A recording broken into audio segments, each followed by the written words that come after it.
It's getting on my nerves.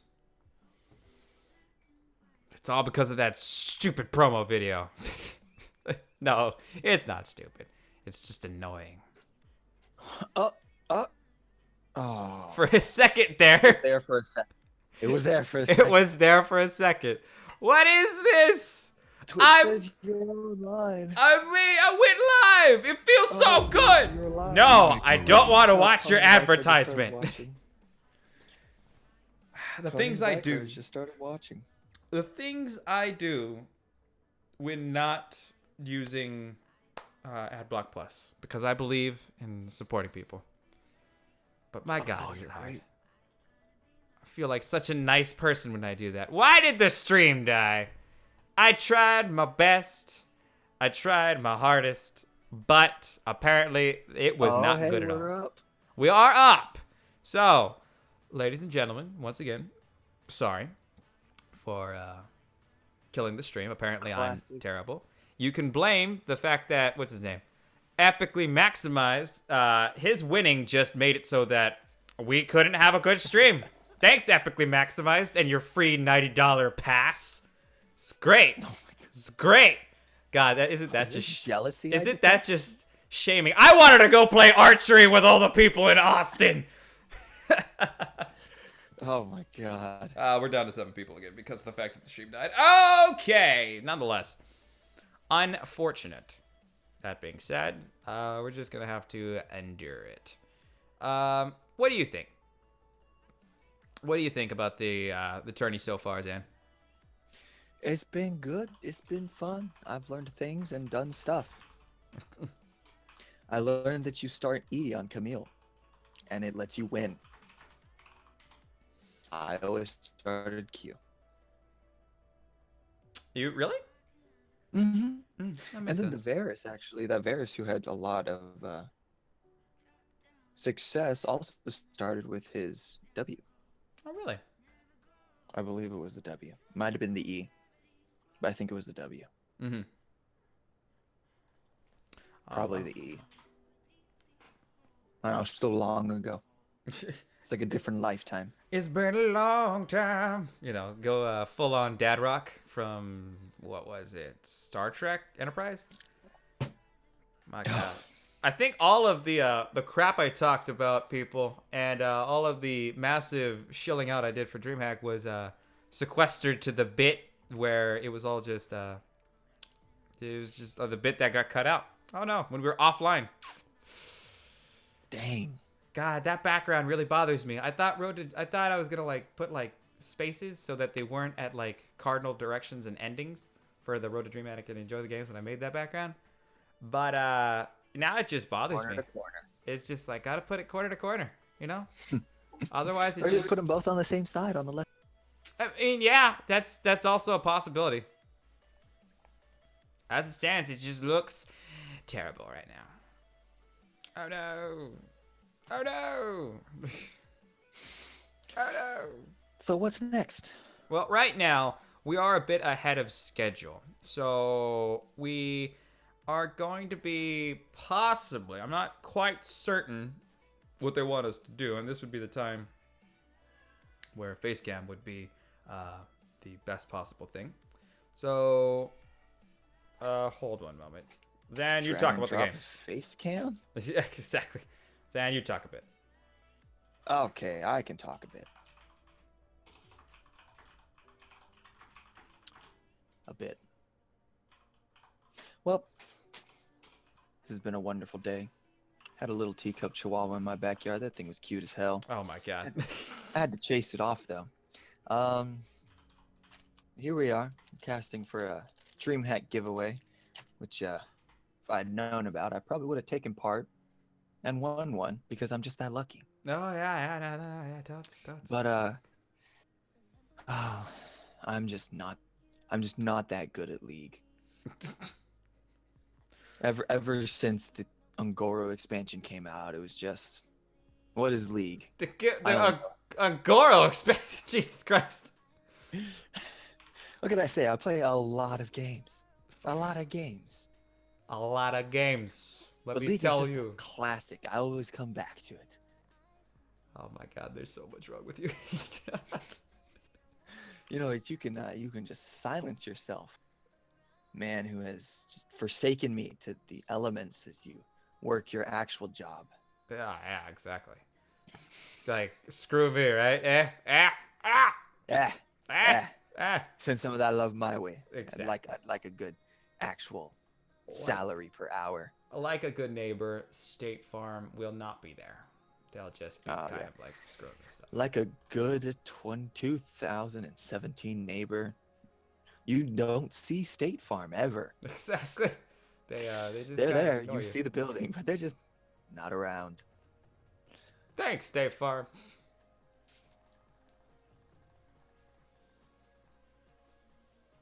We will instead do. Right then, ladies and gentlemen, it looks like we're gonna be probably gonna be back actually at about 1:30, 1:45.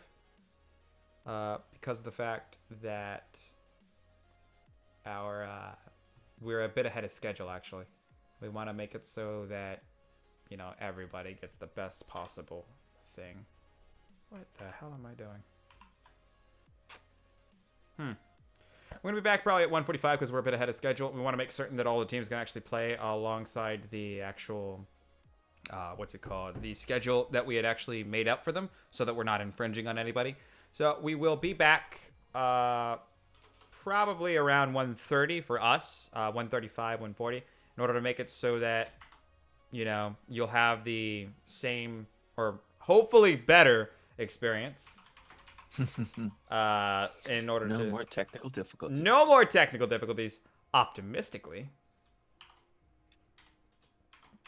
But we will be actually giving away another general admission key after the semifinals. Do we have 3 total? We have 2. So we have 2, and then we also, ladies and gentlemen, have a code for you. If you want to get 25% off, or rather, I think it's 20% off.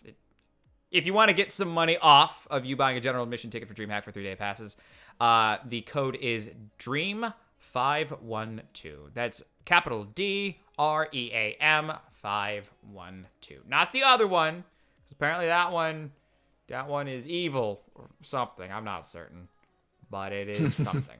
It's something that we apparently just aren't using. Don't really know what else to say about that. Unfortunate. Unfortunate indeed. But that being said, The cake is a lie. we should be back around 1:40 with the rest of the round robin games. In addition to the semifinals and finals, we still haven't let us quite known what they want us to do with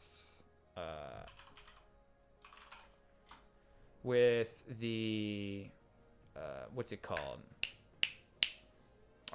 With the actual finals, if it's going to be round robin or otherwise.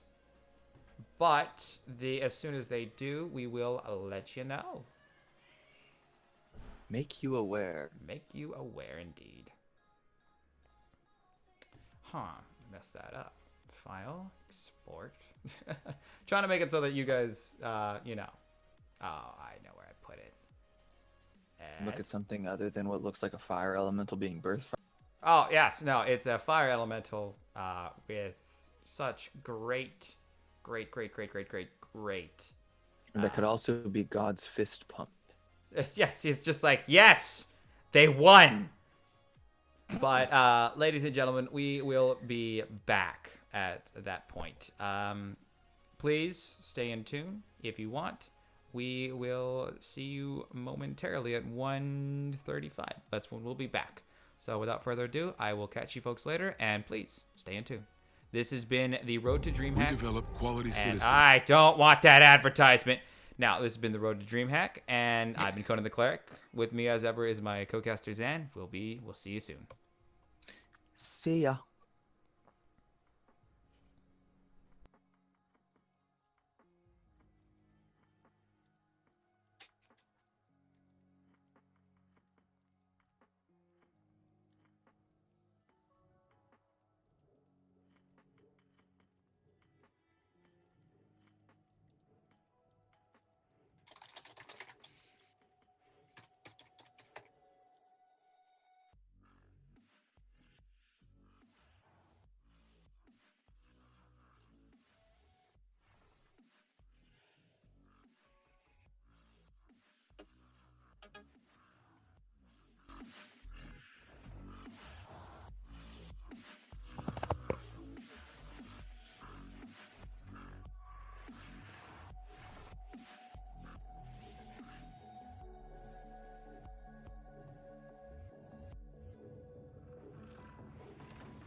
pain strewn all over me.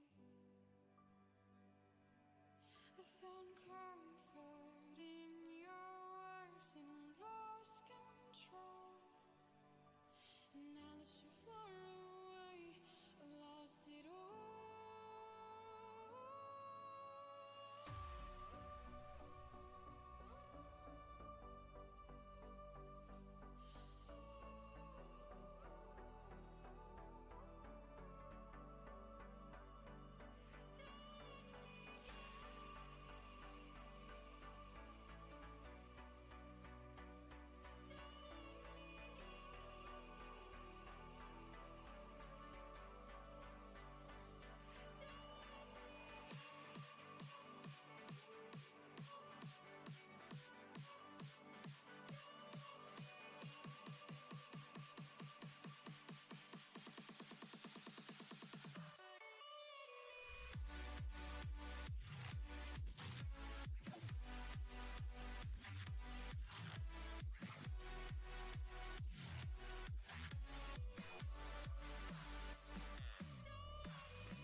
throw away, wash you off, just like paint.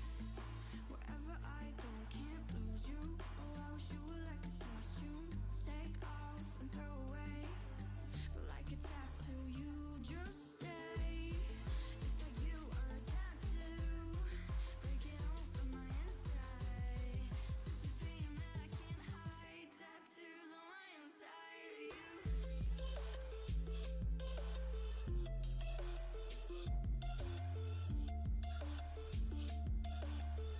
Tattoos on my inside of you.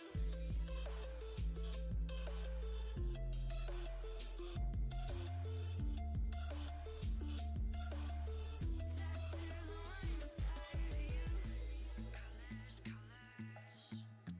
Colors, colors, colors, colors, colors, colors. Color my dark life red. It's like you are a tattoo, breaking open my inside. Just the pain that I can't hide. Tattoos on my inside of you. It's like you are a tattoo, breaking open my inside.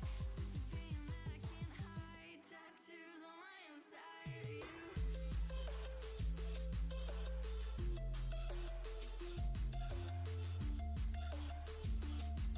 Tattoos on my inside of you.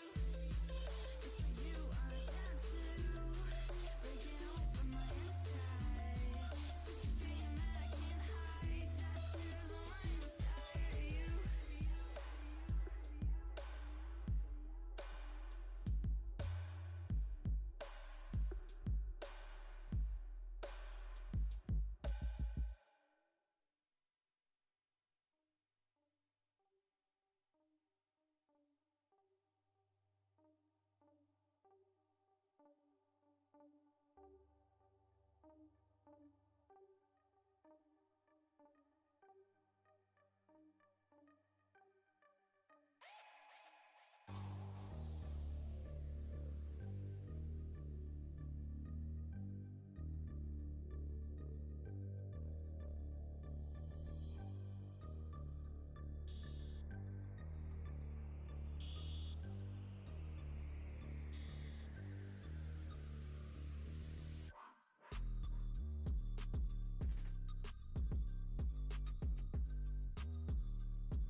let's go.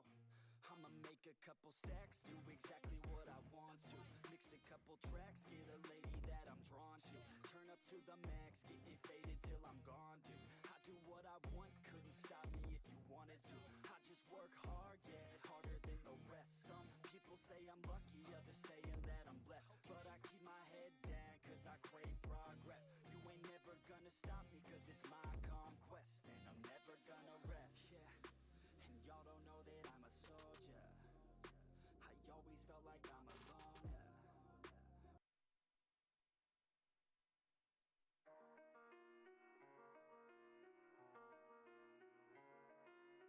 I play the safeguard, I'd rather break hearts, but you I can't resist.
Ladies and gentlemen, we are back once again on the road to Dreamhack for this 15th of April, 2017. Welcome back. I am Conan the Cleric, and with me is the illustrious, the amazing, and my compatriot in all of this nightmare, Zan. Zan, say hello. Good day, everybody. How's that? Is that good? Yeah, that wasn't that bad. I think we can. I think we can make do. We'll have to fix it in post, even though it's a stream. That being said, how was your break, Zan? Did you do anything fun? Yeah, I walked down some stairs, ate some food, and walked back up the stairs. My God, you're a monster. Please keep that enthusiasm to yourself. My God. In other news, ladies and gents, I was actually quite wrong before everything had come down. Information to us casters is, by its very nature, we're the last to get anything. So it's fun. It's all right. What's going to end up happening is we are done with the round robin. We're done with the group stages of this tournament, so to speak.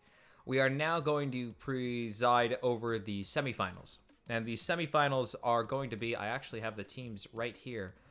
They're going to be between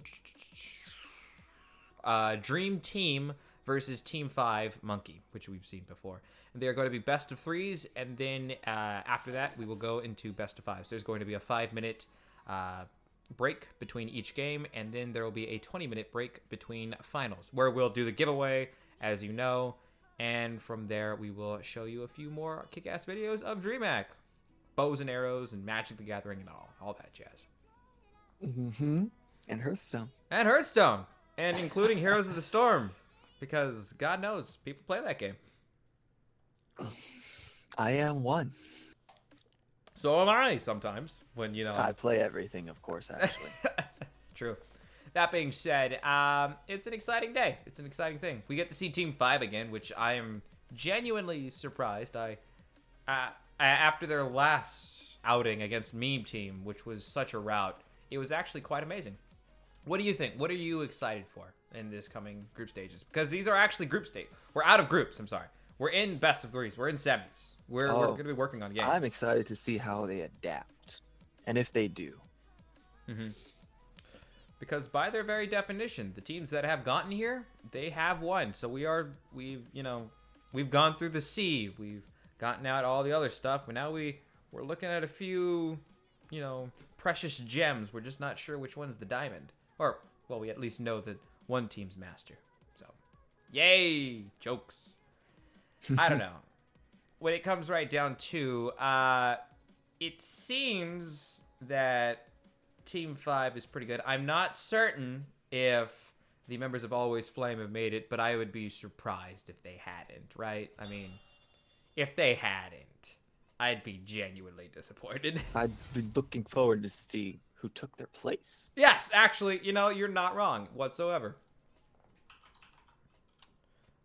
Let me see if I can get you the invite.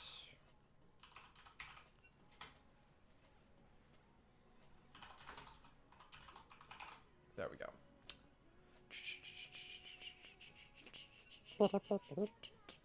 So, I mean, let's look at your at the notes that we have. What do you have for Dream Team? For Dream Team, we have 4 diamonds and another master. That's if they haven't changed their roster like that one group did. Mm-hmm. But looking at it, we have a support who likes Thresh, Bard, and Alistar. From what I can see here, an Aurelia Gnar main, a Kindred player who also plays Graves. So we may be seeing more Graves jungle. And we actually have a Talon player, which I would hope that they play Talon. I want to see how to do that correct in this new style of Talon. In this brave new world of excitement and all that jazz. I don't know. It could be interesting. Could also be genuinely awful. But who knows? Are you in? No invite. Did you spell my name wrong? I did. It's a Teefs game, not Toe. Ophelia. There we go. Maybe you didn't get the invite yet. I got it from Atif. Nice. I'm proud. I'm proud. Ladies and gentlemen, let it be known that I'm proud. Oh my god. Yeah, all day, every I day. am proud. I am so proud. Let's turn off that bit. It's a little bit of a hot minute to get everything all up to snuff. Somebody, I think, has to get out of the spectators box. I'm not certain. I don't know. My client's bugged a little bit right now. It says that nobody's in the spectators box. Even though both of us are. What does it say for yours? If anything. What are we looking at? The client. My client says I'm a spectator. My client says there are no spectators. Oh, you know what? Mine was doing that earlier today as well. Oh, yeah? Mm-hmm. We have... Oh. Oh. Is this an open game? I believe this is an open game. Oh, that's cute. That's just adorable. Oh my god. Yeah, I'll follow them. Why not? Why not? What? I stream Follow? for Nerdbird SA, so why don't I follow them, right? I follow them. How can you not follow them? Because I am technologically challenged, sir. What are you going to school for? Exactly. Oh, man. So what are we waiting on?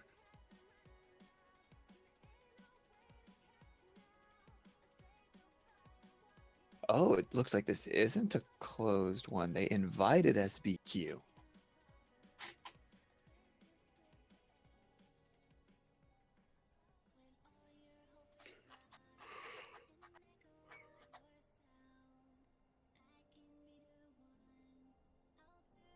Where'd you go, partner? Uh-oh. He's Button! gone. Mute button to the rescue. Oh my god. Mute What, button. were you eating a particularly loud ice cream sandwich? Actually, no. I was drinking a particularly loud caffeinated beverage. But the thing was, the mute button on my microphone is like you have to just smash it in order to unmute yourself. But in order to mute yourself, it's just like the slightest breeze. Just like, oh look, I'm now muted. Woo! Yeah, mine's the same. Before I got used to having this thing, I just like lay my arm on my boom, muted.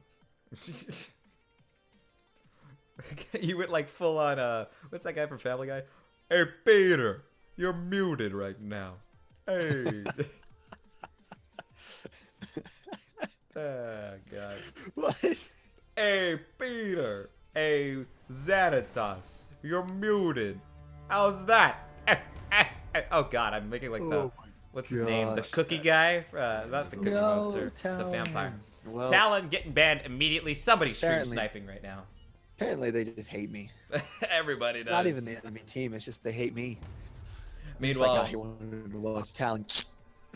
Graves getting banned out as well. Was Graves in the last game? Because I think they were against Meme Team, Yeah, right? but not Lucy was not the one playing Graves. Right. Lala getting herself straight to hell. We've seen that ban so often from these lasses and lads. The polymorph man. It's the polymorph, I suppose. I guess they just hate dealing with wild growth and the palm poly. Shen coming out as a ban, I guess. Oh, okay, that's a Swain ban. That's the first time they didn't ban Aatrox, they didn't ban Fiora, so both of those champions are still up. This is the first time I've ever non-ironically said that, you know, Aatrox is up. And maybe they'll play it. I don't know. Maybe. Hey! Call me an albatross because I'm just a portent of destruction and damnation. 'Cause apparently Fiora's getting axed. Meanwhile, Karma getting up the first pick for members of Team 5. You're an Absol, a bringer of disaster. Oh, if we couldn't get nerdy enough with the bow and arrow and Magic What's the this? Gathering appreciation. We had to bring in the like deep Pokemon references. Not just It's like not that it's not just like, hey, I know what Jigglypuff is. I play Smash. No, it's like, yeah, Absol. And then the Pokedex entry for Absol. It's like, we are like tears right now. But More meanwhile, Ivern. Ivern and Lucian. Oh my goodness.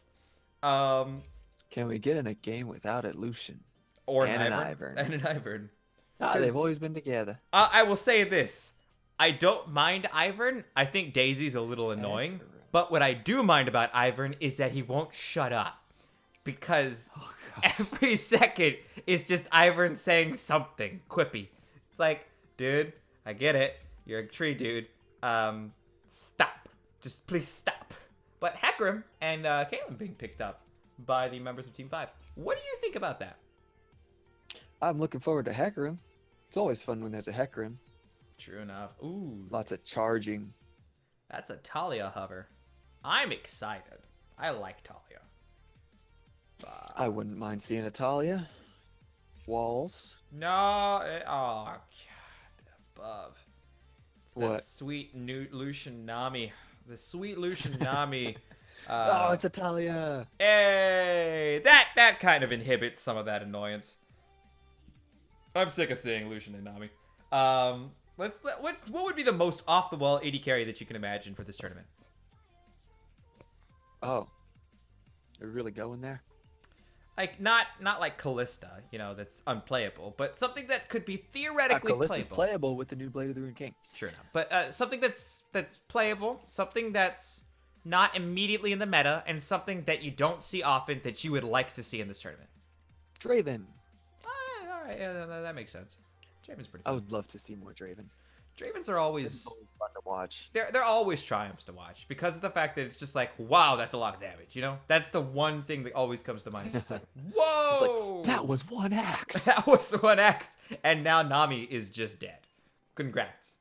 Okay, now this is interesting. We in the final 3 picks, it was Ari and Nautilus for Team 5, and for Dream Team, we had ourselves an Aurelia pick. Now, keep in mind, this is best of 3, so this is the first game.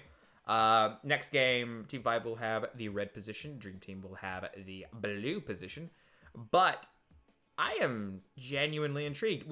These are not like, generic teams. I'm glad Fiora got banned, because otherwise she'd have just been picked and it'd been the same game otherwise. Instead, we have another Nautilus top. We have another Nautilus top, which is unfortunate because he's, again, Vanilla Ice Cream, the champion. That being Ice. said, I don't know. There's no exhaust on the members for Team 5, so that could bite them. But realistically, Well, the they only... don't really have anybody to exhaust outside target, of maybe yeah. Aurelia, but she's got that Tenace passive. Yeah, it's either Aurelia or maybe Lucian, but even then, it almost seems superfluous because he's so, He's gonna get Ari'd. yeah. You got So- the Hecarim ultimate into the Ari charm. This is best case scenario for Right. for the guys. So, I mean, looking at these team compositions, what do they want to achieve, right? That's the basic rule of League of Legends. You have a team Looks like we've composition, got what do you a- want to do? We got a team fighting composition on Team 5. We got Nautilus, Team Fight Master, Karma, AoE damage, AoE shields. Mhm. Hecarim, which is the team fight ultimate to stop all team fight ultimates. Ari with the dashing around. Her primary damage skill goes through characters, comes back for true damage. She dances around the fight. Then you got Caitlyn, who's the best Runon's Hurricane user outside of Jinx. Yeah, true enough. So, all around, how would Team 5 want to win? Like, jungle fights? Team fights Team fights? anywhere. Team fights? The players on the opposing team don't really have team fight. They have more of a pick comp. I got the Talia with the wall to cut people off. Aurelia has amazing single target damage. Lucian has amazing single target damage. Nami's got slows and bubbles. Ivern's got a root that allows everybody to get to the target quickly. Mhm. You got the brush to inhibit the enemy team from seeing what you're doing to their team member. All around, it I don't know. I like both team compositions. In fairness, you have the tank, or actually, in fairness, Dream Team has two different off tanks to offset the fact that they don't have really one big tank in the form of Ivern and Aurelia. But you do have Daisy. So Daisy does kind of factor into any. Yeah, she's a big engagement. body to block all those skill shots. True enough. But And the only skill shot that thing could be blocking is Charm. Karma. Yeah, Charm and Charm Dredge and line. Karma. Yeah. Oh, the dredge line too, but I think since Daisy does come out from behind Ivern, I'm not sure that'll, unless Ivern does quick 180 summon Daisy, probably gonna 360 no scope Daisy. Nope.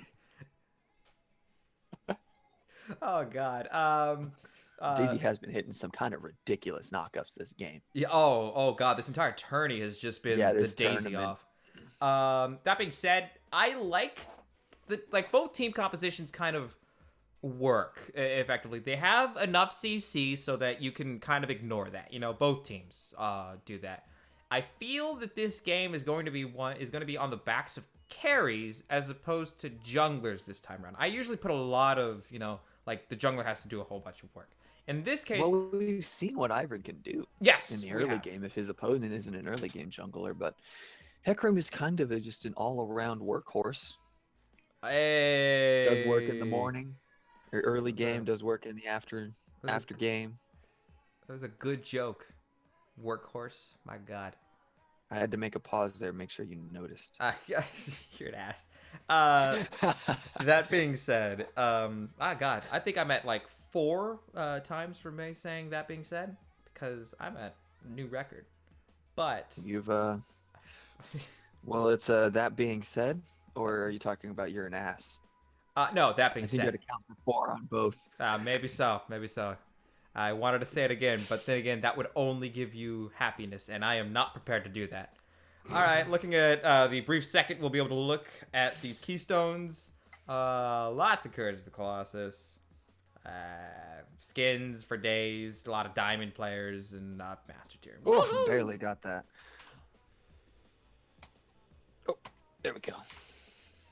What are you looking for? Like, looking at these team compositions, how does, like, you win in team fights with Team 5, but you What Team also... 5 needs to do is they need to get a little bit of an early game lead, not a big one, maybe a gank or an early pick, and then snowball out of the laning phase.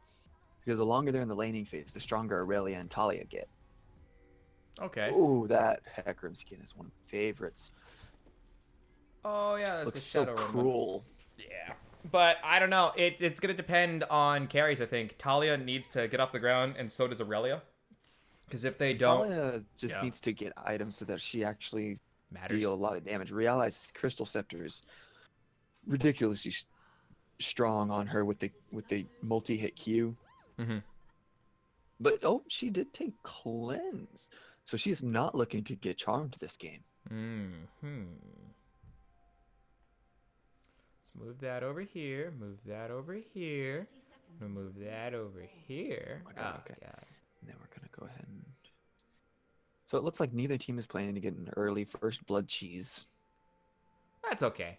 We see a lot of those anyway. So. Right, my man. Si, senor. It's kind of nice to not have to see 1 minute 19 first blood. You know, because otherwise, there's a root. They took shield. They took the Q first. Meanwhile, Aurelia, out of position. Will they pick up Dredge line for the engagement? Probably not. Now that would hurt his laning phase, especially against an Aurelia. Right. It's a little too much of a sacrifice without first blood being assured. Mm-hmm. Yeah, if they had what? Ari there as well with a charm? What do you think? Yeah, if they had the charm, if they could chain the crowd control. My God. Stun locking. There we go. Both mid laners starting with the Q. What do you think? Whose is more effective, do you think? Because both of them do, like, secondary effects. Well, Ari's is definitely going to be more effective because she can spam that all day, whereas Talia has to watch her where she's standing Mm-hmm. with those exhausted earth circles.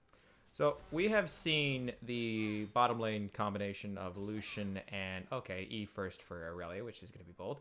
We've seen the combination of Lucian Nami played many times this tourney, and it's done quite well. But we have not actually seen Karma play today because it's been banned or just hasn't been picked up. But Karma Caitlyn, pretty good poke. You know, not a bad answer to this type of lane. Yeah, you got shields, you got roots coming out of the Karma, and then you got the Caitlyn's massive range and Warlord's Bloodlust for the movement buff. Desync there a little bit. Sorry, ladies and gentlemen. It's a bit of a pain. Streaming always fun, especially with you have like a stream open and this open and this open and this open, and it's just like I just want to give a good thing, and suddenly the world is just like you can't, because You can't have a thing. you It's not can't allowed. have it, lads. Meanwhile, excellent dodge by Monsieur Lucian. Meanwhile, it's you know, it's your standard early game phase. Right now, though, Yeah, both for teams. two teams that don't have early game champions, this is basically how you would expect it to go. It looks like Ivan's planning to make his jungle just cleared. Hecarim typically like gets off the ground at what, level 4, right? It's 4, It and then he builds into Trinity Force still. Sometimes you go straight to 6. Because I Other confess, times they'll try to make an early gank happen. yeah, I confess, I'm not the biggest Heck player. I know you're pretty confident with When it. I used to play Hecarim, I did a lot of level 3 dives. But then they buffed turrets. Oh, yeah. Can't really do that anymore. Oh, Okay, Root going down on Ari. Ari in another position right now. That's going to be a lot of stuff on him. But Ivern going to be first blooded in presence. Wow, you don't really see that often in games where somebody's just like, I'm going to die here, but I know how to get the maximum advantage possible. Well done by Ari. Unfortunately, Nautilus and she going to picked be up the first blood too. Nautilus going to be ending it, not quite managing to find the dredge line needed to save his life, but burning the flesh on the Aurelia nonetheless. But still, a kill on Aurelia is a scary, scary thing. Oh yeah, and this Aurelia is plays a lot of Aurelia. You think so? I know so. You I know checked so. out that profile. Wow. All right, so how much Aurelia are we looking at? Mastery 7. Oh, God. Mother of God. You know, take off your sunglasses because the world just don't make any sense no more. Ivern on the side, committed looking to that actually do karma. something. Managing to not quite find the root. His shield is up, though. That's going to be an immediate bundle. That's going to be the root going out. Not finding a target. Managing to be dodged at the last second by excellent karma mechanics. Or just good micro in general by Banshee or Rush. Good walking. Good walking. I'm proud. You didn't kill yourself. Good job, lasses. What the hell? Uh-oh. Why does that look so terrible? Uh-oh. Uh-oh. We got the Karma rooting the Nami in the bottom lane. Has to burn flash to not get captured. Ivan coming in from the backside, looking to turn this fight around. This isn't good. Meanwhile, there's going Lucian to be getting Ivern evasive engaging attacks. immediately. Lots of damage going out. However, it's going to be the replete gank. Caitlyn's just trying to live the day, try to get as much advantage as possible. The root gets dodged immediately. No shield available to them. Right now, Talia just trying to get away. It is looking pretty bad, in fairness. And there's another Aurelia 1v1. Engaging immediately. That's going to be that. Going out. There's a lot of lag on the stream right now. Sorry about that, ladies and gentlemen. We will try to make it so that is okay. Video. Medium. Okay. Let's try to make that even better. Alright. Begin. There we go. You know, little iffy fight there in the blue side jungle of the red team. True enough. It was pretty ugly. It was more Meanwhile- like an extended skirmish more than a fight. Alright. Sorry about that. Technical difficulties are omnipresent in this day and age, seemingly. However, it seems to have been solved somewhat. I'm going to keep on taking an eye on this stream just to make certain that you guys can actually see what we're looking at. But it is 4-1. Zan, explain to us what has happened in the past 2.5 minutes, because I have been. Well, Aurelia has gotten 2 solo kills. Ivern had a beautiful gang through the enemy's jungle onto the bottom side of Caitlyn and Karma. Were going pretty hard, almost picked up the Nami. Nami was forced to flash out. And then Ivern just shows up from the backside, pops a shield, gets a root, as it just went south from there.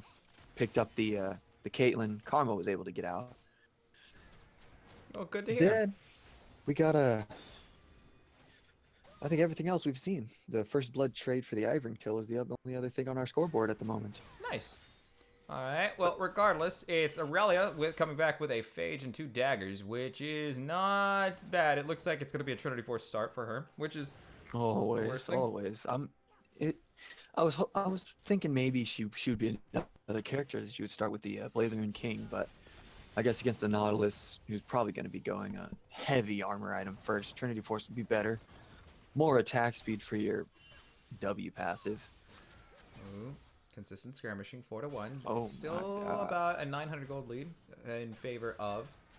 But Nautilus still trying to do his best to live the day. That's going to be the knock-up going out immediately on Aurelia. Aurelia going to be knocked up, but nothing really going to happen from it. However, Hecarim in an ugly position trying to get away will have to ult over the wall. Onslaught of Shadows used for something that he probably didn't want to in general. That's going to be a charm on Talia. Will be relatively effective. Oh, it's Daisy. Over the wall. It's Daisy coming for a knock-up. Getting the knock-up immediately. However, this is very, very ugly for Hecarim.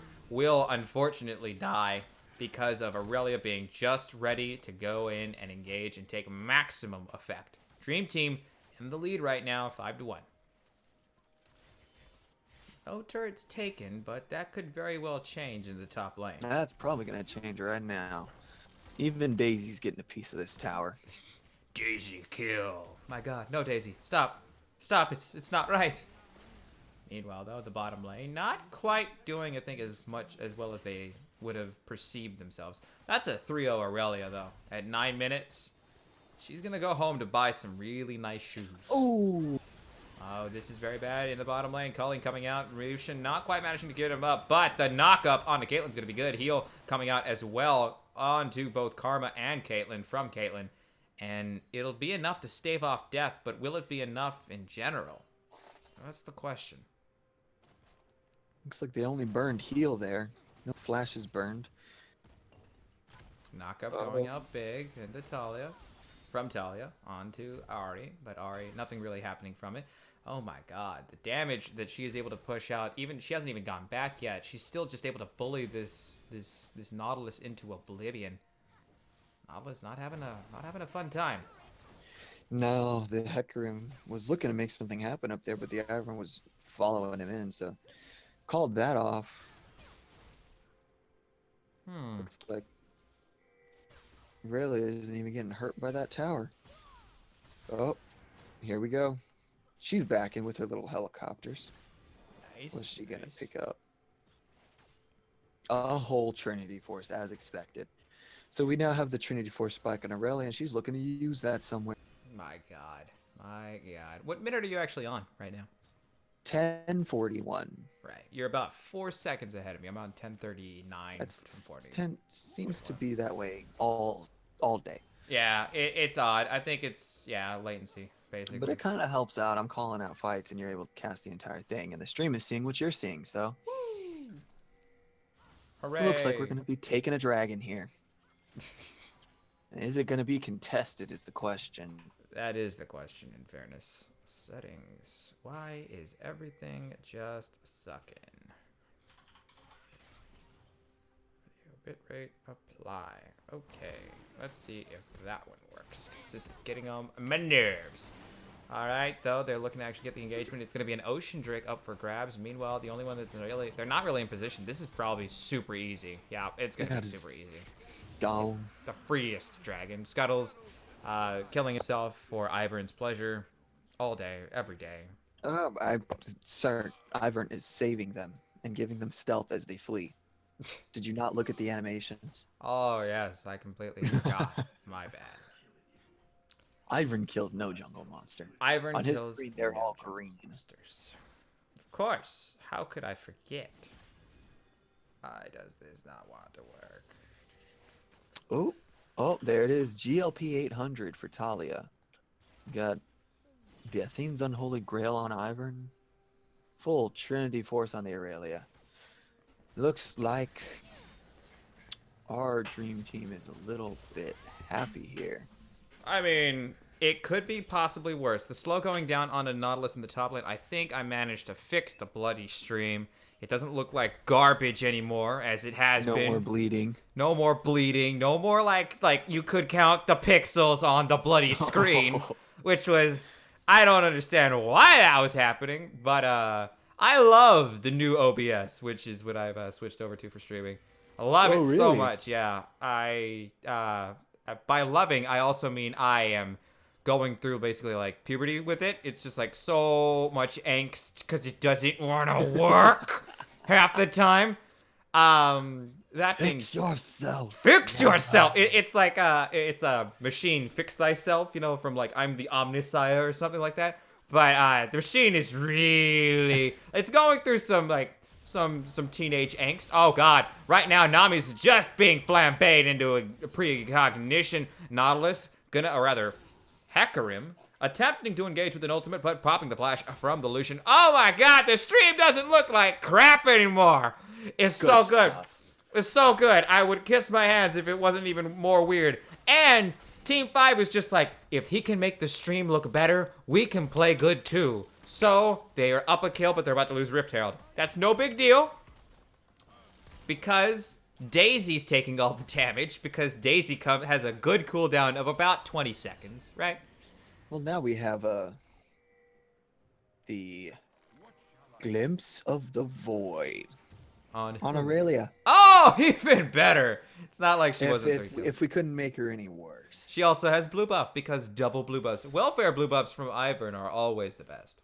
Oh yeah, he's like Obama. He's like Obama. Blue buff. No, it's Oprah. Blue buffs for you and for you and for you and for you. Now, if she just goes to get that red buff, that's free too. I mean, why not? Oh no. Oh no. Oh no. Are you saying that Aurelia, stop. Aurelia, please. Please. Nautilus is already 0-2 with like no items realistically. Ninja Tabby is possibly the best item he could have actually picked up, in fairness. Especially since she's going for a Titanic. Hey! Nerdbird gave us the Dorito cheese Taco Bell special because we fixed the stream. Thanks, Nerdbird. Feels good. Oh God, Ivan coming in like Superman except knockoff brand from Indonesia or something like that. And it just didn't work the way that he wanted that one to. Meanwhile, Aurelia's in the bottom lane, making it so that everybody fears her name. Going in deep onto the Caitlyn. Caitlyn trying to get away. She's doing some damage. Even that headshot did absolutely nothing to that Aurelia. And she doesn't even have armor. That's pretty bad, not gonna lie. That's all just like natural health. It looks like she just needs to back and buy some stuff. Lucian's about even when CS with her. 10 CS differential. He's Here got comes full Hecarim, King ultimate, Ninja not quite managing to make it the distance because another flash comes out just again. That's the ultimate coming out from Talia, not quite managing to find herself on it, but I don't think that was really the point. Ari just trying to dance around, getting immediately knocked up by the Nami, that was an excellent actual dive away. Aurelia going in, no, that's Ivern going in again. It's I names, man. I names. I names and flashes, because everybody's not afraid to burn their flash on Dream Team. It's actually quite refreshing, you know? Most people are like, I don't know, this seems really important, but nah. You don't got to, friend. Not today. Oh man, it looks like they're gonna sacrifice the bottom lane in order to keep up the mid lane, tier 2. I mean, mid tier 2 is really, really important. You lose that, and you lose most of your pressure. It really is. Dredge lane going in on to Talia. Hecarim still trying to do something else, getting the best possible engagement. That'll be Ivern on the side, managing to get, well, biding a lot of time for his team. Aurelia's going to be taking that bottom lane turret. Realistically, I don't know. Yeah, I think she's going to take that. Yeah. Definitely. They're doing a 1-3-1, it looks like, with Lucian in the top side. Best Since he's going the 1v1 build. No, I messed it up. There we go. Stop hitting buttons, Colin. I messed it all up. There we go. No wonder the stream was so 20 broken. Uh-oh. What'd you find? It was because everybody's names were out of order on Dream Team. Okay. It's Well, we got the Cloud Drake spawning. Something else for Aurelia to have in her backpack of tricks. oh my god. Yeah, no, it's GLP on Talia's pretty good. Talia so far has just been kind of like, support, a mid lane She's support. actually been doing really well. Yeah, keeping no. that Ahri under pressure. It's good. I mean, mid lane support in the best possible way, where it's just like, oh yeah, I go here, I help deal some damage, and then for the most part, I am not the big carry. Because all of them are just pointing towards Aurelia because she has the most money, she's the most far ahead. She has Frozen Mallet and Trinity Force right now. She went for the Fro Mallet. No, Starax, what is that pleb item? Not for this, a Fro. This is a Fro Mallet, like, oh my god, it's the apocalypse right now. In terms of gold, it's gonna be very difficult for Team 5 to come back from this, but all they really have to do is take some towers, take some real estate. The bottom lane turret is admittedly very low. Unfortunately, Aurelia is going to be there probably for the foreseeable future until that thing is completely gone. They have to keep their mid lane turret, otherwise they will lose almost all the pressure that they possibly have. And they're going to have to contend with some people that are just very, very scary. Daisy brought low, but it's all right. Meanwhile, Ivern trying to do his best. Hecarim and Nautilus trying to double team the Aurelia, but Aurelia just too fed, putting down onto that Nautilus. Nautilus is going to be walled off by by Talia. Everybody just wanted a piece of that assist pie. Hecarim going to try to get himself out of that situation. Really ugly but Aurelia brought very, very low from a combination of a headshot and quite a bit of CC in fairness. Root going down onto Talia, or rather onto Ahri. Ahri going to be pushed forward by Talia, but Talia not quite able to get that combo off the ground. That WE is just very, very difficult, admittedly. Or EW. I think she was just a little bit out of range for it. Yeah.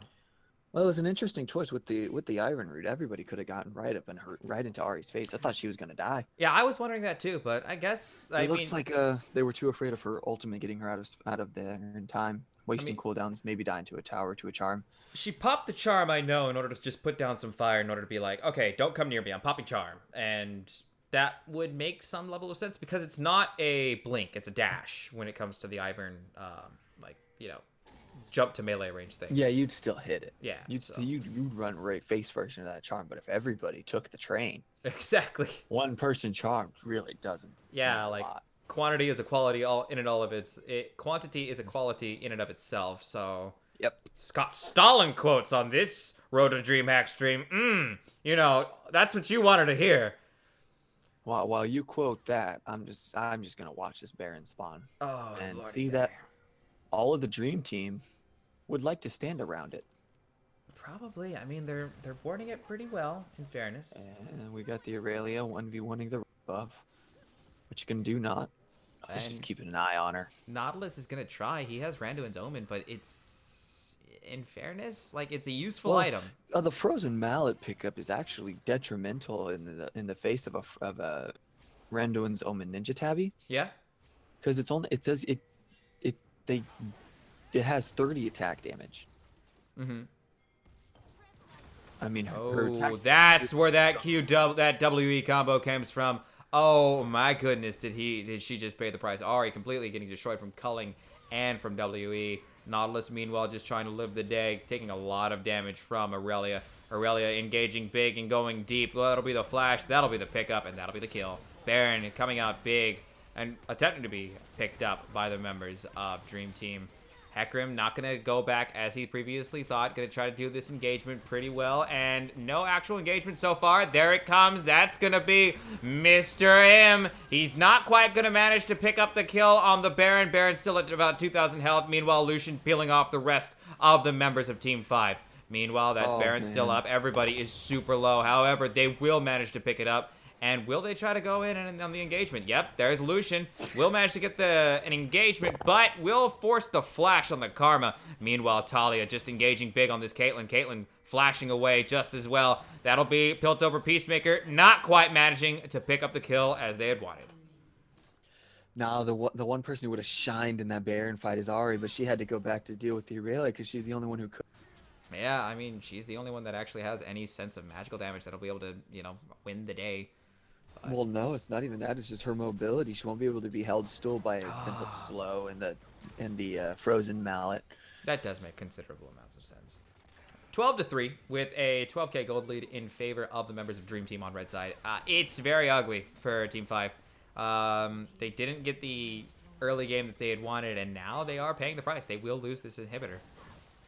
Yeah, I was a little bit iffy about this Aurelia versus Nautilus matchup in the top lane to begin with, but God, I've seen Daisy Nautilus coming in before big. That's a before. massive wave going through the enemy team, but Hecarim not quite managing to do what he wants with that onslaught of shadows. Meanwhile, Aurelia just cleaning up in the back line, trying to do a lot of damage. Not quite managing the Q, but that's Ivern on the side with the snipe in behind. That'll be Madame Ari. Will she manage to make it to the fountain? She won't. That is pretty much gonna be game at this point. They have Baron, they have Daisy, who's the mascot of this entire tournament, and they are just going to be burning down these turrets, and that is going to be Dream Team winning game 1 of this series. My goodness, I was not expecting that final fight to be the final fight. it's a snowball. It's a snowball through and through. That was with the Wow. Baron minions. That was what it did. I am genuinely perplexed, like how do you deal with that, The number one thing to do is probably just do a lane swap. To all honesty, because the Aurelia is the one who ended up getting that first blood anyway. Did they invite you? And yeah, if you put the Caitlyn and the Karma against the Aurelia, then the Aurelia can't get going. But all in all, just something aside from Nautilus fighting that Aurelia would have been preferable. I think they should be inviting you soon. That was crazy, but well, that's not game over yet. We got 2 more games of these 2 teams fighting, if I'm not mistaken. Mm-hmm. We do have, it's a best of 3, so we at least have, right now, is match point, Match point in favor of Dream Team. If they continue to play as they did, then it may be just another game until we head into the finals. But it may not be by any stretch of the imagination. That game was, for certain, quite the rout. I'm not going to lie to you. It went from a very, very, very, very simplistic, very, very even game, honestly, in terms of compositions. But I would be very surprised if Aurelia was not bad next game. Agreed. It's just too strong. Are too strong given the champions that Team 5 are willing to play. If they're willing to play a non-tanky Well, what champion, would you like to throw up against that Aurelia in the top lane? That's a good question. Swain wouldn't work just the same. I mean, you have some DR, given the way that health regeneration works. But even then, she does so much damage. I'd have to say maybe, Fiora, optimistically. But even then, she would have Aurelia would have the advantage in terms of you don't have to do as much dancing. There's not that many skill shots on Aurelia minus her ultimate. So every single piece of damage that you do, every single amount of walk around that you do as a Fiora, Aurelia can do that without having to. She can kite, sure, but it's a difficult decision because that was a very clean Aurelia, It was an Aurelia that knew when she spiked. It was an Aurelia that knew how she spiked. So, God bless. What do you think needs to happen?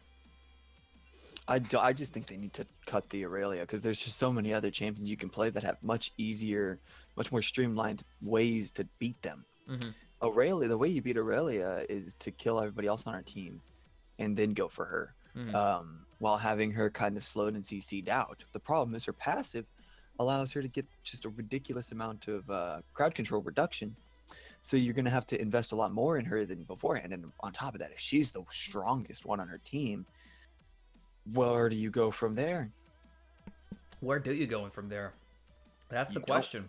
you have to get the pick. You have to pick people off instead of team fighting. So And even then, like, as we saw it, she was 2v1ing. I mean, she was 2v1ing a Hecarim that had no money the entirety of the game. And that was consistently falling short on Onslaught of Shadows, the ultimate. So, and she was doing that in addition to against a Nautilus who was locking her down. Nautilus could lock her down effectively. But Nautilus could never, like, finish the job, you know? yeah, that's what one of my greatest throwbacks to use an example of Nautilus's power is I was playing Nautilus support one time and I had a Syndra with me. She was at like quarter HP and we had an Aurelia trying to kill this Syndra and I just said no. Syndra killed that Aurelia without ultimate while low on mana, and that Aurelia was fed because I kept her still on Nautilus. Nautilus can just hold a character down, but when Nautilus is the one that's getting fed off of for the Aurelia, well, Aurelia just turns to fight the Nautilus, kills the Nautilus, then goes after everyone else. Every single time, effectively. It's almost surprising how, like, we thought it was gonna go. What pick was Aurelia, actually? She was near the bottom. Near the bottom. She was almost one of the last. I guess that's what happens when you, like, almost first pick your top laner. Yeah. Shen off the table. Shen off the table, but Shen off the table from Dream Team. That makes sense. I mean, they had that game on lock that last game, so I guess they'll just go with cover picks. They didn't really see anything that was problematic that game, effectively. Maybe the Ahri, but even then, Talia was able to deal with it. Kind of. Yeah. Talia just kept it in check. Ahri didn't really. Wasn't able. Talia's got such a great lane pressure. Talon getting banned, I'm pretty certain, due to your research, that's because the members of Meme Team have big Talon players. Yeah, Talon is a Talon in the hands of a good player. Talon is a very oppressive laning opponent. Right. And then on top of that, he could just gank whoever the heck he wants, whenever he wants, with parkour. But parkour. And I know that Loopsers, because from what you've said, Loopsers is a pretty big Talon player, so it makes sense. Lee Sin coming out as another ban from the Shen and from the members of Dream Team. I mean, Lee Sin's always been pretty good. You don't want that utility being used on the enemy team. The question is, will we see a Lulu ban or will we see targeted bans? Because they have to ban that Aurelia, otherwise it's going to be played again, and I don't know if they're going to be able to actually handle it. Because Fiora is still on the table. Lulu going to be banned. What are these bans then coming out after this? We will find out what happens here. Maybe they have something in their pocket Syndra to getting figure banned. out against Aurelia. Maybe they know. Maybe they have a plan. Maybe they have a plan. Maybe they learned. Who knows? I'd be actually quite happy if they had a plan, because it would make this interesting. You know, you learn from game 1 to go play in game 2, and then in game 3, if you make it, you're like, we've perfected this. And the other team is just like, we perfected this too. We know what our weakness is, and we're gonna ban the crap out of Soraka. Dream Team's got first pick. They pick up the Graves. So it looks like they decided the Karma. Huh. Or was that Banshee Rush on Karma? Game 5, that first game, Team 5 had the Karma. Yes, Team 5 had they're taking the Nami Lucian lane. Oh my god, everybody takes the Nami Lucian lane. Nami is just so strong right now. True enough. Lucian got better. You know, he was in the hospital. His ankles were broken, but then they gave him like bionic ankles, and now he's just like, I play every single sport possible, including like full-on kill contact football. And they're just like, how do you play? I will show you. And he just shoots them or something like that. And breaks their ankles. Meanwhile.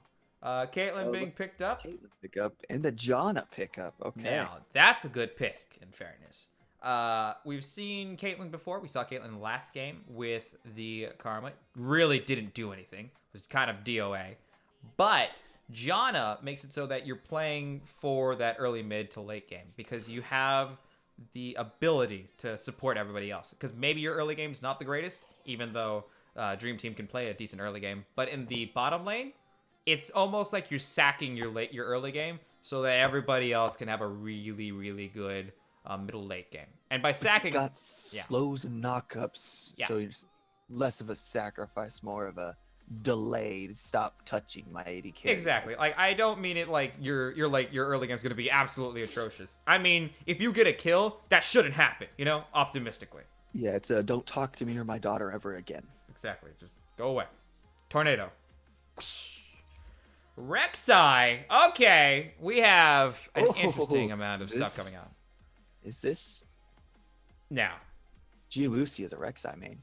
ladies and gentlemen, you may not know this, but I really like early game junglers. Specifically, I'm very critical of early game junglers. Specifically, I'm critical of people that pick an early game jungler, like say Rek'Sai or Lee Sin, that do nothing with that early game jungler. So, if we are able to actually see this Rek'Sai pop off, then Team 5 should have the early game, because they're going up against Graves, who is, again, another early game jungler. But if we don't see any early game jungling, I'm talking like level 3 to 5, then I'm going to be so incredibly disappointed, and the only people that we can blame adequately are these junglers, because they should be able to do something. They have the power in them. Loopser's going to be picking up the Talia. Okay. And here we have it. What are they going to use against this Aurelia? This is What their top lane pick. plan? Aurelia worked really well last game, so why would they not pick it, right? Correct. Cretius, what you gonna bring? What you gonna bring? Aurelia's got 4 blades and they've all got your name on it. Kled. Ah, Okay. this is one that I was looking forward to. I did not expect Kled it. played in these games at some point or another. I was not expecting the Kled pick in this one, but I probably should have, because that is... Another strong early game impression character. Yeah, especially in the top lane, because you need that in order to adequately deal with the Aurelia. I did not even think of Kled. That could work, in fairness, you know? It could. You have multiple And we're skills. going to see it attempted. You're going to see it attempted. All right, looking at these team comps, finalized for Dream Team, Janna, Graves, Caitlyn, Aurelia, and Talia. For the members of Team 5, we have Nami, Lucian, Orianna, Rek'Sai, and Kled. Now, these are some compositions. Now, on one side, I immediately see it. Dream Team, I personally believe, has a much better late game, right? But if the game is going to be ended in the mid game, Team 5 has drafted one really good one, especially if Kled can get a little bit ahead. If Kled can get a little bit ahead, gets a little bit ahead, he's just gonna stand on Caitlyn and delete her. Yeah. Or even better, stand on the Talia, who can't do anything about it. right. So if you have Rek'Sai engaging in the early parts of the game, you are able to do so much. If you have Orianna using Rek'Sai as ball delivery, you can apply so much pressure. And if Lucian even gets slightly ahead, or is even just, neutral, he's on par, he's just getting some CS, like, not even well. He's got like 70 CS by minute 10. It's not great. It's not even good. It's mediocre. If he could just do that and not die, maybe Team 5 could I come don't out. need to be ahead. I just need to get through. I just need to get through. Which, I mean, Janna is the epitome of almost like a trap card. A Wabaku is just like, you are not going to be able to kill this person right now. Unless she acts stupid, I will make it so that you can never kill her. And with Nami Lucian, maybe that's enough force to break the Janna ability for reduction. But Well, I in this don't case know. specifically, Janna's gonna have a much shorter range. So they could easily just go for the Janna. They don't care who they're killing. It's true. That's very Caitlyn's true. gonna get her CS at some point or another. That is very true. Well, if you can keep her, CSing under tower, keep pressure on her so she can't just take all that CS under the tower either. Because the Janna is not there and you're getting money off of Janna, well, there's one option available to them. In mid lane, what do you think about the Talia versus Orianna matchup? Farmfest. Farmfest? Alright, that makes sense. Until the junglers show up, because we have 2 very potent ganking junglers who are very strong very early. Mm-hmm. And they both have ways to prevent their opponent from leaving. You got the Orianna's command dissonance with the slow on it. At some point, you might get a command shockwave in there. Talia, though, she's got a semi-global presence with that wall. If you get the Graves, Caitlyn, and Janna all on top of your duo bot lane and then block them off with the wall, Nami doesn't have a way to get away, and Lucian will have to have saved dash to get over it. It's an interesting game. The one thing that I am most looking forward to, and the thing that is going to pretty much decide this game, the two things, is the jungling. You know, that's going to be a massive importance considering the level at which these junglers are able to pop off, which is extraordinarily early. And what the hell is going to happen in this top lane? We've already know that Aurelia is very much able to carry a game on her own, very much able to take advantage of a lane all by her lonesome. Will this Kled be able to match that? You know, because the Nautilus last game did not cut it. So, I don't know. What do you think? Kled has a much better chance than Nautilus, though. Yeah, I mean, you're no longer dealing with vanilla ice cream. You're dealing with, it's not your average Red brand velvet ice cream that started out as a chocolate cake. Because it's just been soaked. It's just been soaked. So much. Soaked much in the blood sugar. of my enemies. Oh no. Okay. Wow. Thanks, Nerdbird SA, for the cheese, because I needed that for whatever the hell that was, Zen. More Doritos? More Doritos. Thanks. Sponsored by Dreamhack and Taco Bell. Really? Not so much. Just Dreamhack. Now, that being said, we're going to be going into the game. That's 5. Dang it. We're going to be going into the game looking at their lovely, lovely Keystone Masteries. You guys want to take a look? Go ahead. You're looking at some Thunderlords, some Blessings, some Fervors, some more Thunderlords, and all that jazz. Ain't it fun? Are you having fun yet? Living in the real world? Living in the real world. Oh, that was not the Paramore song I was thinking of. I was thinking of more like Bee Gees, effectively. Oh, there's more fervor in this game than Thunderlords. More fervor than Thunderlords? Say it. We got fervor on the Lucian, on the Rek'Sai, on the Kled, and on the Aurelia. No. Well, regardless, ladies and gentlemen, welcome to game 2. It is gonna be the Dream Team It looks like versus Team 5 wants to get a 5-man kill on something. Will they manage to pick it up? Okay, that's gonna be an engagement. There is no bubble yet. That's Caitlyn, who is AFK. Oh, this is horrible. That's the first blood at 48 seconds. We have a new record, and it's on Lucian again. Oh, God. Oh, man. Talk about the worst Why champion. be a living ward if you're not going to pay attention? Yeah, that's the worst champion that you could have possibly given first blood to. You're even his laning opponent. Yeah. I wish you the best. You're probably going to have a terrible game. No chill. Conan the Cleric, no chill casting. I mean, in fairness, we saw what First Blood Lucian did. We have actual proof. But this Lucian didn't start off double longsword. That is true. His Doran played longsword. He didn't trust himself enough to go double longsword. But that's okay. That's perfectly fine, you know? It's perfectly See where fine. he goes. Let's see if Caitlyn ever dies again. That's true, because the Janna is going to be there to help her out. But Lucian with Nami in that lane, that's going to be difficult to deal with. But who knows? It is the Janna with the Janna passive of being living DR.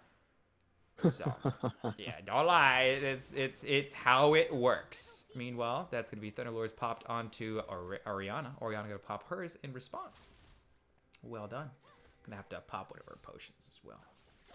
They know that Rek'Sai is at red buff right now. Meanwhile, it's funny that Kled's taking no damage, but then again, it's only level 1, right? So, well, he has been consistently bear trapping his laning opponent. He's trying to take advantage of her level 2. But I mean, she did take some, which is nice, you know. Oh my God, Lucian being able to do quite a bit of work actually. Bringing both down to half, not really taking much in response. Well done, Lucian. don't know. How do you think this goes? I mean, Lucian did get first blood, so that's off the table. Aurelia cannot use the first blood any longer. It's gonna be an interesting thing. Rek'Sai engaging at level 3, not quite finding what he needed, but still ganking nonetheless. Graves in the top lane, looking to get an engagement off on the Kled as well. That could be pretty. Well, I believe he's looking for the counter jungle on this Rek'Sai, the master counter jungling, but because they're not gonna have enough minions to really do anything here. Counter jungling, 4 days. But the Kled is half of the CS of Aurelia. That's not good. Not gonna lie. This is uh-oh. Bear trap was broken. Bear trap was broken. Meanwhile, it's like I'm getting motion sickness between the constant like switches between bottom lane and the top lane. It's just like something's happening. Something's not happening. Something's happening again. Something's not happening. I'm just watching top lane. That's fair. We'll go to Riot Games 2 for secondary top laners in the battle between Team 5 and otherwise. Oh my god, Orianna taking a massive amount of burst from the Talia WE combo. Meanwhile, that's going to be Lucian going in, doing a massive amount of damage actually to both Orianna and Caitlyn, but taking quite a bit of damage in response. Not as well done and clean as he would have liked. Oh man, they really don't want this Kled to get anywhere today.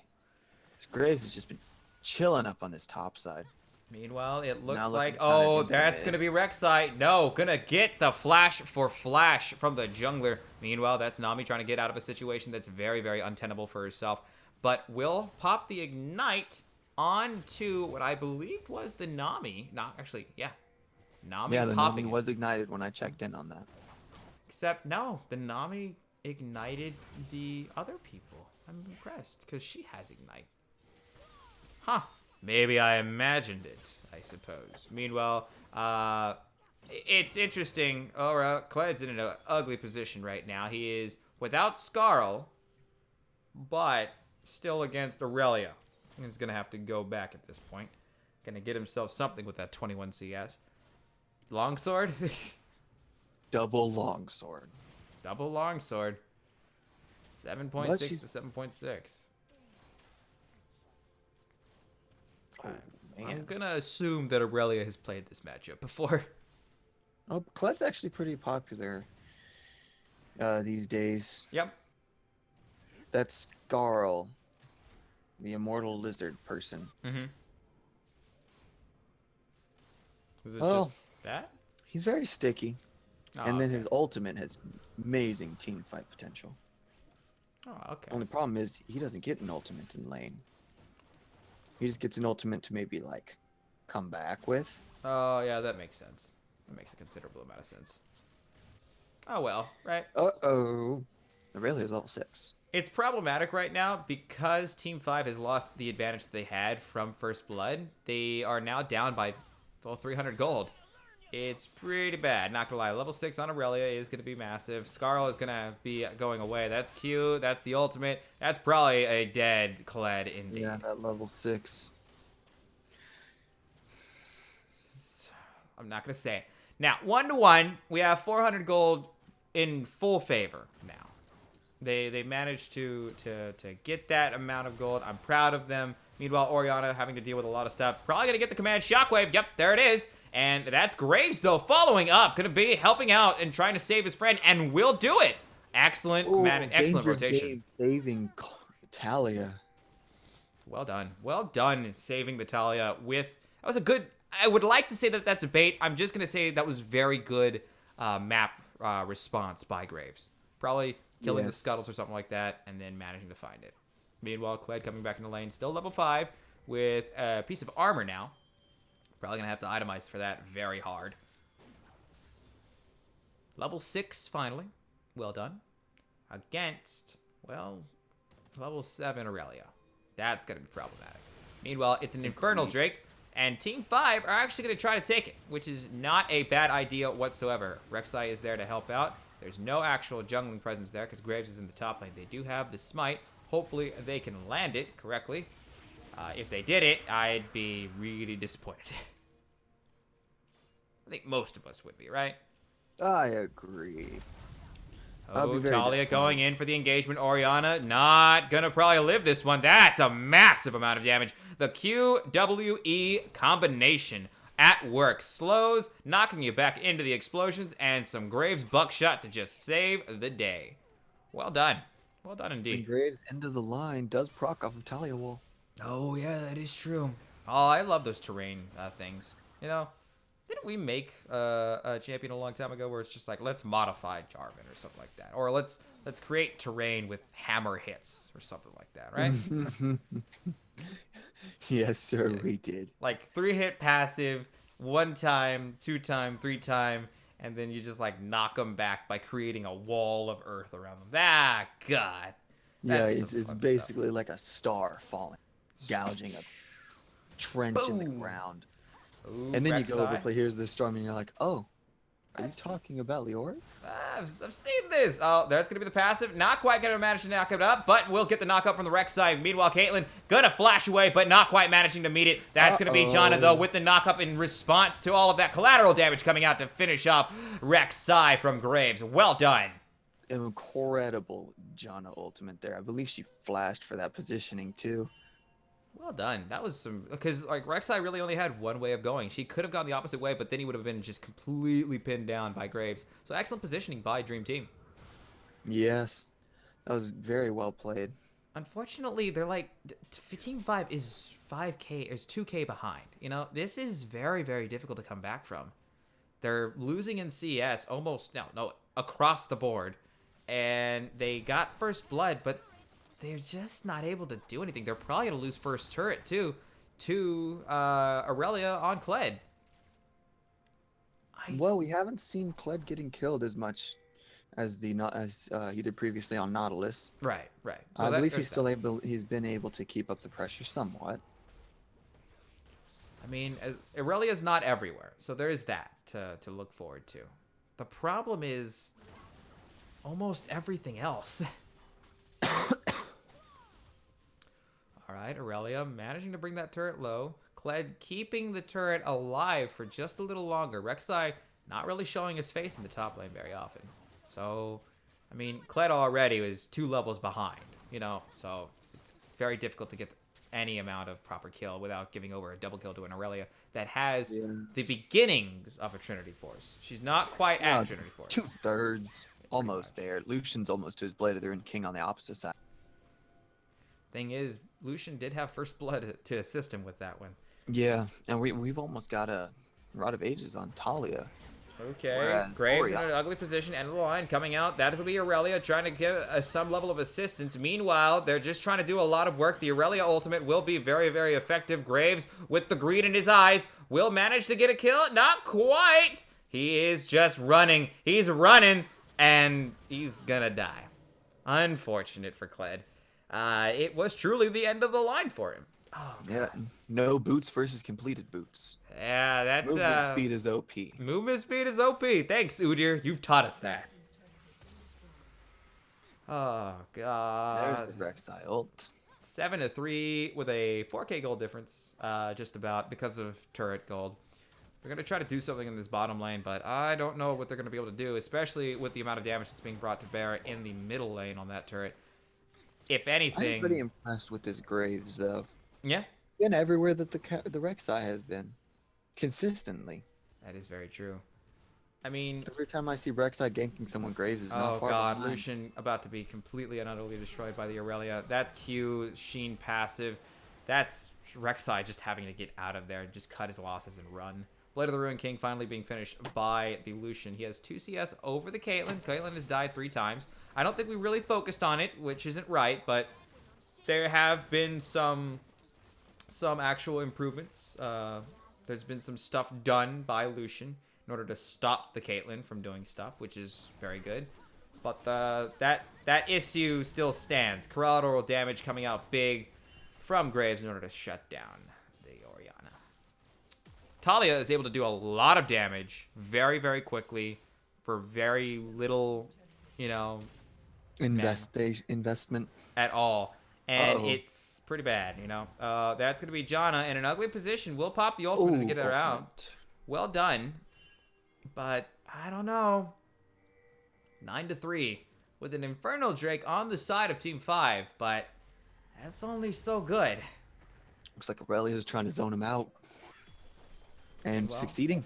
Kled in the top lane trying to do a lot of work will get halved by Graves. Graves immediately just trying to figure out what he can actually do. Kled coming off of Scarl will bring him down to a 4th, but not going to stay to fight because he doesn't have any defenses in that form.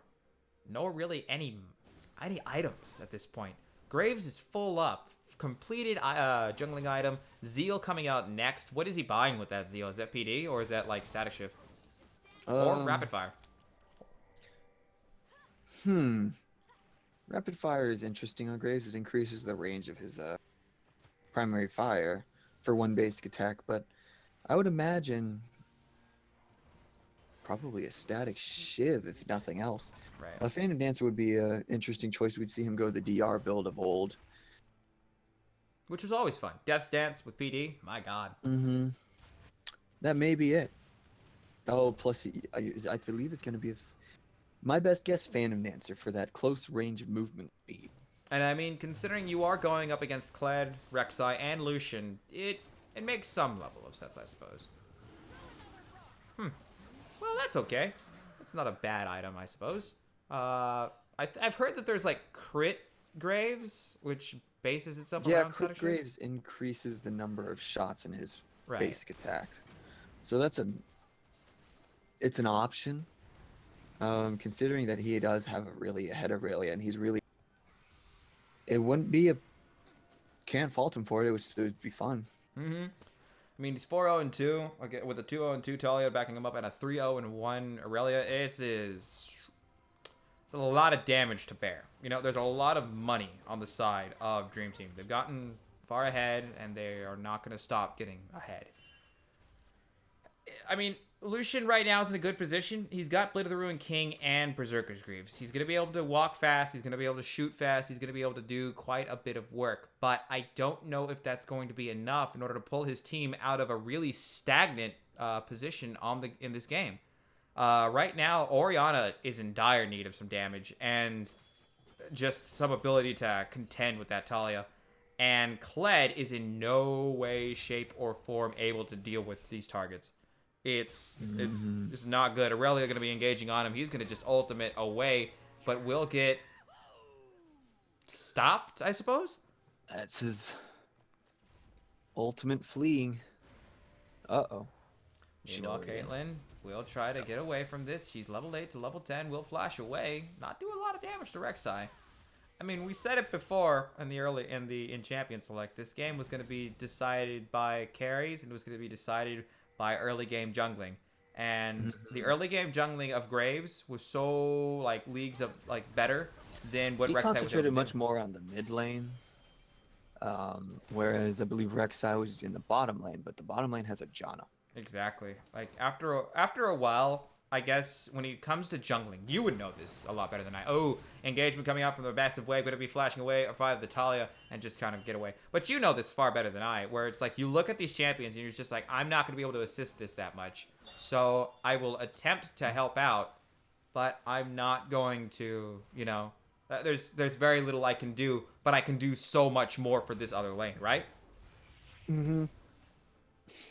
I mean, Nami Lucian is great. It's got a lot of kill potential down there, especially with the Rek'Sai, but the Caitlyn's 90 caliber net on top of Janna Tornado on top of slows, I believe compensated for when the flash wasn't up, and they never had to use more than one summoner spell at a time. Janna's still got her exhaust, and I believe that they just got to Janna ultimate faster than Rek'Sai could really make dividends come to meet down there. What a shame. I mean, he tried ganking the mid lane a fair bit, but every single time, Talia was just kind of one step ahead.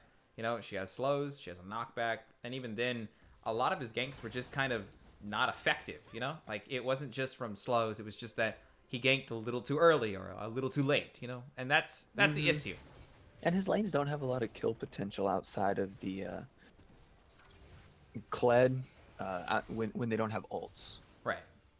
Aside from the bottom side, which we already went over. So Orianna doesn't have a lot of kill potential in mid lane when she's down on CS, and Graves has a tent in her top brush.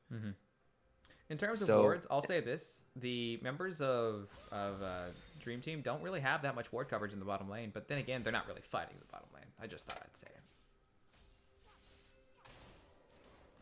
Man, Kled just got chunked. Yeah, it was. I wasn't ugly. even there. I just saw it on the side screen. Half his barge had gone. Yeah, I watched the fight. It's like 5 basics from Aurelia. Oh god, what is happening? Nami getting just completely sashimied by them all. That's going to be Graves coming in for a little bit of assisting damage. Command Shockwave actually quite big on those targets. Meanwhile, that's going to be Lucian trying to engage. Will manage to pick it up onto Janna. Very good job by Orianna in order to get away from a very ugly position. Will try to get away from that situation. EQ, W, and everything is just not Gucci whatsoever for these targets. Kled engaging like the superhero he is, but he's alone because Lucian was trapped behind the wall from Talia. Lucian not able to get any other kills out there. Unfortunate for Team 5, but it's kind of the way that cookie crumbles at that point. Unfortunate, but it is. Knockup going out. They're trying to get the kill onto Aurelia. Meanwhile, Rek'Sai's nice just trying to do a clutch. lot. Well done by Rek'Sai for some damage, and well done by popping the utility that Nami has to bear. Lucian trying She to is get ahead, something. but she's not as far ahead There's as she Bubbles. was last. There's hope. There is some hope. 12-5. She had no mana, so there was that, which is problematic. But she has Blade of the Ruin King and Trinity Force. So, one thing to note. Mr. Epic playing Aurelia has the ability to change his build, you know? Which is not something you normally see. Most people aren't really willing to change their builds. Well, as an Aurelia main, he knows what he needs. He needed more lifesteal. Why not, right? He died, Yep. therefore, need lifesteal. Oh, I'm not dying, Exactly. therefore, I'm just not going to die more. Oh, we got the fan advantage to the Black Cleaver coming out of Graves here. Ah, okay. It's not a bad play whatsoever, considering the level of tank, or not really tank right now. They're not building, Rek'Sai's not building resistances, he's just building sheer health, which isn't bad. Well, he's actually got the makings of what I'm hoping is a Dead Man's Plate or maybe a Randuin's Omen. It could be a Randuin's. I think that would help considering the, oh god, Mike. Okay, Nami going exploding like it's straight out of Galaxy Quest. Meanwhile, Lucian gonna have to flash away from a very terrible engagement. Graves coming in like a wrecking ball, trying to do what he can. Knockup gonna be coming back out from Rek'Sai, but Rek'Sai gonna be sacrificing his life. That's gonna be Command Shockwave coming in from Orianna. Will manage to get nothing off the ground except her own death from Graves because the man's fed. This time it's the jungler. This time it's the jungler right now. It's been consistently the jungler in each of these engagements. I was gonna make a point earlier on that this Rek'Sai hasn't really been able to get anything off the ground because Graves is always there. Yeah. Wherever the Rek'Sai goes, if the bottom lane, then Graves is gonna be there. Easiest Baron of their lives just picked up by Dream Team because everybody was dead, or everybody had to go back and was dead. It's 15-5 with almost a 12k gold difference in favor. There's so much money in the pockets of Dream Team. Talia will never be snuck up upon, because if you even attempt to sneak up on her, she'll just E you away and send you straight to the Shadow Realm. Aurelia is pretty much at that state where she's unkillable, because anybody who 1v1s her will die. Titanic Hydra on a Kled at this part of the game with no other items to compensate it does not help you that much. Rek'Sai has some health, but not nearly enough health. He needs that Titanic Hydra. Meanwhile, that's Caitlyn gonna be bamboozled by Nami and Lucian, but not quite gonna be able to secure the kill from a very, very decent amount of just consistent 90 caliber netting away from the danger. We'll have to burn her flash as well. Picked up a Cloud Drake just on top of everything else. Clown Drake standing by. Meanwhile, they're just trying to take out the With the Janna, that Cloud Drake is just increased even more. That's She's true. got that walk towards me passive. 8% movement speed.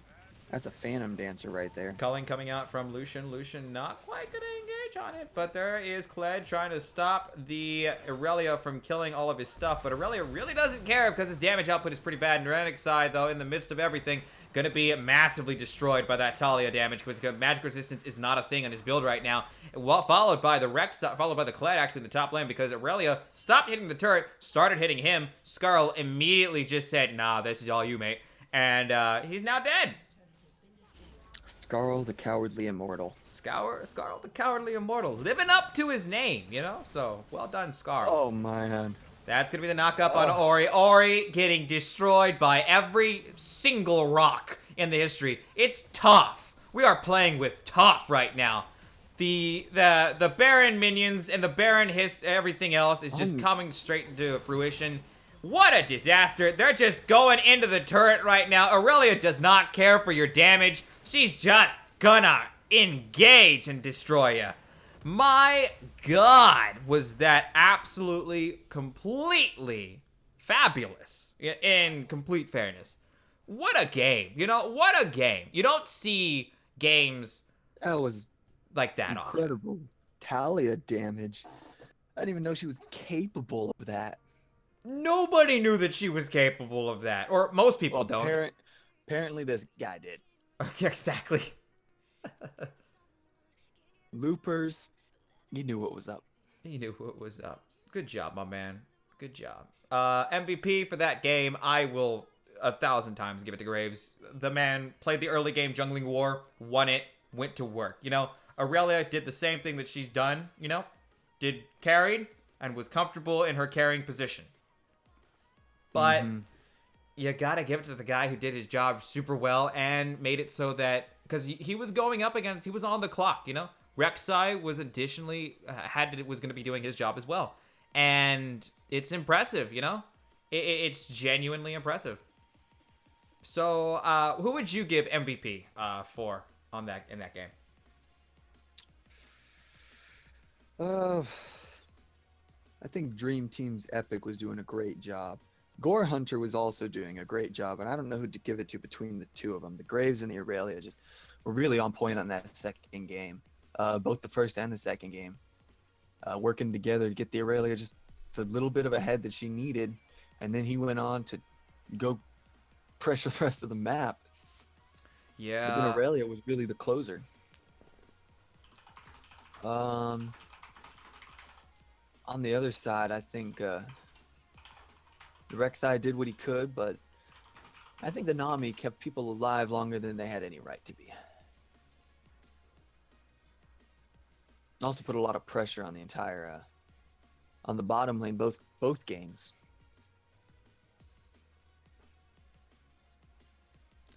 Okay, interestingly of note, looks like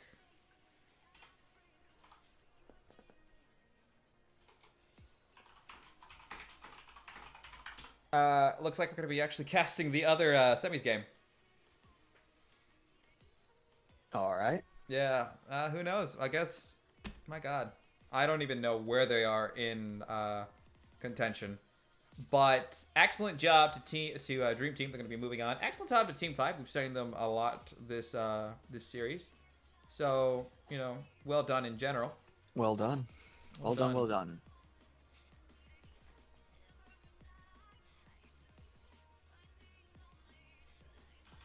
All right, so we're going to just spectate them when they get into the load screen. Okay? So we're going to just hold off. I'm going to just spectate you. Spectate me. That's all right. That's all right, man.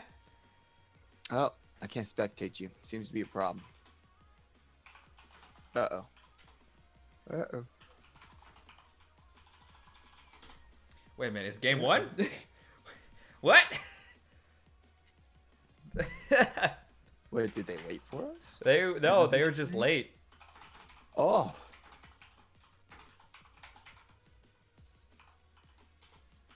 Let me casually joke around with the admins. It wouldn't be a Nerdbird stream without something going slightly yucky. Oh God, I used the word yucky. Regardless, what do you say? in that game. Let's talk about that game more because we are looking at the semifinals. They're going to be Dream Team's going to be moving on. Team 5, unfortunately, will not be so, but it may be a consolation prize. I'm not certain. There may be like a game for, or maybe a set for game 3. I'm not certain, or for third place. Not quite certain yet, but the thing I was most impressed with, the thing I was not impressed with. I'll start with that. The thing that I think that if anybody out there is actually listening, the thing that needs to be said is that you folks, if you are watching this game and you are playing these sets, these are not best of 1s, they're best of 3s. And that game was decided effectively when Aurelia was picked. You know, after a certain point, yes, the jungling mattered a great deal. We've seen G Lucy do so much work in these games, you know? The thing is, that was a situation where it was not one. There was nothing you could do in game, you know? The champion select was completely decided when you picked Aurelia and you picked nothing to adequately counter Aurelia. Yes, Kled could have been chosen, but from the way Kled worked and from the way that Kled was played in this game, and from the way that their jungling, you know, kind of schema was going on, that was just not good enough, you know? So, in fairness, the way that that game could have gone differently, possibly, is if Aurelia got banned and you forced them to go on a secondary champion. Because obviously, if you were not able as a team to counter that champion, and you didn't ban that champion, what's going to stop them from trying to play it? Instead of you, like, struggling to play a champion that you may or may not be able to play, just, like, go the distance and just ban the ever-living crap out of it, you know? So, I don't know. What do you think about that game? Yeah, I believe that I believe that the Aurelia should have been banned first, second, or third. Probably third. If they make them believe, oh, they're not going to ban it, we're going to get to play it again, and then say, no. Gone. Change your plan. And they just didn't do it. They thought the karma was worse or because they didn't seem to have a problem against the karma last time. They didn't. I believe they were actually they played the karma, and the karma was useless at that point. So I'm not sure what their game plan was there with the karma ban instead of the Aurelia. Maybe a miscommunication. Maybe he thought he could play Kled into Aurelia. Maybe. I don't know. The thing is, Aurelia is such an not archaic champion, but a champion that has seen so much action in the league. She's a long in the tooth champion, you know? She's a bit old.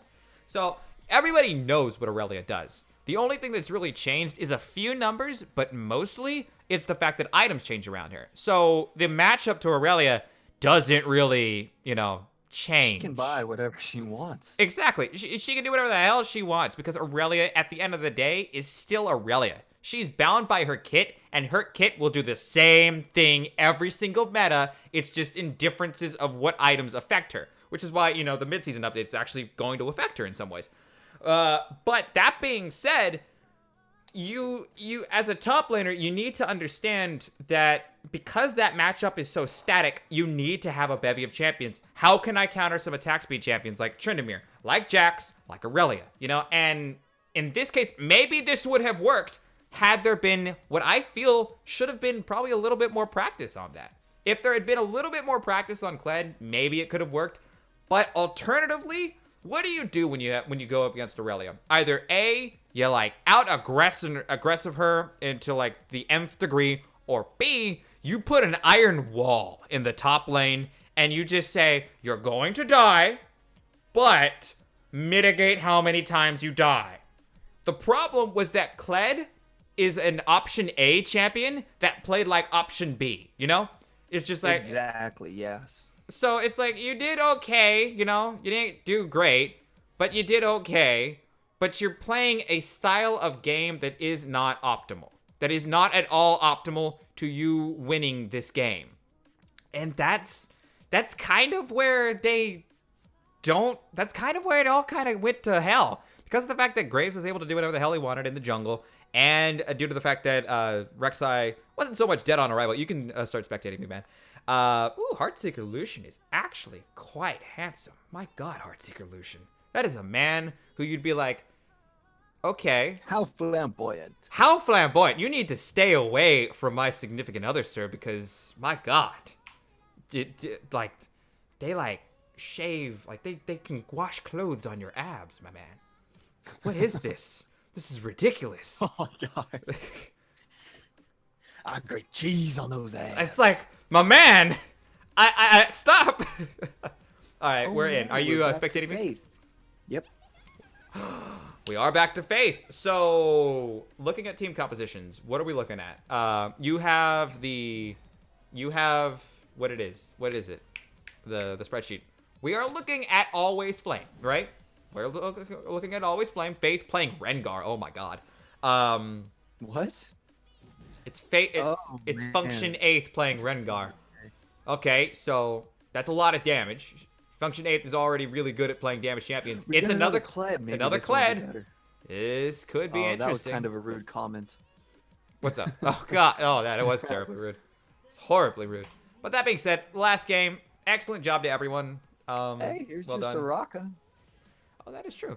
I wish for the best of luck, and if you guys do continue to play as a team, I genuinely hope that you guys play a little bit more. Like the best thing that you could possibly do is make certain that your laning phase is a little bit more up to snuff, and maybe your champion select. Champion select It's dictates the same everything. matchup.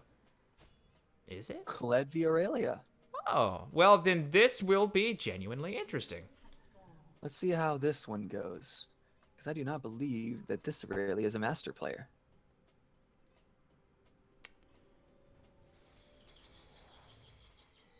I mean, his tag says but. Well, obviously, they must be a god. I kind of want to look into Silent Walrus 75. I don't... Yeah, he's provisional in this game, but most played champion is Aurelia.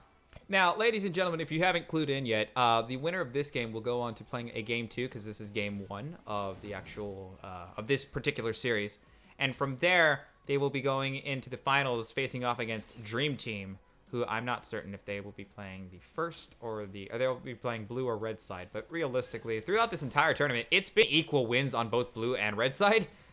With I think red side actually edging out over blue team, right? Yes, red side has been a little bit more successful. Right. But regardless, welcome to the road to Dreamhack. You know, this time it's the road not taken, except we're taking it right now. I'm Eat very it, Robert excited for this Frost. game. We've got a lot of different picks. We got the fun a matchup which seems to be going in the Kled's favor in the top lane. The thing is, it's not this Aurelia is not nearly as aggressive as the previous Aurelia. So Well, the last Aurelia actually started the game against the Kled really defensively and just farming carefully. Oh, that's gonna be a sure to moo keep from the base side, attacking. getting a little bit of an engagement. Yeah, I was gonna say we got a Katarina against a Xerath, an age-old matchup that you've seen since season 2. We got an Amumu. Everybody's always excited for Amumu. Mumu. We got a Rengar. We We got have Knife Cat. We have a lot of champions in this game that aren't immediately seen very often. Rengar going to be engaging, going in onto that Xerath. Xerath very, very low. First blood coming in from Katarina. Well done. Oh, that's a Mumu, though. Wants to finish the job in the bottom lane. Looking to actually help out the rest of his team. Meanwhile, Lucian is still on the hunt. Oh, we got a Lulu. We got a Soraka. We got a Jhin, completely unseen in this tournament by us so far. Exactly. I mean, you see Jhin everywhere else, but that's no excuse. Not here. Not here. Apparently. Oh, Apparently. Oh, we got longsword starts. wait a minute. This is... And a hungry Rengar. If you guys didn't know, oh god, Amumu in a very disgusting position right now, but Rengar, will he manage to secure the kill? Not quite. Jhin, though, picking it up. 1-1, 5-2, with blue team still in the lead because of certain, first blood bonuses and all that jazz. But Kled's still doing a fair amount of work against this Aurelia. So you were saying... What I was saying is that we didn't actually name the red side team. Their team name is Nameless Destroyer XD trademark, which is so incredibly long. I'm pretty much. Oh God. halfway to not even saying it. So, Destroyer is going to be the name of the game for that particular one. Meanwhile, Lucian engaging heavily, but Soraka with a massive amount of stuff. That's the flash preemptively by Mr. Lucian in order to get out of a very, very, very disgusting situation. That's the thing about Jhin. You have a finite amount of bullets in an engagement. And yes, you do reload, but that's the thing. Okay, Mr. Kled trying to get out. That's going to be Skarl. Not quite appearing right when she wanted. He wanted Skarl to appear to get that that frame of invulnerability, but it just didn't quite think go the the way. minions turned the tide of that one. Yeah, it seems like it. He was really basing it off of that. Unfortunate. Too many. Right now, though, you are actually just as correct as we said before. Aurelia was playing a little bit defensively, but came out a little bit offensively, and when she had the advantage, she just pressed it, and she is 32-24. Sheen Star instead of Phage. We'll see how that ends up. More damage. More damage. But it's What do you also a think? lot less tank. What do you think? Do you like the Sheen or the Phage start more? I prefer the Phage Star more. That's fair. But that's just movement speed. That is Sucker for that. Yeah, no, that is go-to. I'm a jungler. What do you like? Movement speed. Do you like anything else? Give me Nah, all those really. lethality items off. Plus Lethality movement items. speed. Oh my god. I'm just gorging myself on lethality. Oh my god. Oh, what are you playing? Volibear. Why do you have a... Didn't you just say you bought Yumu's? I did. I did? Why'd you buy Yumu's? Movement speed. Speed. Oh god. Oh, they did actually change Blast Volibear. and lightning and movement. What did they do to change Volibear recently? I didn't look at the patch notes for that one. Me either. Okay, imagine the changes. They gave him an AD ratio on his ultimate. Now he's like lightning magic damage. Didn't we say that last time? Yeah, but It's just like, well, how do you bring Volibear back into the meta? I mean, I'll put an 80 ratio on his lightning. No. No. Put an 80 ratio on his shockwave and his lightning. Okay, there's gonna be fighting in minions right now, but that's gonna be Rengar going in for the knockup. That's Skarl leaving the battlefield just as quickly. That's the ultimate from Aurelia. This is actually deja vu from a Whoa. Kled dying from. We've got a lot more attention. It's not a 1v1 anymore. No, it's not. This is Faith. This is all Faith. Faith doing a lot of work in every game that we watched. It's true. It is true. Meanwhile, though, in the bottom lane, trying to do a little bit of work. Amumu trying to get some jungling off the ground, but Rengar is ahead in farm and in assists. He's died once though, but I don't know. Maybe that farm is just minions. What do you think? I mean, it's time will tell. Time. We don't know where the because the Jhin does have a kill up on the Lucian. Times change. Oh boy. God, that's Katarina trying to engage onto a Xerath, doing a pretty decent job of doing a fair bit of damage, but not enough That was damage. a late arcane stun. Yeah, I'll say this. It feels like this is a matchup that was done under duress. I really want to see what the bans were for this game because they feel really constricting for Xerath, you know? Because, I don't know, it feels like Xerath doesn't normally play this kind of matchup. Does that make any sense? No. Yeah, I hear what you're saying. So it's 3-1 right now. Always Flame has about a 2K lead over the members of Destroyer, but it's not a thing that's untenable. It's Aurelia's level 7, the Kled level 6. We're seeing kind of a repeat of what happened last game. They just kind of got ahead, and now they're staying ahead. She's only 10 CS behind, or the Kled's only 10 CS behind the Aurelia, which isn't a bad thing. It's the 2 kills and then Amumu in a horrid position. That's the ultimate from Amumu. Will not go the distance. My God, every single time I look, that Lucian skin is absolutely impressive. Meanwhile, Kled gonna try to melee form the Aurelia with, as Kled, and will get immediately shoved back into the coffin that he made himself the previous 2 times. 5, 2, 1. That's going to be Rengar engaging onto the Jhin. Will get the flash. Not quite. Exhaust being popped in presence. That's going to be the immediate route. Going to try to wait for something else. Lulu Oh, the Lulu didn't get banned this game. I'm impressed. That is something we haven't seen. Surprised? I am surprised. It means that they banned differently. You know, I really want to see this banning phase because it wasn't just the same. I assume they banned Karma as well because that's why we're not seeing her. But who knows? Here, let me give you a little bit of an insight here if this loads up. All right. Meanwhile, blue team gonna be taking out their first turret. had Well done. That's gonna be Always Flame. always flame. They banned Oriana, Kennen, and Caitlyn. Okay. Um, And then Destroyer is the other team. Nameless Destroyers XD trademarked. I just had to read that off a piece of paper, by the way. Right. Lee Sin, Graves, and Ivern. They said no jungle for you, Faith. That's not a. That's actually some targeted bans. That's a lot of targeted bans, actually. Somebody watched the stream, I suppose. What do you think? Maybe that's what happened to our viewer count. They all started playing provisionals. They're like, I'm super impressed. They're all playing game. They had to go play their games instead of watch other people's games. Oh god, bass player. Yeah, no. We all. It's just like Lulu made it through. Who knew?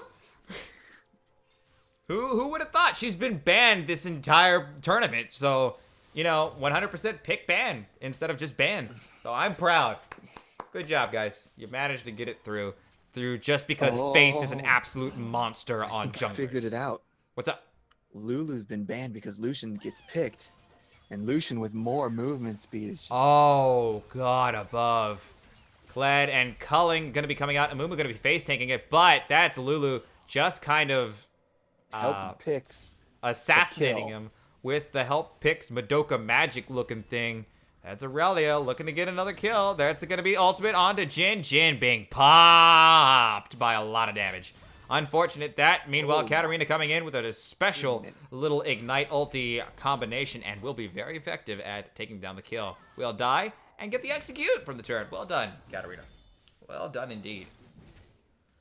That's Case. Case was the one that played the Zed in the last game. Meanwhile, Kled going to engage again onto the Lucian. Meanwhile, oh my God, above. Yeah, Team Zed was just... I want to learn how to play Team Zed because God knows that was impressive. Meanwhile, Kled thought he could engage on Heartbreaker Lucian and was unfortunately rebuffed because Lulu never leaves her AD carry. Good job. There's the polymorph. There's Palm Poly. A lot of damage going out. Kled does have no armor. It's going to be trying to build that Titanic Hydra. We've seen the same build twice now. Unfortunate. He wasn't doing half bad early, but then they switched up lane opponents on him and now deal with a Lulu who's always hiding around. Yeah. He keeps on engaging on the Lucian, and like you'd think after the third time he'd be like, there's gonna be a Lulu right around the corner and I'm going to die. But no, I guess not. 8-1 with an 8k gold differential in favor of Always Flame. Destroyer, Nameless Destroyers really needs some X factor in order to not remain nameless because it's pretty bad, not gonna lie. A lot of damage going out underneath the turret. Stun on that one. Yeah, well done. Meanwhile, it's going to be Amumu around behind the corner. I'm going to be honest with you. That Amumu has not really been doing a whole lot this game. It's kind of like antithetical junglers going up against each other. You have Rengar versus against Amumu. Amumu typically peaks mid to late because he's unkillable and he's got a lot of CC. The bandage toss is super useful in the early game, mid and late game. But you have a Rengar who's able to do so much work at every part of the game, minus maybe the late game. So, Ozov also got a, Runic Echoes. I believe that's the name of that jungle item. I never play AP junglers. Yeah. Oh, Kled. Oh, poor baby Kled. Gonna be flashing away, but unfortunately, he met the kitty cat in the asylum and just never quite recovered from that, giving the kill over to Katarina quite blatantly. Well done. Well done. I always like to see it when junglers do that, as opposed to like, I'm playing Dr. Mundo. I've got 8 kills. I think I need 5 more. So, Mundo goes where Mundo goes. Get to your lane, throw myself a briefcase, pick up that kill. Sayonara. Exactly. Thanks for the help. Like, Dr. Mundo, what are you doing? You're going AD. Yeah, there's a reason I am. Gosh, I have AD ratios. Why not? I would go AP before I go AD on Mundo. I mean, it depends. Oh, God, that's going to be Rengar caught out a little bit. That's Right now, not a this is tank very either. bad, but he does have that CC immunity because Assassin update. 9-1. Feels good, I guess. Rengar going to be ulting into the Shadow Realm. Going to be looking for the kill. Not quite managing to find it because the recall animation managed to get himself a little bit above. Jhin going to get Chilling Smite in place of that. Meanwhile, Rengar still frontlining and going to get himself out because that Runic W Echoes is really still good. the title. Runic Echo is still the title. I don't know. I typically don't go Runic Echoes on a Mumu. I go, No, you never go Runic Echoes on the moon. Not yeah, anymore, at least. you go like the Cinder just- Hulk. Yeah, there's just too much, too many shields. It's too much death. AP Mumu doesn't work anymore. Yeah. It's a sad day when AP Mumu doesn't want to play AP. Best to play it in a ARAM type game or just a fun joke around game. Yeah. I still say, oh god, Aurelia going in. That's going to be wild growth. Massive knockups everywhere. Soraka going to be just getting absolutely shredded. Meanwhile, that's going to be Rengar getting killed under the map, also from Curtain Call. Meanwhile, that's Jhin still trying to engage. Didn't pop Curtain Call, just popped Deadly Flourish, but I guess it mattered to him. 10-3 with, Nameless Destroyers managed to pick something up out of it all. So there's that to be proud of. Saved their turret, too. Saved their turret, got the kill onto the Rengar with the assistance of their turret, in addition to some Jhin damage. Lucian, meanwhile, just trying to engage, will get the stun off, and will have to immediately flash out because that is entirely too many champions that he is comfortable with dealing with. This is a problem, though, like with the Mumu, if you don't have any tank. Down. Had to use Wish to save the Amumu. Yeah, like, if Amumu has tank, he does enough residual damage with his W. Plus, it gives you the ability to survive in the jungle a lot easier. Especially against Lucian, I would have gone for the Cinder Hulk because you get the damage on Cinder Hulk. You got all of that health. You have your Ninja Tabby, and you can just sit there and Tank. you get armor from your E. It's the E. It's the the E, DR. yeah. You reduce damage per hit. physical attacks 10 off. So you just don't take damage from ADs. You can just sit on them all day and hold them still for your allies to come and kill them. Number one thing about AP Mumu, it's greedy. It is You're super greedy. You're just killing people, and you're taking the kills. And I mean, look at it. Could Who be else going on to your gen. Could be Who going on to your has gen. 3 already? Which is impressive, in fairness. That's going to be Blue Team taking themselves a Cloud Drake at 17 minutes, which is not the latest Drake, I think. No, I think that is the latest Drake. I think the latest So Drake before far, this. yeah. Yeah, I think the earliest Drake we've seen before this, or the latest, was 13. There's not been a lot of dragon control. Oh, God. That's immediate stun, though, from Mr. Xerath. And she lives. She does live. Hashtag Gunblade. Hashtag Gunblade, indeed. Well done to Katarina, knowing her damage, but well done to Xerath for trying to stop it and mitigate it a little bit, but he just does not have the defenses in order to actually adequately deal with that. Abyssal Scepter would almost be a waste. There's the Amumu Wild Growth coming out. Will knock him back up. That's very, very well done by the Lulu. I guess maybe they banned Lulu because of the sheer amount of utility that she was able to bring. In addition, they probably did it because they're like, I don't want to look at those animations because they're too entirely good. And that's why. I think it's just because they didn't want it. They didn't want it at all? They just didn't want the anti-assassin. I mean, how many Yeah. assassins have we seen played? We have seen a fair few, in fairness. And, I mean, Lulu is effectively, like, Janna tier Lulu's a levels. counter to Aurelia. Just turn her into a little cat. Just kill the cat. Little water pond looking thing, because God I don't even know bless. what this Lulu turns them into. Yeah, I don't know. It's all magical girl references, so Madoka Magica Yeah. girl. Little. thing. I don't even know what to call that thing. Rabbit? I mean, it's evil, Oh, I yeah. know, in this series, but who knows. Regardless, though, it looks to be pretty bad for Destroyers right now. They're dealing with a massive amount of fed people. Meanwhile, Kled is not dying near as much as he used to. So, mad props to that. There's going to be the immediate stun. Stun lock for hell right now on Katarina. But Katarina immediately just going to say, no, Meanwhile, that's going to be a lot of damage. Oh my god, above! Double kill coming out from Katarina. Meanwhile, Lucian is just saying, I want more kills. Kled coming in from the side, not quite going to manage to get a knock up or a knock back. Rengar ultimate coming out. Kitty Cat coming in from behind, wants to get a kill onto something, getting it immediately exhausted. Not quite going to DR cleanse that one, but Skarl still, and rather Kled, still getting out of an ugly situation. Going to leave himself. Rift Herald going back. I think like the... I knew you were going to say that. Yeah. Yeah. It's important. Call out the Rift Herald. Rift I'm Herald. like, oh, he's just going to read the screen. And then you read the screen. I'm like, okay. Yeah, Rift Herald. Gotta talk about Rift Herald going away. Because of the fact that I kept on pronouncing Kled as Skarl and Skarl as Kled. Because they're both the same! And I was about to make a big joke about how Skarl is like super important, but he's never been there. Oh, lots of damage actually going out on Aurelia. Curtain Call coming out, but the slow, not nearly as good as it used to be. But it's okay. He only has Yumu's Ghostblade and BF Sword, and at this point, he needs a little bit more damage. Pix looks like a Digimon.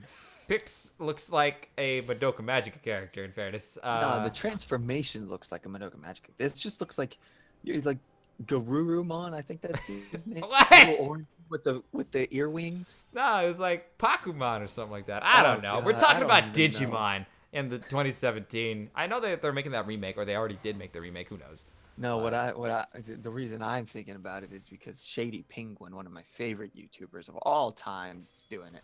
Oh yeah, I forgot about that. Well, regardless of penguins and their stupid. shadiness, I've watched one video on it, and since then, nothing. I It's- just don't watch it. Digimon is not my cup of tea. Just Pix give me looks a like a- Pokemon video any day of the week. Pix looks like a fat dove with that skin. Yeah, I can see it. 14 to 4, 42.5 to 28.7. It's a 14k gold differential, and it shows. You know, there's a lot of damage.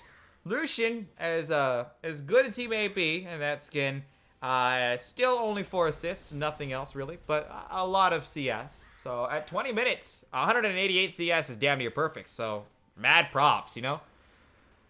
That being that, it is pretty ugly. What do you think? We were gonna speak about the Kled Aurelia matchup. What do we think? This is gonna be a Well, Baron. they never even had the chance to do the 1v1. That is true. Not at equal levels at all. Meanwhile, Lucian gonna come in with that sweet 80 carry damage. Gonna try to do something. Aurelia in the bottom lane gonna be pushing forward a little bit more. That's Blade of the Ruined King's passive popped. They're gonna try to take the Baron from behind, but nope, Xerath's not quite gonna manage it. That is gonna be a Soraka gonna have to run really fast, because that is a situation he does not want to find themselves in. Amumu gonna get out. Amumu still has no offensive item, or rather defensive items. Gonna miss the bandage That's toss. Sork Pen. Oh my god, above Katarina coming in big. Cat, they have families. I didn't think you know.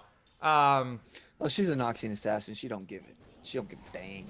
Oh yeah, that's very true. Rengar just gonna body slam onto a goat person and kill them. So well done, Rengar. PETA would like to have a talk with you, even though you are an animal. Meanwhile, Kled gonna suicide in.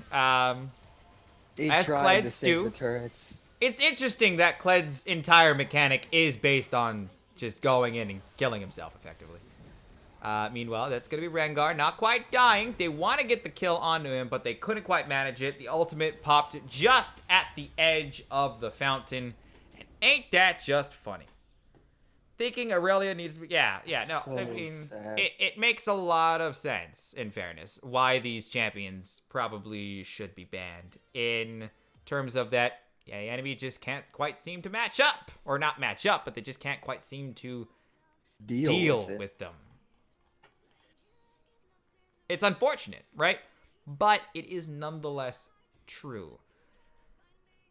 In terms of MVP, I would like to give that to probably not so much Rengar, because Rengar just kind of did his job. I would give it to Lulu or Cat, you know? I think Katarina was just straight up just running around and just murdering the things. I think that Lulu deserves it there. Yeah, I mean, she got through ban phase, which is Herculean in effort, you know? Like, how did you manage to get through ban phase, Lulu? I'm so proud of you. But, oh god. Oh, now the Hulk screen. Oh no! Oh God above! I'm so sorry, ladies and gentlemen. You got to see the behind the scenes ugliness of everything. But beyond that, I would give it to Lulu because of the fact that Lulu gave some genuinely great utility throughout the entirety of that game. Oh yeah. Made Lucian's game a lot easier than it probably could have been. Soraka Jhin is a super sustaining lane, so already you're done. Whatever. I don't know. It really comes right down to it. The thing that really tipped that game in Always Flame's favor, because both teams were playing decently well, was the fact that the jungler that they picked, it wasn't so much that Faith was great, it's the fact that Amumu was on a really bad build. Can we say that? That is the most ahead Amumu build you can ever go. Yeah, and like the thing is, you are nowhere near ahead on that build, especially in that game alone. So, I mean, to be quite honest, that was the worst decision made. The best player in that game would have been Lulu, as we said before. The thing that could have stopped that game from being so totalitarianly awful may have been the Aurelia ban. Could have possibly been a better choice in terms of jungler picked. I know that a lot of junglers were banned in the last game. You named them off. It was like Graves. It was like whatever. Graves, Ivern, and it looks like we're having a repeat if they ban Lee Sin here. I mean, they will have first pick, you know? They will have first pick. So this is actually going to be really big. They have to either ban Ivern, or, I'm sorry, they have to ban Aurelia, or they ban something else. If they don't ban Aurelia, then it may just be another repeat, just like we saw in the other semifinals match. They'll have to take Aurelia, I think. If they take Aurelia, will they be able to play it? GP getting banned. Oh. Who knows? Lulu getting banned. Okay, so they're scared of the first pick. What will Profit pick up? That's the question. Twitch. Okay. Is that jungle Twitch or is that AD carry Twitch? Hopefully 80 carry Twitch. You don't like jungle Twitch, don't you? I don't like jungle Twitch. If you're gonna play attack damage carry in the jungle, just play Kindred. Make Riot realize they need to bring my baby back to the top tier. Oh, I forgot about Kindred. I think most people forgot about Kindred, sadly. Because that champion has disappeared. Yep, they just nerfed her mana cost and everything to the ground. Ooh, we're seeing a repeat of that one game. This is game 2, ladies and gentlemen. No, that's Case on Ziggs. It's Case on... No, you can switch it, you know? You can always switch it. I know, but I can hope. Yeah. Now, Annie Hover, this is game 2, ladies and gentlemen, between Always Flame on red side and the Nameless Destroyers on blue side. Now, in order to remain named, Nameless Destroyers is going to have to, you know, do some work. Yes, jungle Twitch is OP. I just don't like it. Yeah, no, in fairness. You know, this could be a return to form of Always Flame's second game that we watched today, where it is, you know, burn down those objectives super hard and then go from there. You have Sona and Twitch potentially in the bottom lane. That's a really ugly bottom lane that you have to endure. Like, No, that's Sona's not on the nice. other side. Yeah. It's Ziggs Sona. I'm sorry. I misspelled. I misspoke. It's jungle. It's, my God. Sona Ziggs in the bottom lane is still a super pokey. It's arguably more pokey than what I just said before. Oh, God. It's Evelyn in the jungle. All right, so it's 80 carry Twitch. This with a I'm Baker. looking forward to it. It's Eve in the jungle. Now, you told me before that it's Feast or Famine. The Feast or Famine build for Twitch is AD, or for Evelyn it's AD, right? Or is it AP? It's AD, but I don't know what we're going to see here. Yeah, no, that's fair. Aurelia, of course, getting picked up because it's been really good this entire tourney, with Kha'Zix being picked up on Faith because they didn't Faith have is it. back on Ka. So they're gonna have to. If Evelyn can deal with it, I don't know, because Evelyn is pretty easy to kill in early game. Leona, which could stop the Aurelia, which is good, right? You have Vega's Something Event to stay on Horizon, the Aurelia, which yeah. if Vega's Event Horizon used to manage to do a decent amount of zoning. And you got the Galio, taunt. Galio, all of this screams to me that they really want to protect some people. Galio feels like we said before, option A or option B. Option A, you kill the Aurelia, which has never worked this entire series. Or option B, you just say, you're gonna die as few times as possible, you'll still be useful. And you know what? Maybe it'll work. Who knows? I don't know. Last pick is gonna be Lucian on Case. No. What? What? Okay. This is an interesting matchup. Lucian pocket pick into the Veigar? Lucian pocket pick into the Veigar in mid lane. Is Case the one I saw that on? Okay, so Case was the one that previously played. No, Case is a LeBlanc and a Zed player with some Victor in there too. Yeah. Haven't seen any of those except for Zed out. Oh, there's Case. Case picks up the Ziggs. All right. Railgun again gonna be playing AD carry as normal. Okay. All right. The world makes sense again. Hey! Don't do that! That's not fair! World doesn't make sense, Always Flame! Come on! Alright, world doesn't make any sense anymore. It's pocket pick Lucian. Oh god, did they trade back? They traded back at the last second just to spite us. Because apparently they don't like us. So, looking at this team composition finalized, we have Ziggs in the bottom lane alongside Sona, with Case, who's typically been their mid laner, unless they're switching, which could always be possible. But from what we can see on the veneer of it, it's Lucian with Exhaust, which is typically chosen in these mid lane matchups, as a pocket pick against Veigar, which could be very, very, very good, because you also need some AD. You know, if you just pick another AP laner, you're kind of over, saturating it, because I'm pretty certain that most Sonas go a little bit pokey, if ever. But this team composition looks like they want to win in the mid game. They want to win hard. There's a lot of damage. There's not really a lot of tank. Meanwhile, you have the complete opposite of that. You have a lot of tank, not as much damage, but yeah, you still have quite a bit. If you go the classic Evelyn build, you're gonna have a lot of health and a Randuin's Omen at some point. I don't know. It's Galio. That kind of Evelyn has really fallen out of favor. Yeah. So you're probably looking at two tanks, whereas I think Leona might get a redemption. Maybe. And maybe. The thing is, it's all going to be dependent. By redemption. This is all going to be dependent. We've seen these matchups before. Galio cannot give Aurelia that much of an opening. If he does. Well, Galio is going to have a lot of weight so he can just let her push. And then see if he sits under tower and she never gets ahead and he's still CSing. Galio's a little bit more helpful in team fights with the team comp that they've got. Right. Veigar can just, if Veigar doesn't get destroyed in the early to mid game, then him combined with Twitch could just delete that Aurelia. It's going to depend heavily on these jungling, and it's going to be dependent on... Okay, if Galio loses in the top lane, Aurelia is going to become a massive issue that's going to be able to burst Twitch down, probably ignore Leona for a little bit, even though she has the stun, because, I don't know, Merc Scimitar is always a thing. It's always a possibility.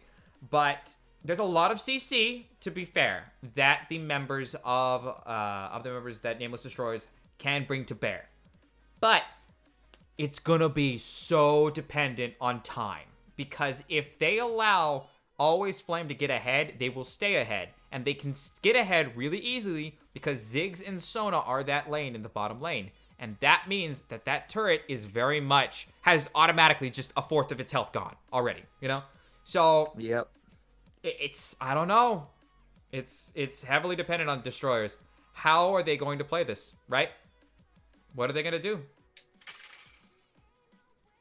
Twitch Leona is a very aggro lane into a Ziggs Sona, which is equally as aggro. So you have tank versus aggro, which typically with the Leona, one of them is going to be not doing very much during the fight. Hopefully the Ziggs. Yeah. And then Twitch can get some sweet burst damage down on that, especially if he came in from being invisible and they didn't see where he was. The thing is, we are forgetting that Sonas are typically super squishy at the very earliest parts of the game. They haven't changed that. They've just changed some items around, which means... And they've got a ward-avoiding jungler. So if Evelyn can gank the bottom lane a lot, that means that the Kha'Zix cannot be ganking the top lane near as much because his attention has to shift, So, I mean, this bottom lane could go in favor of them. Right? It very easily could. It has the possibility. But it's all going to depend on on so many variables. But nonetheless, ladies and gentlemen, okay, excellent job. That's a TP, short range, and flash burned, I guess, by Veigar. Why not? Why not, right? Why not? Ladies and gentlemen, welcome to game 2 of this set between Nameless Destroyers on blue side and Always Flame on red side. It should be an interesting game. Right now, Nameless Destroyers is a game down. This is match game right now. And if they lose this, they get pushed out, and they do not have a chance at the finals and first or second. Meanwhile, Kha'Zix's trying to do a little bit of engaging, a little bit of scouting, takes a little bit of health down, but it's N-ba-da. What the hell does that mean? Is that English? N-ba-da, yes sir, is always English. Oh, we had flash down on Galio. A lot of people flashed at the very beginning of the game. Oh, it wasn't just Veigar. No. Okay. That's weird. Yeah, I was curious. Veigar flashed and teleported at the very, very beginning of the game. Yeah, that one I saw, but I mean, his name is Monkey Poop. Can't expect too much from that name. No. Nameless didn't win the last game. What did win is always won with Faith, Case, and all them. No, I'm just saying, you can't expect too much seriousness from a guy whose name is Monkey Poop. No, I'm just responding to the chat. Right now we have a little bit of aggression. I can't see the chat because I'm full screened. Okay, they gave red buff over to Twitch. Good start. Huh. Well, this is what's Evelyn's ability to do camps without red buff? You lose out on health regen, but most of her damage is going to be put out through her Q anyway. If you play it right, then she should be fine. Well, looks like Twitch with red buff at the early parts of the game, not super useful, I'll admit, but it's red buff okay. on Twitch is actually really strong. Yeah, but we got a Kha'Zix. level 2 engagement. Meanwhile, Leona's only level 1 because she didn't kill the red buff, I suppose, with poison. This could be ugly. In fairness, Kha'Zix is counter jungling, as you stated. Meanwhile, those Ziggs bombs are just landing everywhere. It's everywhere. Meanwhile, It it's looks interesting. like Always Flame just does not want her to get the blue buff. It's okay. Oh god, Lucian gonna be coming in as well. Gonna try to do some work. Meanwhile, I mean, she doesn't get any buffs. Veigar if they on take the this. side. Will they manage to take it? Oh, No. she smited it. Well done. Well done. Taunt? Meanwhile, oh, that's Galio coming in. We'll get the taunt off onto the Lucian. Lucian's probably gonna have to flash this pretty soon if he wants to get out. Oh, that's gonna be the Aurelia follow-up. Nels, that's the zone from Veigar. No kills brought, but a lot of flashes spent. Meanwhile, they're seemingly gonna be able to get away scot-free. Outside of the first blood. Outside of the first blood. I don't know. That felt like an ugly fight. Oh, I mean, it was an ugly fight. Yeah, the Event Horizon barely missed the Aurelia. Yeah, so, I mean, in the long run, I guess, yeah, it makes sense, but unfortunate, really. Just very unfortunate. Meanwhile, Galio going to be trying to do his best to engage. Going to get the taunt off. Lots of damage reduction still. You know, doing Wow. a lot of... Galio actually matches up pretty well against. Meanwhile, it looks to be pretty ugly for the Aurelia. Aurelia not quite going to die, but will be brought severely low. That's done. That's Q and Ignite, and that's probably going to be a dead That's the Twitch. heal. Heal burned. Well done. 0-1. You know, how do you go forward from this? I mean, what we said before. You got to win that early game. Got to win the bottom lane. But they're not. But it's okay. Because Sona damage. If they can stop the tower from going down, You think they and won? maybe get some Evelyn help down there, I think things could get a little bit better for them. Level 4 to level 5 Aurelia. She's still in the lead. She brought a Sheen because she doesn't fear the damage near as much. That's going to be the taunt. Damage reduction going to be real big. And she's just not going to care. Meanwhile, in the middle lane, Lucian is okay. He's got 40 CS against the 28 of Veigar. I don't know. Doing a fair bit of damage for very little recourse. Kha'Zix's going to come on the side. You know, it's an interesting scenario we find ourselves in. This is not, both teams have drafted picks that have been seen, but have not been seen in these areas. So Yeah, it's a little bit different. We've got the Ziggs bottom lane with the Sona of all things, which is an interesting choice. Oh, Ooh, fell for the Lucian bait, had going the in. flash out. well done. Well thought out. Well thought out, Case. My God. But yeah, no, I like it. You know, I think I like these. It's a fresh, non-conventional stuff. it's a refreshing breeze. It's better than just seeing Lucian Nami every game. I wish Aurelia hadn't made it in though. Yeah, no, ever since they started playing Aurelia, she just won't stop appearing. It's pretty bad, not gonna lie. I blame, oh God, who played them? I blame Dream Team. They're the ones who started this Aurelia binge. It's not nice, Dream Team. Epic and his master Aurelia play. Yeah, it's not nice, man. You made this. You made this bed. Okay. Evelyn gonna be coming out on the side. There's the stun from Leona going in. That's the last amount of slows on to the Sona, but Sona gonna manage to get out pretty well. That's gonna be Twitch still trying to do his best. Will manage to E in and get himself a lot of stuff. Meanwhile, Veigar gonna try to get something from the event horizon. Will try to get something else off of this Twitch. Or rather off of this Ziggs. Twitch picking up a double kill though. Well done by the members of Nameless Destroyers. That worked very, very well. Lucian, though, on the side, going to try to do something else. But all in all, a very well done gank. Meanwhile, Pretty clean on that front. Nobody perished except for their targets. except for their Even targets. with all of the AoE damage it's doing to everybody that threatened to take him out, but Even when Evelyn was getting super low, she just returned. She didn't just try to push the envelope. It's not at that part of the game. Something no, that'll... she said, no thank you. Exactly. We don't need any bottom lane. Something a lot of teams could probably learn, but most don't. But looks like recurve bow coming out from Mr. Twitch. Probably going to be a, what, Blade of the Ruin? Well, he's also got another dagger, so he's either going to do Zerkers into Blade of the Ruin King or... Hurricane. It's all they built Hurricane? Hurricane a lot. Plus, you kind of need that, especially with this team, which is kind of gonna their backline's gonna be grouped up a little bit. Makes it a lot easier to win the early game too against this type of team composition.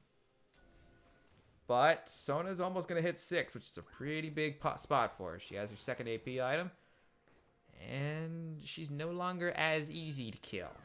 But it is an Infernal Drake of note. Infernal Drake, super important, as we all know. Especially with the Ziggs. Especially with Ziggs. Aurelia's not going to have that much damage to begin with, so if you can modify that in any way, you do it. Meanwhile, Lucian kind of shoving down the Veigar and making him kind of eat through a tube. Trying to prevent that farm from happening. Exactly. He kind of needs to do so. So well done in that respect. Galio, though, in an ugly position, gonna die. Yeah, Galio- without that level 6 spike that you get from having an ultimate like that, you can't play as aggressive anymore. Yeah, it's unfortunate, but yeah, the Aurelia just simply has more abilities of doing things. But unfortunately, what we said is starting to come to happen. That first turret will go down. Ziggs will take it out, 2-2, and the goal difference is growing, and it's not a good thing whatsoever. Infernal Drake Yeah, gonna going for probably the be Drake picked as up. well on top of that, and they don't have any way to stop that. That's unfortunate. Looks like this will be another Infernal Drake. This will be a Infernal Drake going for them. Meanwhile, Lucian gonna do his best to do a lot of damage. Evelyn gonna try to be on the side. I don't know. I haven't seen a lot of Kha'Zix. You know what? You're very correct. Faith not been here. Why do you think that is? Looks like, oh my God, these rotations, they're just so beautiful. Look at that. Oh. Look at that. Aurelia Go to automatically top after goes. Yeah, Aurelia goes it goes bottom lane because it's already gone down. And both of the experienced tower killing veterans go immediately to the top lane. Come on. Come on. That's some rotations that you don't see often. looking at Ziggs there, just waddling with his water balloons. The thing is, this is not nearly as optimal for them as it used to be because of the fact that they are going up against Galio against 2 different magic damage people. Meanwhile, that's Event Horizon going to actually land ultimate from Vager, and Evelyn will actually pick up that kill. Well done, but really... That would be a very good point to make if the Galio had been building tanky, but it looks like he's going Oh, God, he's building Lichbane. glacial gloves. Oh, God. His first item, which is AD. Meanwhile, that's going to be Galio coming in. We'll get the knock-up onto the Kha'Zix. Kha'Zix burned everything. That's the kind of Galio play I wanted to see the last time. Well done. Just someone gets caught out, doesn't matter if they're going to go down, you still ult them. And you get in there, get the knock up, leave it up to them if they survive or not. True enough. Aurelia in the bottom lane, going to be doing some engagements. Meanwhile, Twitch in the top lane. It's a return to that matchup. That's the knock-up coming out. That's a lot of stuff. Galio is not, without stuff right now. Well done, Galio. I'm proud. Meanwhile, Galio, or rather, Twitch kind of just needs an X factor. But So it looks like it is Runon's Hurricane start. woohoo. But he did build the Zerker Greaves. I mean, he's still able to do... Yeah, no, he does have the second dagger, so yeah, it looks like it. Meanwhile, that's Galio gonna get the knock up, gonna get the taunt, but Knockite gonna get Yeah, the true damage that's coming out in the Sheen, it's just too much for just a cloth armor. Cloth armor now. Meanwhile, Evelyn gonna try to live the day, not quite gonna do so. Q and isolated bonuses will be entirely broken and not at all kosher to have him living And the day. there's the tower execute once more. 4 to 4. Really knocking on the second door. That's what happens when you... Hey, it's hard. That's tough. That's really, really tough. Aurelia just kind of existing right now. Yeah. It's Lucio. It is Lucio. It's kind of tough to watch. I mean, this is partly the reason why she's not really played as often. They couldn't go... Oh, Crescendo coming out big. Ultimate from Mr. Railgun. And like a Railgun, it'll hyper accelerate to your death. Meanwhile, that's the engagement. Wow. Will they get the kill? Yes, they will right after he comes out of the stun. He was just furiously pressing the E button. My God. Or the W button. Unfortunate. But that being said... It's 6 to 5. They're not going to go for the knockup. We'll miss Sunburst. That's an excellent amount of animation going out for him. Meanwhile, the exhaust going out immediately on to Aurelia. Aurelia, though, not caring whatsoever. And that is going to be... abandoned him. You were right. Well, they It didn't looks have like the it is Twitch. going to be the Iceborne Gauntlets. But even still, it's... We talked about this, We talked about this in terms of builds, It's like... Just be an Iron Wall. Ignore everything else. Galio doesn't need any damage. At Like all. your first item should always be if you want to do a little damage, okay, Abyssal Scepter, sure, but on a champion that's telling people, hey, attack me, you're gonna want some health. Yeah, just build something nice. Oh god, this is gonna be terrible for Twitch. Twitch just trying to get out of the sitch, but not quite finding himself the itch to Escape. escape. Yeah, now Wasn't we able lost to the rhyme. clean out. We lost the rhyme, but it's okay. 6 to 7 with the members of Team 5, not the Team 5. Always Flame coming out a little bit ahead for the first time in this game, even though they've been ahead in gold this entire time, but oh well. Meanwhile, Kha'Zix gonna find himself some death. No, that's the red buff. Red buff, and Kha'Zix wants the kill, and Baker saying, I may die, but I'm taking that cockroach with me. That's going to be Galio trying to get away, going to get queued, and dead. Ay. We talked about this with Amumu last game, We talked about this before with point A, point B against Aurelias in general. But they're just not doing it. That's going to be the key. That's going to be the ultimate from Twitch. Going to go out. Going to be killing off the Aurelia from some excellent Ziggs damage. But Lucian going to be following it up soon, hopefully, optimistically. No, he's going to go stealth. Well done. But we talked about this before. They decided to go option A or option B. They tried going option B, which was, which we hadn't seen before, but instead they went with an option B champion with an option A plan, and it is working about as well as it did past 3 times. Past like last time, because last time we had option A going option A. It just wasn't enough because outside influences. Right. Oh well, it's an oh well moment. It's just it's decision making. It's decision He making. was doing pretty well against Aurelia until she got into the Sheen. Yeah. But then he didn't adapt his play style to the new situation he was facing. Yeah, and then he just gave kills over. And once you do that, Aurelia is on a timeline, Yep, she's got Trinity Force Ninja Tabby Bilgewater now. Blade of Rune King is not far away, and once you get that, there's not much on their team that can stand against that. Galio has built Iceborne gauntlets. I mean, he has armor, some, not a lot, but some. He needs Attacks. Yeah, he needs help. You see, look, even with just There's the taunt coming out. There's the stun as well. They're trying to get the kill on the Aurelia. That's gonna be the knock-up. Gonna get it. Will die. Crescendo coming out from Sona will secure it on Leona. They have no actual tank anymore. They have a lot of carries, but that'll do. They've burned some cooldowns, which is great, but yeah, you're dealing with a Kha'Zix, you're dealing with a diving Aurelia, you're dealing with a Lucian that is free to do whatever the hell they want at this point. Like, you have to ask yourself. Exhaust being burned on the Twitch, that's going to be Veigar dying as well on the side. They don't have a tank. You can look like the atomization choices of what they did. I mean, if I was going to build Iceborne Gauntlets and I was up against Aurelia, I would have started with Glacial Shroud, because I can build that into a Frozen Heart, or I can build it into Iceborne Gauntlets, and I would start with mana and armor.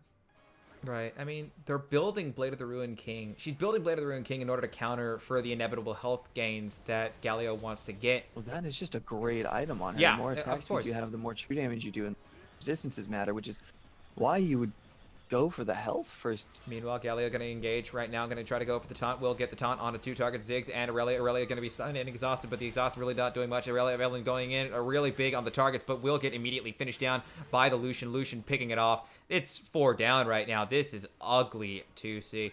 This is, Is this going to be game here? It may very well be, considering the fact is that they have 10 seconds on death timers. Veigar's the only one still up alive, and he's getting kind of sequestered in that corner. Nobody's low enough to actually burst down. Crescendo coming out big. That's going to be a fountain damage. Ignite coming out as well. They will take him out. Galio and Leona are going to be up right now, so that is a fair amount of CC that will not be targeted on the actual turrets. But right now, the Nexus is going down incredibly quick. That's going to be Sunflare. Will manage to take out not so much. That's going to be Leona taken down immediately. Meanwhile, that's going to be Kha'Zix and Lucian going down to Evelyn damage and Twitch damage, but they still have the turret up. That's knock-up going out onto the Aurelia. Aurelia, though, still up. Will manage to get the stun down onto Mr. Galio. Galio, though, not quite going to manage it because there's about 20 other targets out there all wailing on your Nexus. Man. But that's going to be game 2, and that's going to be Always Flame going towards the finals. Well done to Always Flame. They deserve that victory. They do. They genuinely do. They earned it. They genuinely did earn it. Someone's got to get that. Somebody's got to get the win. Come on. Nah, someone's got to get the reference. God. All right. So in terms of matchup, I mean, congrats. There was a lot of decent plays in that game, and I genuinely thought that Destroyers had done a suitable adaptation against Always Flame in the earliest parts of the game. But in fairness, to be perfectly honest, the game was decided when we decided to go Iceborne Gauntlets on Galio. It's not a bad build, but if not. he just started playing defensively and just started throwing out tornadoes at the waves and just farmed the waves instead of trying to play aggressive on the Aurelia after she out-traded him 3 times in a row, it's a little bit of a decision-making process there. By the way, that game was won, before 18 minutes, before 20 minutes. Oh yeah, don't worry. I was paying attention to the Baron spawn. I'm like, they're gonna win this without Baron? I was about to say, but Baron wasn't even an option to take. Yeah, I mean, there was a lot of problems in that game. Consistently in all of these games, in their second game, they will bring out the Ziggs. In regards to Always Flame, they'll bring out the Ziggs component, and that will go absolutely to work. But we'll talk more about this game afterwards. Right now, what we need to do is everybody's favorite thing. It's going to be time to look at some more Dreamhack stuff, because God bless, do I want to be an archer effectively, and the only way I can do that is over at Dreamhack. So ladies and gentlemen, if you don't mind taking a look at this, we'll be right back.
Ladies and gentlemen, allow me to welcome you back to Dreamhack, or rather the road to Dreamhack, which is paved with the good plays and all that jazz that we all love, and League of Legends in general.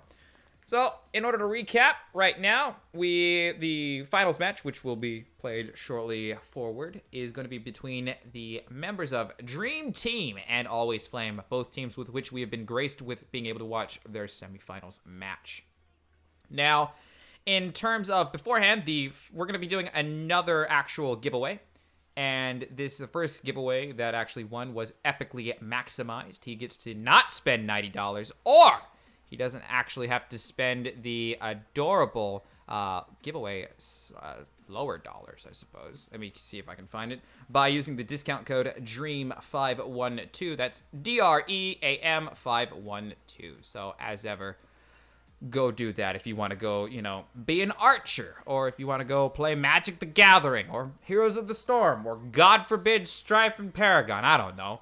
But you get to do what you want to do. Paragon. Exactly. I knew you were going to say something. Don't do it. Strife I can understand. Don't Paragon? do it. Winners of the ELO Balance tournament, which you folks may or may not know of in the background, was the actual team, the Team Boosted Animals, which was comprised of the Ponderous Sea Lion, Lord McFluffins, which was the vice president of the Texas Tech League of Legends Club, Silver of Moons, Jack Skellington, and Ice Age from Sid. All absolutely divine names filled with respect. Winston Churchill cries whenever he sees these names. Not out of pity, but because he's just like, oh my God, I can't believe I didn't think of that. Regardless, though, we are going to be going for our second giveaway. And from that second giveaway, allow me to just show you the greatness that is Dreamhack once more, if you'll allow me. Because God knows, I know you people love these things. Don't you just love them? I know you guys love them. Let's see ourselves a lovely advert. Yeah, it's awesome. They've got, all this cool stuff. Raves. Don't you just love raves and loading signs? I love them. There's all these continuous loading screens. Hearthstone. All that. Magic the Gathering again. Street Fighter, I think 4, I'm not certain. It's all super good. Woo! EDM music. I know. It was beautiful. It was great. Regardless of that, ladies and gentlemen, all of that aside, it's been truly an honor to cast for you guys today, and I really like to thank Dreamhack and the University of Houston for actually giving us this opportunity alongside the UTSA and Nerdbird. But, ladies and gentlemen, if I can give the winner of the second giveaway, is from Team Project Near, the man, the myth, Aethys. So, good job, Aethys. I'm proud. You get to not pay $90 or $75 or something by not using the code DREAM512. Excellent job, lad. And I wish you the best. Now, regardless, we're going to be going into the finals match because the lads from Dream Team and, oh my God, from Team Always Flame just couldn't quite hold it in. So, Zan, take it over because what are we looking at? No turning back. An Aurelia ban, finally. Oh! Thank God. Oh, man, Unfortunately, Talon got banned. Apparently nobody wants to see that, but we got Camille, Graves, and Zed. That's a ban targeted at Case if I've ever seen one. True enough. All right. What is Lunarly gonna ban now that they're back on the roster? Lulu. It's gonna be banning Lulu. Calling it right now. No, it's Caitlyn. Oh. If Lulu's not first pick, then I'm gonna be really surprised. It'll be one of the first 3. Lulu first pick from Rice Bob. Good job, Rice Bob. Ivern like picking your purple it up. cupcakes. They're really going to be picking up all these really power picks. Karma coming out second. Wow, okay. So a lot of teams that we typically see, dead in the water, they're picked up right now. Well, yeah, how was that? Thank you, Dreamhack. Thank you very much. This is the finals match, though, everybody. Get some enthusiasm. Like me, I suppose. Woo! Woo! We have Kog'Maw being hovered. Who knows how that's going to go. Yeah, they have the Lulu. They do have the Lulu. And the enemy has an Ivern Karma. All right, so there it is. Kog'Maw being picked up. I know that Jungle Kog'Maw used to be a thing. Will we see that as a thing in this engagement? What do you think? With Kha'Zix up, I don't think they're going to be going for a jungle Kog'Maw. Graves would be not Graves. Gragas would be a good pickup. He's got a lot of body blocking potential, slows. Nunu is buff for the Kog'Maw. Nunu is, but I don't know. I think we're playing Protect the Kog'Maw. I believe Gragas is a better choice. All right. Well, if it's AD Kog'Maw, then we're going to be seeing probably an Orianna. She's still not off the table. She's still not banned, which could be very, very good. Meanwhile, we have Varus, and we have Faith still remains undeclared. We've seen their Varus play. It's very, very clean. It's very, very much team-oriented, just the same as everything else. And couple that with Karma, you're looking at a grouping of peoples that are pretty good. Ashe, equal in utility. They're going to be picking their mid laner last because they really want to see what they have to actually endure. Yeah, Syndra they want to is- know if yeah. that's a flex cog. Yeah, Syndra's still on the table. If they pick up Ori, they know it's AD Cog. If they don't, well, who knows? Oh my god, is it Pantheon? The champion that makes other champions terrible so that his terribleness in late game doesn't actually get figured out? Whoa! My name is Pantheon. Have a chain. You're Have a staying chain. back here with me. Exactly. All right, we got ourselves a Talia, so it is AD Kog'Maw. On top of the Pantheon Or is that a pick. fake Talia? Is that a fake Talia? Is that going to be Pantheon in the mid lane? You know, that could be possible. That would be bad though, because they haven't picked the enemy mid laner yet. If it's Ziggs, that would be truly interesting. But that would be kind of antithetical to the whole protect the Kog'Maw composition that they're trying to go for. Yeah. Swain was what I was thinking too. Okay. So Swain against Renekiton, and we got Talia versus Zazir? A scissor? That feels like a hover. If it's a true pick, then I mean, what does that offer the team? Best of luck. Yeah, like seriously. That's what I would say. That champion is Okay, we're gonna be going getting back. remade. Okay. All right, remade. Oh, bug splat. Oh, okay. That's because he hovered over Azir. The game was just like, why? But it's okay. It's okay. We win plus XD. That's what you get for BM. My god. That was supposed to be an equal smiley face. It's a Cyclops. Oh no. Earner. Yeah, they just should just ban whatever the hell and they just pick the same champions. If they don't, I will be disappointed. And me being disappointed is a really bad thing because I'm casting your game. I'm biased. Through and through. Oh man, more Doritos. Poor Doritos. It's because of the fact that they banned Aurelia. Pathetic. What? God bless the Aurelia band. Quote, nerdbirds. There's no turning back. I will wait for you to be better. Right.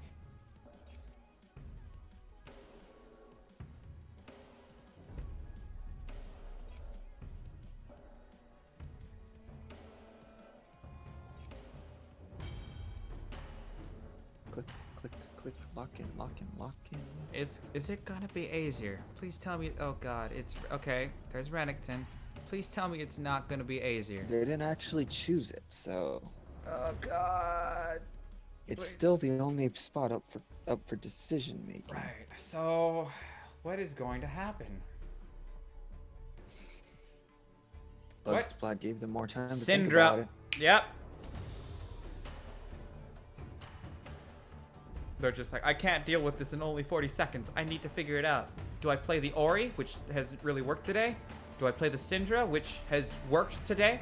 Because of the fact that their team is comprised of 3 parts Super Squish and Point one and part... click, goodbye Kog'Maw? Exactly. So like, you have Lulu. So that is an issue.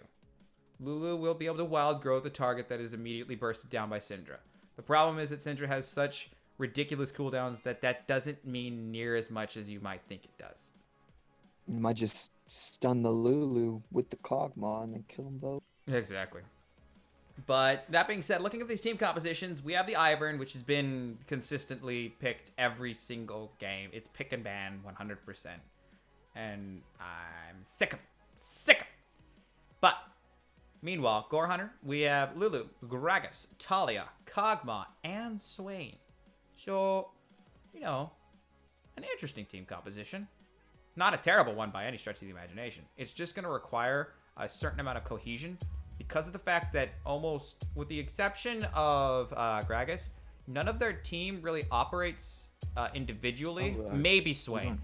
For the most part, they all operate in terms of like, okay, the enemy's here, kill him. You know, we're gonna kill him really quickly right now. But getting you don't the have the you don't have champs left on stream. Oh, I don't? Oh, shit. Oh, yeah, it's because of the league in thing. Yeah, my bad. My bad. I had to do that because can't look at the underworkings of it all. So it's syndrome. Aha! I'm a amateur. Haha. Thanks, Caitlin. Don't sell yourself short. Okay, I gotta add happy faces to everything in order to make it so that it's Smiley what it face, is. smiley face. Smiley face, smiley face. If you respond with a smiley face automatically, I know you're lying, you hate me, but it's okay. Because of the fact, I am actually quite hyped for this game. Because both of these teams, Dream Team and Always Flame, play great early games, you know? They don't let mistakes like that go through. The only positions that either of these teams have is in the, they have problems when it comes to, like, the transition from mid to late, and in some team fights where they get overconfident. Both of these teams play super well in the early game, though. Both of these teams, I can pretty much be confident that they won't completely piss away the early game like some of the games that we've actually seen today. Let's be honest. No, this one's going to be pretty interesting. Both be admirably and really well. And besides the fact, we have at least 2 games of this. Remember, it's a best of 3. Mm-hmm. I'm looking forward to see how these guys adapt. I know that Always Flaming have they've been able to do whatever they want. They have. So I'm looking forward to seeing what the Dream Team puts up against them. I mean, you have that Karma Ash. Karma has conspicuously been banned almost every game. So this will be the first time, or this will be the second time I think we've actually seen it in game. The last time we saw it wasn't because of the area everywhere. It wasn't really we didn't really get to see it shine. Yeah, it really didn't. They didn't show their full potential. But we do have faith on Ivern versus a Gragas in the jungle. Gore Hunter was that Graves that we saw do really, really well. Mm-hmm. So we'll see how this works out. We have some great. Oh yeah, I forgot. In order to involve you folks over at home, type in chat whether you want hashtag Dream Team to win or hashtag what's it called? Hashtag Flaming. Always Flaming, because we're 13 at heart, I suppose. Always Flame, AF, whatever. Yeah, AF, because we're 12 at heart. So hashtag AF or hashtag. God, Dream DT. Team is apparently Oh God, what we've got, hashtag going DT. on. Dark Templar is gonna sneak in that win all day, every day. Everything's a reference to something else. Hashtag Dremtem, because that sounds like medicine. Actually, it sounds like medicine that puts you to sleep. I don't know what's wrong with you people sometimes. I don't know what's wrong with me half the time. That being said, I'm excited. I don't know who's gonna win because both teams have played at such an exquisite level today that I am truly excited to watch it. So, without further ado, ladies and gentlemen, allow me to let you key in and look at empty boxes right here, but empty boxes where the blue side is effectively Dream Team, your team of dreams, and the other one is the flames that are always flaming, I suppose. I hate you so much, Zan, because that is now in my head. So much hatred. Oh Their my! name is. That's their name. That's their name. It's all so much hatred. Oh God, let's get some more hyperbole up in here. Ladies and gentlemen, Flame. let's have ourselves a good, not so clean game because oh my God, it's Scuba Diver Gragas. Oh yes, It's dirty. it's dirty. It's so good. Scuba Diver Gragas means that we're gonna be watching some truly exquisitely awful gameplay. That's always the truth. It's the Warden Karma here to protect the Ash. Oh, Is Project. all right. And then Well, we've got, what do we got on Syndra? Base Syndra. It says sweet base Syndra skin. but remember, Faker doesn't play with skins, which means Based that- Ivern skin. Faker doesn't play with skins. Remember, so they must be Faker. A plus A, A equals B, B equals C, A totally That's why equals C. he's so good at Zed. It's Faker. It's Faker. How Remember? did you guys get Faker? Ryu versus Faker. It's the most watched video on YouTube in Korea. Not really, but you know, Gangnam Style was a pain in the ass for everyone, so who knows? Now, that being said, we are looking at not a 5-man invade because both of these teams respect each other to know that that probably won't work. Because, as we know, 1 minute 19 Lucian First Blood probably shouldn't work. But then again, 48-second Lucian First Blood didn't work last game. So... Well, that Lucian did not start double longsword and wasn't able to snowball it like a top tier. really, really hard. Just so. Go with Just really, so. really hard. Go with really hard. A+ fix skills. Yeah. All day. Let's see how Talia matches up against Syndra. Now, you An know what? aggressive laning opponent instead of the Ahri. Now, Renekton gonna try to be an ass, gonna try to stop his friend, his brother, my brother, that song. Oh my god. Yeah, bringing in, you brought in Digimon, I get to bring in the Pokemon songs that are terrible. Now, Lulu bringing in a shield, which means that it stopped that 80 damage from volley, which already seeing dividends from the Lulu pickup, Oh man, we're seeing a lot of dividends from Karma too. Yeah, exactly. It's just like, hey, my name's Karma. I'm banned for a reason. But I like this. We got to see 2 different support bands that both get played in the first of these finals matches. And that's not a bad thing whatsoever. I don't know if you noticed, when Lulu puts help picks on this Karma, you can see the new revealed eye. Oh, that's cool. I like that. I like that a lot. Meanwhile, Swain versus Renekton. I would think that Swain would normally win that matchup, but what do you think? I believe it's Swain favored. He makes it really hard for Renekton to get that level advantage he gets from AoEing waves down with that sweet Cole the Meek. Oh, nice. And I like Tiamat. that. Using multiple words in order to like mouse over the actual ability. You can shut it. I do it all the time, so I'm guilty just the same. That being said, I was actually double. I was clicking through the numbers and the letters. I'm like, which one's Renekton? Fair enough. Oh my god, Talia getting absolutely smashed between Ivern and Syndra. But Ivern just giving the kill over because he's just like, brother, my brother. Here you go. And Syndra picking it up. First sister, blood my going sister. over. Sister, my sister. Here you go. Syndra is a Semantics. female. Semantics, sir, at this point. Now, regardless, though, that is going to be Syndra very up sexy. ahead by 10 CS because of her ability to just easily farm over Talia because, Talia needs line of Ooh, sight. the Gragas actually goes for the interrupt on the Ivern steal. There's an Intel update manager. That's what happens when you can't use OBS correctly and everything just comes to a head at the very last time. Oh, it's all falling apart, Zan. Oh my god. This is the best stream ever. Oh, there's like a Chainsmoker song that's like, oh, forever. I don't know. It's gibberish at this point. 1-0 still, though. Oh god. We're bringing Now in we're quoting Chainsmokers. Pop hits. We're quoting the pop hits, including their remixes. I'm interested, though. Talia's behind, but Talia's never, or I mean, for a brief, like, one patch before she got nerfed in the ground, like, Aurelion Sol, right before her, the champion has consistently worked more as, like, almost like, option B that we talked about before with Aurelia. So that you kind of do damage to her, but she's not super meant to be like this massive big carry thing, She's always just kind of been meant to, I'm going to be a supporty kind of laner. Like, almost even like a more defensive Orianna, arguably. But, so, her losing right now. Oh, great flash from Renekton, going in big on to this Swain. Swain, very much out of the cuff, but will pick up that kill onto Renekton because of DOTs. Playing a WoW Warlock right now. Well done. Gonna get the W, no stun off. Exhaust gonna be popped off immediately onto Syndra. Syndra will get immediately E'd as well. They're playing, there's the stun. Got the Q, got the damage. Talia. Trying to do a lot of work, but unfortunately, she's behind an item.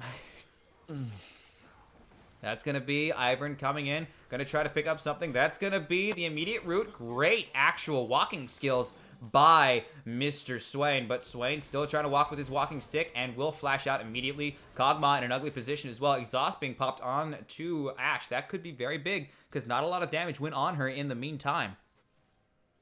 The best stream ever. Thanks, bass player. That's why I like you the best. That's why I read out your comments. Those other people, I like them too, but not as much as you. It's a secret. Keep it a secret. Dreamhack, I everybody. believe you just told everybody. Road to Dreamhack is paved with good intentions, Zan. Come on. Oh, hey, would you look at that? I go to the stream and I get to watch Kog'Maw Woohoo! get chunked by Ash. Exactly. Meanwhile, it's He actually also quite got impressive. ignited. He did get ignited. It's impressive to what's actually being done right now in that lane. Kog'Maw just Now that not quite able to Swain do. has been, now that Swain has been ganked twice, he's like, okay, Renekton, I'll let you farm. Keep calling your friends. Yeah, The sanctity of the 1v1 is lost upon you, I guess. exactly. Gragas went top lane for a brief second, but it was just like, it's not working for me. I'll leave. My God. Yeah. Ash with longsword. Ash gonna be probably building in Blade of the Ruined King. That's a lot of damage going out her way. Oh, that Meanwhile, Syndra was Gragas trying gonna to get try an to go extra for it. ball. Not quite popping the ultimate because does Syndra actually have it? Yes, she Yes, did. she had it. She was just trying to get one more ball, and then she got interrupted by the dragon. Unfortunate. Up. Meanwhile, that's going to be the stun going in onto Swain. Swain DRing a little bit with the health regen. That's going to be the stun, so the root going down right now. Meanwhile, Renekton just kind of having to back off. It's a really bad matchup for him. Not going to lie. Yep, but he's following your advice from 7 or 8 games ago of Hex Drinker. Hex Drinker! Yeah, just don't, stop going in for the Tiamat, guys. Just pick up a Hex Drinker. Look at this. This is the Renekton. T-Mod is like core item. Yeah, but They're Hex Drinker. be honest, 2 seasons ago, I think it was Double Lift, built Hex Drinker first on Jinx and still won the game because it was needed, And in this case, it's still needed. Well, back then, Hex Drinker was a little bit more broken. Yeah. Wow. Yeah. I Okay, didn't even Gragas know going that in. This skill is going to be a still dive. existed. That's a great flash by Gore Hunter. Immediately, that's the ultimate pop right now. Oh, explosive cask doing some work. But Renekton picking up the revenge kill straight from the grave. That's going to be the first turret, though, going for the members of Always Flame. No! Yes, Always Flame. My bad. I'm pretty bad. Meanwhile, they're going to give all of this gold over to Ash. My God. That's going to be bringing up... Oh, stun missing on the Syndra. Syndra, though, getting out of the way of all of those earthbending bubbles. And we'll manage to... Bending baubles. Bending bubbles. Okay. I said bubbles, but... You did say bubbles, but I think you meant baubles. Because Bubbles. they're not exactly in the shape of bubbles. They're Yeah, in the I shape saw, of weird Syndra balls, and then I saw earthbending, and so it's just like, let's combine them together, and we'll make something terrible. Ooh. We've got a Renekton in the bottom lane now doing their classic, took out the bottom turret, time to go top side. Interesting. And it looks like we've got Earth Drake to help them out in their siege. You know what? And that's a full Blade of the Ruined King on the Ash as well. I'm pretty certain that... Oh, my God. No, you are not wrong at all. My God. And she is doing 74 CS to the 48 on Kog'Maw. It's She 9 still minutes. has that gold granting passive Ooh, on her that hot was shot. unfortunate. The arrow missed from Ash. Is That's not great, but... Oh, no, just a little moment here. I thought that... Now, I will say this, in terms of it, maybe this is why Karma's so good. Just the sheer amount of pressure on top of Ash gives Ash such a CS advantage. Maybe that's why she's banned. I mean, we haven't really been able to see the Lulu pop off so far, but, it is what it is. Ash's Q also does a lot of, pressure in lane. That is true. That is very With true. the attack speed that you're getting. Okay, Swain still just trying to live the day right now. Not quite having the amount of regeneration that needed. Talia gonna ulti in the middle of the lane. Ultimate from Syndra gonna be popped off onto the Gragas mistakenly. Exhaust popping off onto Syndra. Meanwhile, a lot of damage to Renekton in the middle of the fight. Will almost get popped off. Will get some regeneration, though, from the Gragas' body. But Gragas still not dead. Ivern trying to engage as well. Lulu just gonna get rooted on as well, but not a lot of work being done right now. That's gonna be Daisy falling down just as well. No targets down. My God. That was some excellent play and some excellent misplays as well, I'm pretty sure. Root going down onto Ash. Ash not quite going to manage it, but will flash for the kill, but not quite going to pick it up. Well done by Swain in order to just keep on running and running and running and running away. It's still 3-4, no targets down, but a lot of sums used in addition to a lot of ultimates burned. That Yeah, could have that's gone very unfortunate. differently if Syndra hadn't, I think, misclicked and hit the Talia with her ultimate as opposed to the Gragas. But I don't know. It's hard to say. The I got pulled away from the fight mid-fight because of a directed camera. Got pulled up to the top, so I didn't see who she ulted. But I did get to see the Ashe turn around that 1v1 that the Swain was looking for. But now we have a Hex Drinker Renekton up against AD carry Kog'Maw.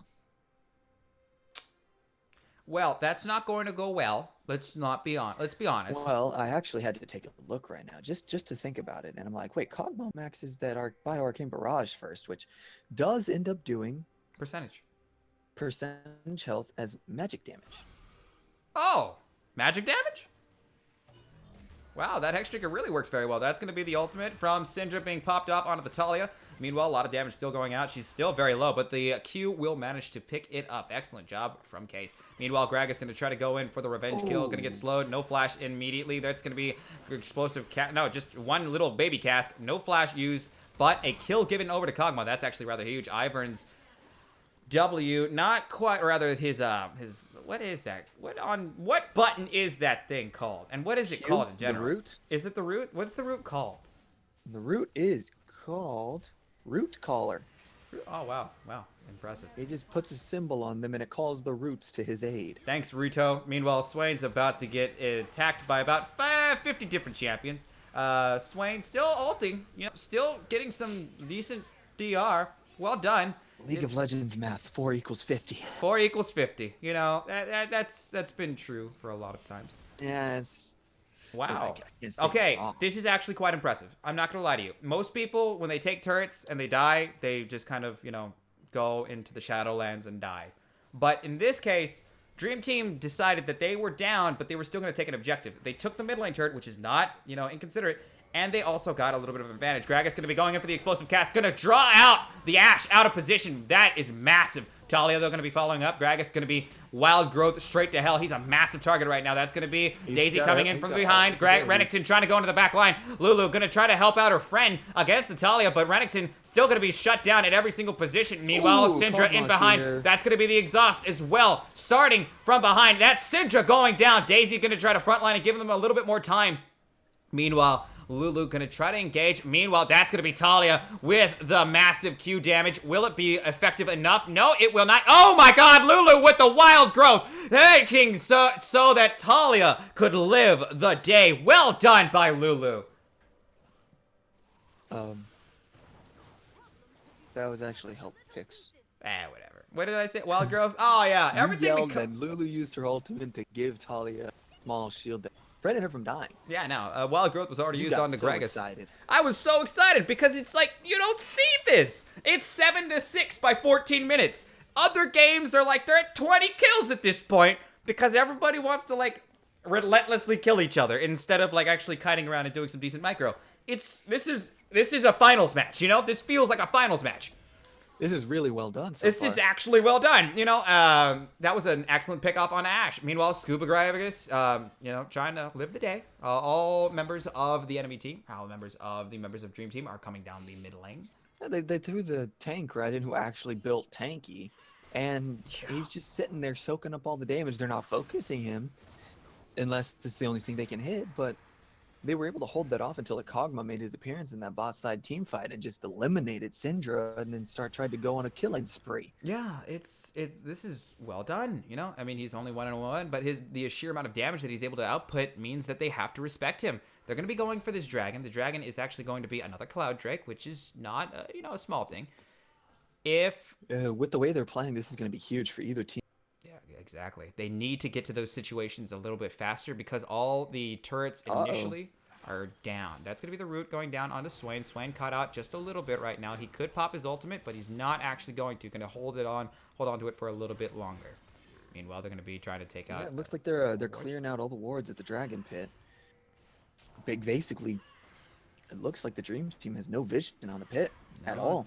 At all. It looks like this. They're not even in position to try and stop this. This is going to be pretty free for the. Yeah, I'm pretty sure this is actually quite free. It looks like they gave up on it in order to get Kog'Maw some more farm and get him closer to his item spikes. Yeah. Probably Runon's Hurricane next. After the Zerker's Greaves. Yeah, after the Zerker's Greaves. I mean, Blade of the Ruined King Impressive buy. They're going to need something more, though. Oh, this could be awful for them. They're going to be converged on a little bit. Rune on. That's going to be Ivern going to come in with Root Breaker. That's going to be Swain on the side. Going to be giving a little bit of health on the side, though, with Talia and Lulu going to be trying to mitigate a little bit of what is coming out. Ivern, very, very low. Daisy coming out, though. Explosive Cask, not quite going to manage to get and win the day. Meanwhile, Swain still no ultimate right now. That's going to be the root brought down on Renekton. A lot of cooldowns being burned just because Talia on the side still managing to do quite a bit of work against that Ashe. Ashe being brought very low, but Wild Growth, and in addition, everything else will be giving him just that amount of health that is needed. Meanwhile, lots of damage. Syndra going down effectively from the amount of burst damage that's going her way. Meanwhile, that is going to be a Talia being brought down low from a great shield from Ivern. Meanwhile, Kog'Maw going to be bringing up behind and try to assist his man. But that was a 4v5, you know? Yeah, that was really well done. The Lulu was able to get off both of those 2 kills that they got. She got the Whimsy on the Syndra, allowing her to pick her off, and then the shields and slows were able to prevent the I can't even remember who it was. The damage. Yeah, just allowed them to live for so long. Well done by Lulu. Lulu, this is the reason why it's banned, you know? This is the reason why it's banned. Karma is for laning phase. Lulu is for everything else. 3-1 and 3. And it's Recurve Bow coming out for Mr. Kog'Maw. Yeah. That's going to be a Runon's start. The Runon's second item. Great for the Ginsus. But that if is he'd true. been there in that fight, I don't think that They would have lost. No. Always Flaming would have won that team fight. No, it lasted way too long. It lasted extremely amount of time. They allowed Renekton to take entirely too much damage in the beginning parts of the fight, or the earliest parts before the fight began, and that's the reason why it went the way it did, because Syndra had no one else to peel for. They went in a little bit too late, and Karma had nothing to actually put shields on and to mitigate the damage that was coming towards them. Meanwhile, it looks like you're going into that period of time where after a big fight, you have just to center yourself. Looks like they're going to be going for some more top lane bits. That's going to be Talia coming in for a little bit. Oh, God, Syndra in a horrible fashion right now. They're trying to go in for the Kog'Maw, but not quite going to mention it. That's a lot of health regeneration from Swain. He's just going to try to live the day a little bit longer. Will he manage to get the root off? That will be super helpful. There's the slow. There's the root. Will manage to get himself out. Renekton still coming in big. However, Lulu on the side. Will she manage to get what she needs to do? Not going to get it. Not going to get the wild growth. Not going to get help picks. Unfortunate for him that the burst from Renekton is so massive. He has built the Tiamat. He has built Black Cleaver. Black Cleaver did, I believe, come second. He's gotten a lot of the kills in this. Oh, God, he is 8-2. Unfortunate. 8 of the 11 kills on that team, but we got the root on the Gragas. Not the best target to go in on, though. Not quite. Gragas going to be trying to do what he can. Explosive Cast but he's got some damage with him now. Yup, there's going to be a lot of damage. Talia still on the side. Daisy being propped out by the Ivern. Ivern still trying to do what he can. The chain going out onto that explosive cast in the center, but Kog'Maw on the side doing a lot of work. Meanwhile, he's just going to be burning through the Gragas. That is so much damage right now. Gragas still frontlining. However, it was an absolute bloodbath because Syndra and Death Timers do coincide quite a lot. Meanwhile, that is terrible. Quadra kill coming out from Madam Syndra, managing to pull it out. Double kill from Swain at the very last possible minute. But what a disaster. Death Timers once again with a Syndra. Once again, no, it's Camille actually that last time, but with Syndra this time around, managing to bring it in and absolutely destroying it. Oh my God. It was because everybody was just so grouped up, and because of that, how are you able to deal with all of that damage? Yeah, I don't even know where the Kog'Maw was standing, but if he was standing over the blue wall, then he might have gone by a little bit differently. Unfortunate indeed. Now, it's a 5k gold difference in favor of Always Flame. Meanwhile, Dream Team kind of down and out right now, but they do have more kills separated around their team. Meanwhile, the only 2 carries that really have some amount of like stuff on them is Renekton and Syndra. Meanwhile, Ashe does have all like the the starting items. She's got the items. She's items up on Kog'Maw. Kog'Maw just hasn't been able to get as far. The Always Flame has been very good about keeping things busy and not allowing Kog'Maw to go off into a side lane. Now he's gonna have to deal with a Renekton, pushing him away from minion waves.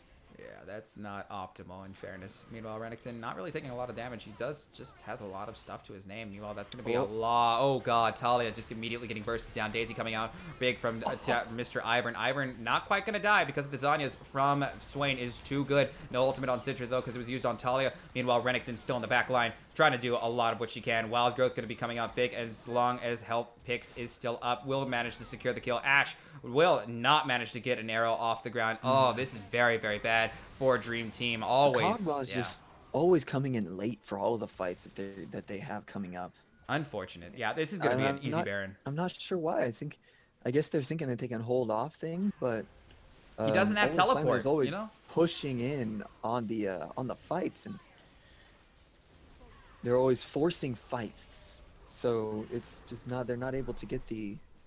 Will he manage to steal it? No, they're just going to abandon this completely and go in for the actual Gragas. Impressive. Okay. I'm impressed, I suppose. Meanwhile, Gragas getting stunned underneath the turret. Talia going to be coming outside. Going to be trying to help out. Gonna zone off very well, actually. Stops him from killing the Gragas. Good job. Excellent job by the members of Dream Team. They knew they couldn't get the kill. They just backed it off. They made it so that, you know, Gragas lived. I am impressed. Genuinely so. Looks. Oh. Uh-oh. Okay, we have Runon's Hurricane. Kog'Maw in an ugly position right now. Not going to quite get stunned. Ultimate coming out from Syndra will eviscerate him. It's always. It's a problem. You're playing a Kog'Maw, one of the greatest AD carries in the game, but you're playing against a Syndra, and you're always by yourself with a Fed Renekton on the enemy team as well. I think he needs to start staying with his team, and his team should let him take this, like get CS, or if he's with the team, he might be able to just get some kills in. Yeah, he's 1-3-4 with 134 CS by 22 minutes is not doing him any favors. He doesn't even have upgraded boots right now. The only movement speed that he actually is getting is from slowing people with the passive from Blade and or Runon's Hurricane.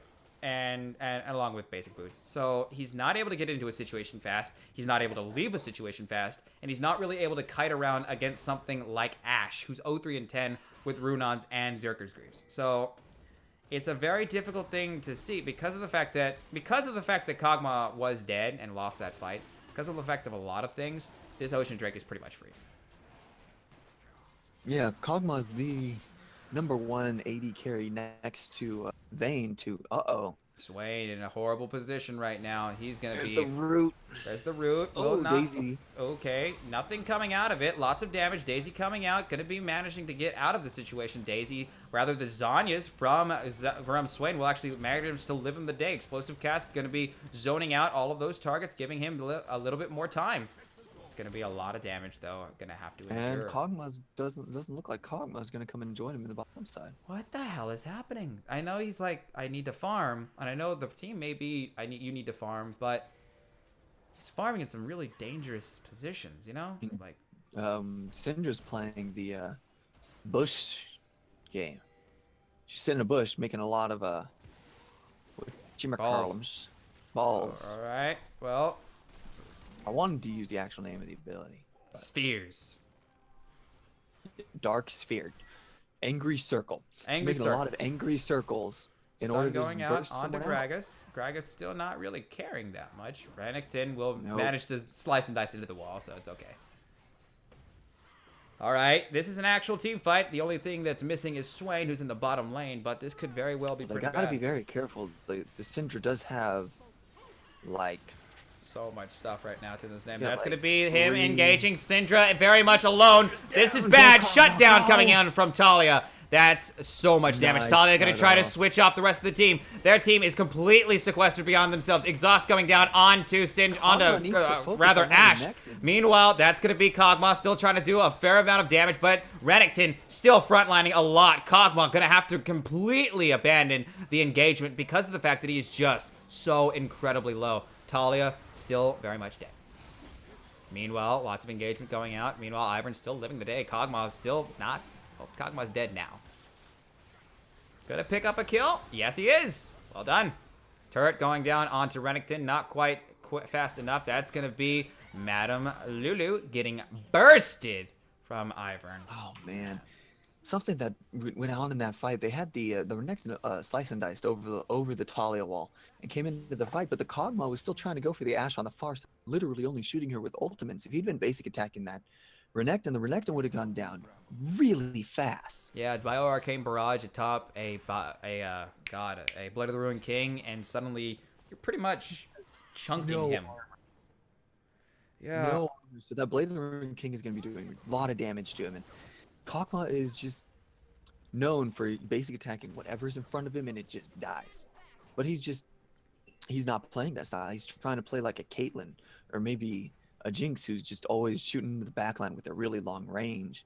And the Talia wall is counterproductive on that front, and on the way that it's protecting the Ashe, and it's not Talia's fault. It's just Kog'Maw's not shooting the targets that are in front of him. True enough. True enough. I mean, he's built Zerker's Greaves now, so he can actually have some more attack speed. And he also, in addition to that, has more movement speed, so he can actually kite.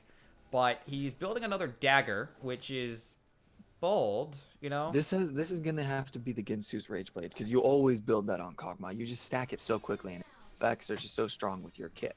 Well, Renekton has teleport, so the adventures around this top lane are understood. Him pushing back in the bottom lane is still an okay proposition, right? But the thing is, I don't know what Dream Team has to do here, though. There's the arrow from Ashe. Will it hit anything? No. But could have been a useful engagement tool.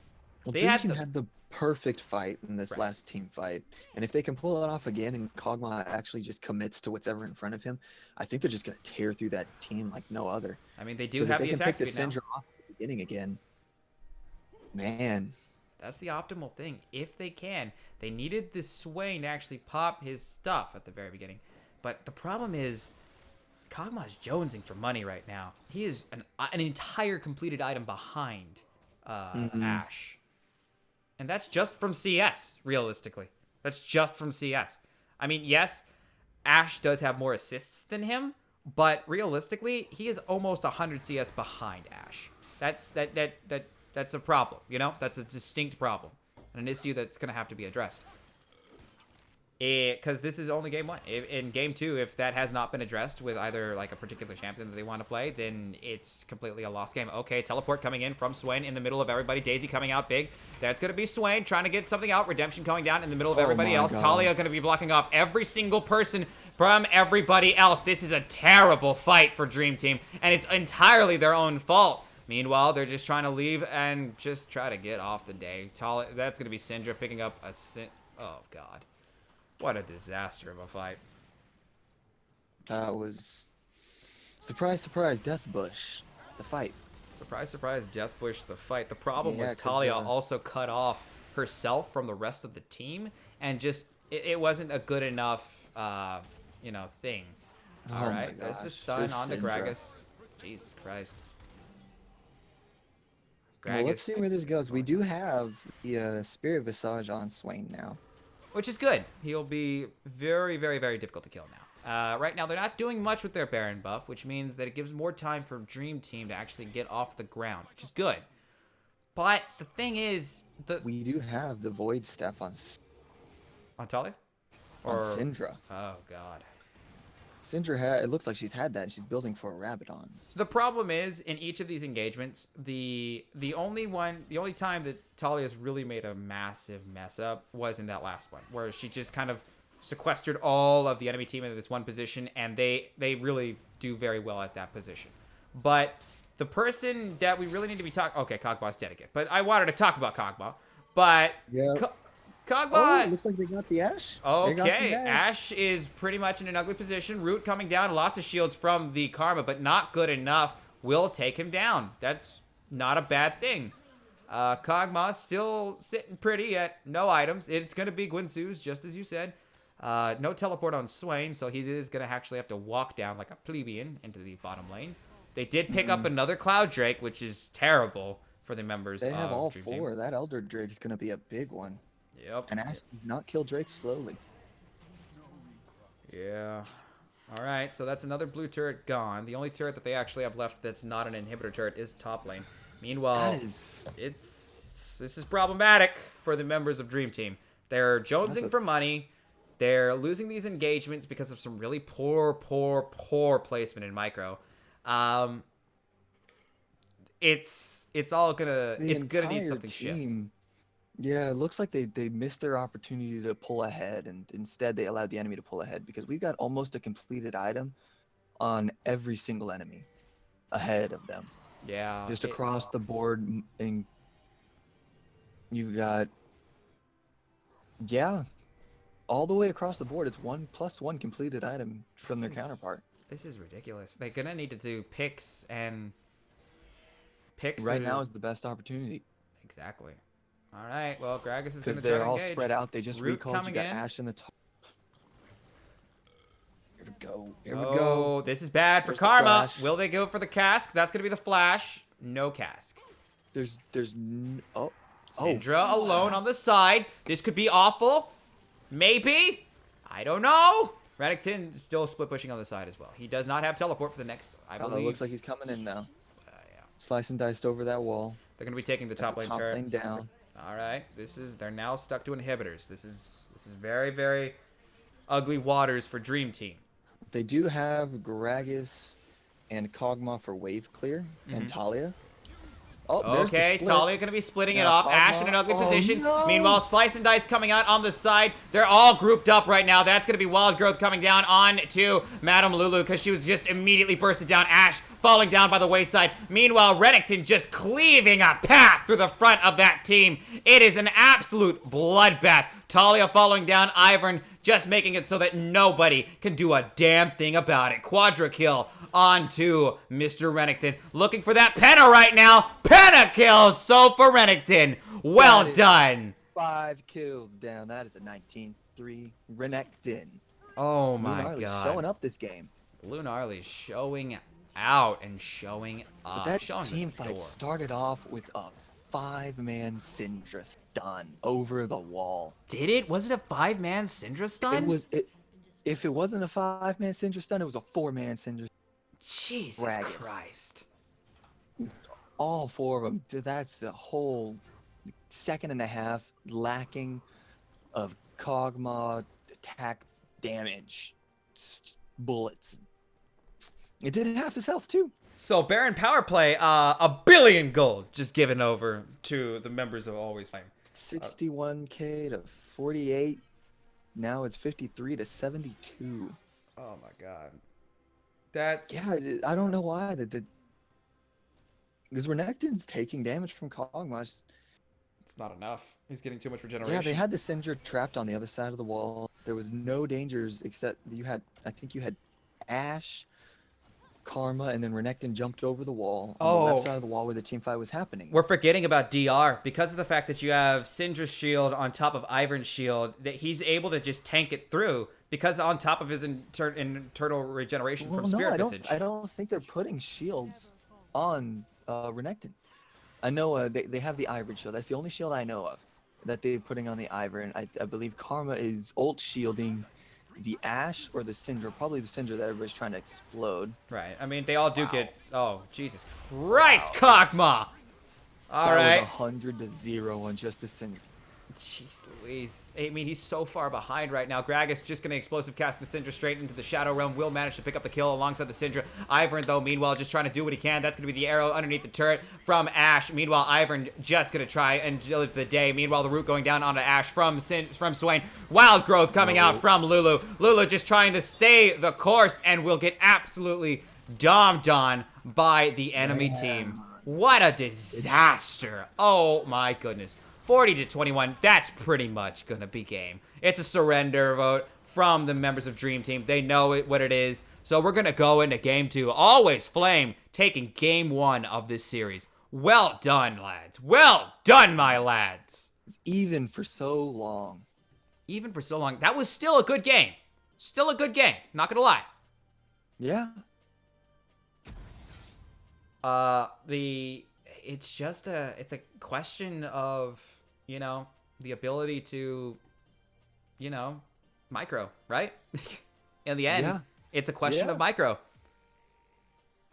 it's always been a question of micro. And the thing is, both of those teams were playing very, very well in the laning phase. It came to a head in the mid to late game. That's when the team fights happen, and that's when your rotations really start to matter. I mean, yes, gold was an issue, but it was an issue because the rotations were either lacking or the team fight placements were just really poor for Dream Team.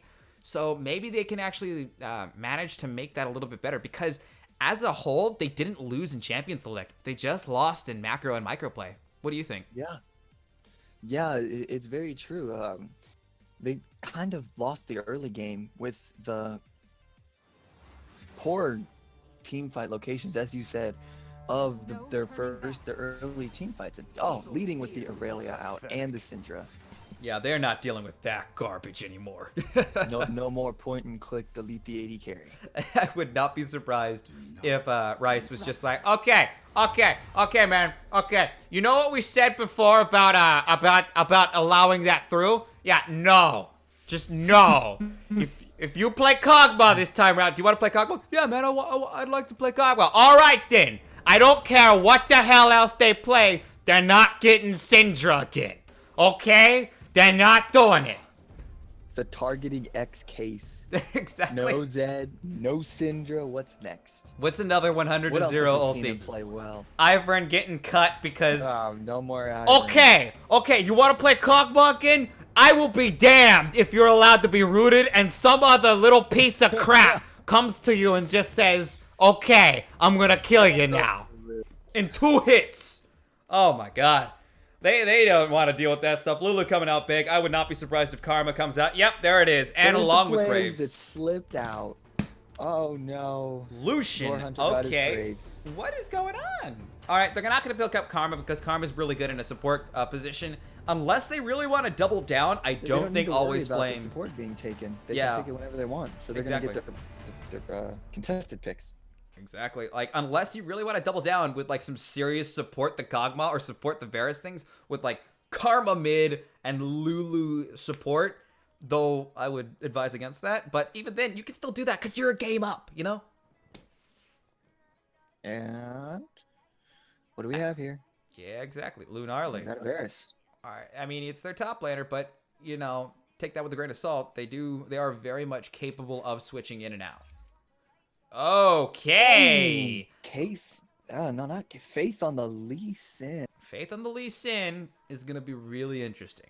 Now, the question is, what is Dream Team going to hold in reserve? Because that's the thing that's going to, like tip off this whole thing. Gore Hunter and Epic, you know, are kind of allowed to be the sacrificial lambs in this case. They know what they're going to be jungling, so they pick the Graves. They pick the Lee Sin against the Graves. That's what they can do. They know that they can pick Karma right now. They know what Lulu's going to be done. That's a free pick. What is their top laner? Renekton. All right. Now, what does Flame do in response? Oh my god. Camille through the ban phase. They started And the off this second entire tournament last with Camille. pick. They started it off with Camille. They're going to end it with Camille if they have any say. Wow. Oh man, and it's the same match. Renekton versus Camille. Oh my god, yeah. Different player on the Renekton this time. We'll see how this turns out. Yeah, Epic's pretty good, but I don't know. Or, I'm sorry, I think it's Loop that's pretty good on it. But Epic is the that's the top laner, yeah. Master Aurelia player. Yeah. All right, so Matchup a bit more. it's interesting. They banned the Aurelia first because they know Dream Team plays that thing, and they want to keep the Lulu. It's very interesting, the mind games that are going on right now.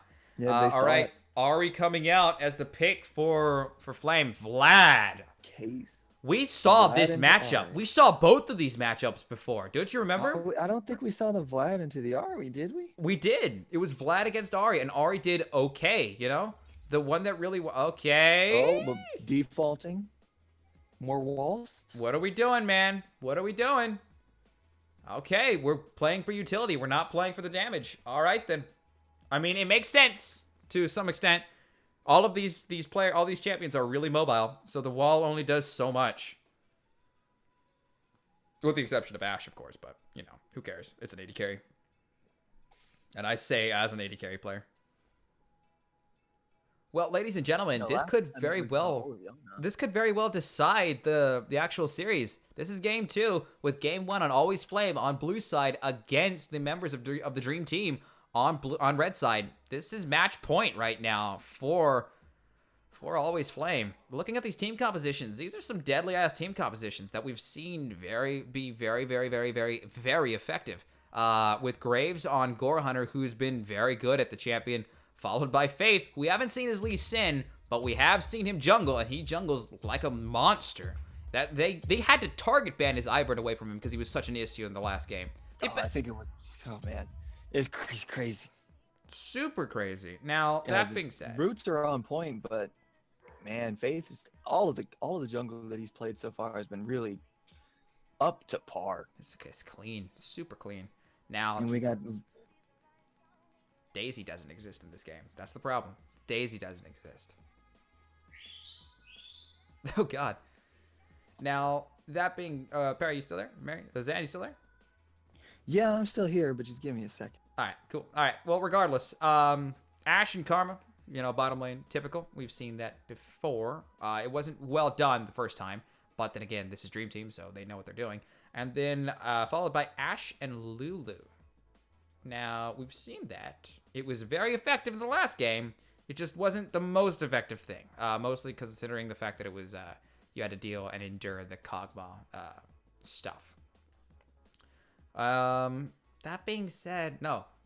We saw Ashe Lulu being played, and they managed to do a lot of work against the Kog'Maw. But then again, the biggest players in the last game were the top lane Renekton, followed by the Syndra. Now, I don't know. There's a lot of stuff riding on this game. But what's up? All right. I'll continue. All right, Just cool. letting you know I'm back. All right, cool. Now, Talia against Ahri. Now, I don't know. This is a matchup we've seen before. The Talia was able to hold the Ahri in check last time we saw this matchup. Right. So we'll see where this one goes. We may have Case ganking more on Ahri more than farming. But we do have a Graves Talia just like the last time, and that did not prove very Bad at all. That was pretty good. it did not prove to be a forgiving lane for the Yeah. Ahri player or the mid lane player in general. Now, But Ahri may have more of a chance to get away than the others we've seen in this situation. But I'm gonna be keeping my eye on the Lulu and the Lee Sin and seeing if they combo anything like Wild Growth after the Lee Sin Resonating Strikes in or anything like that.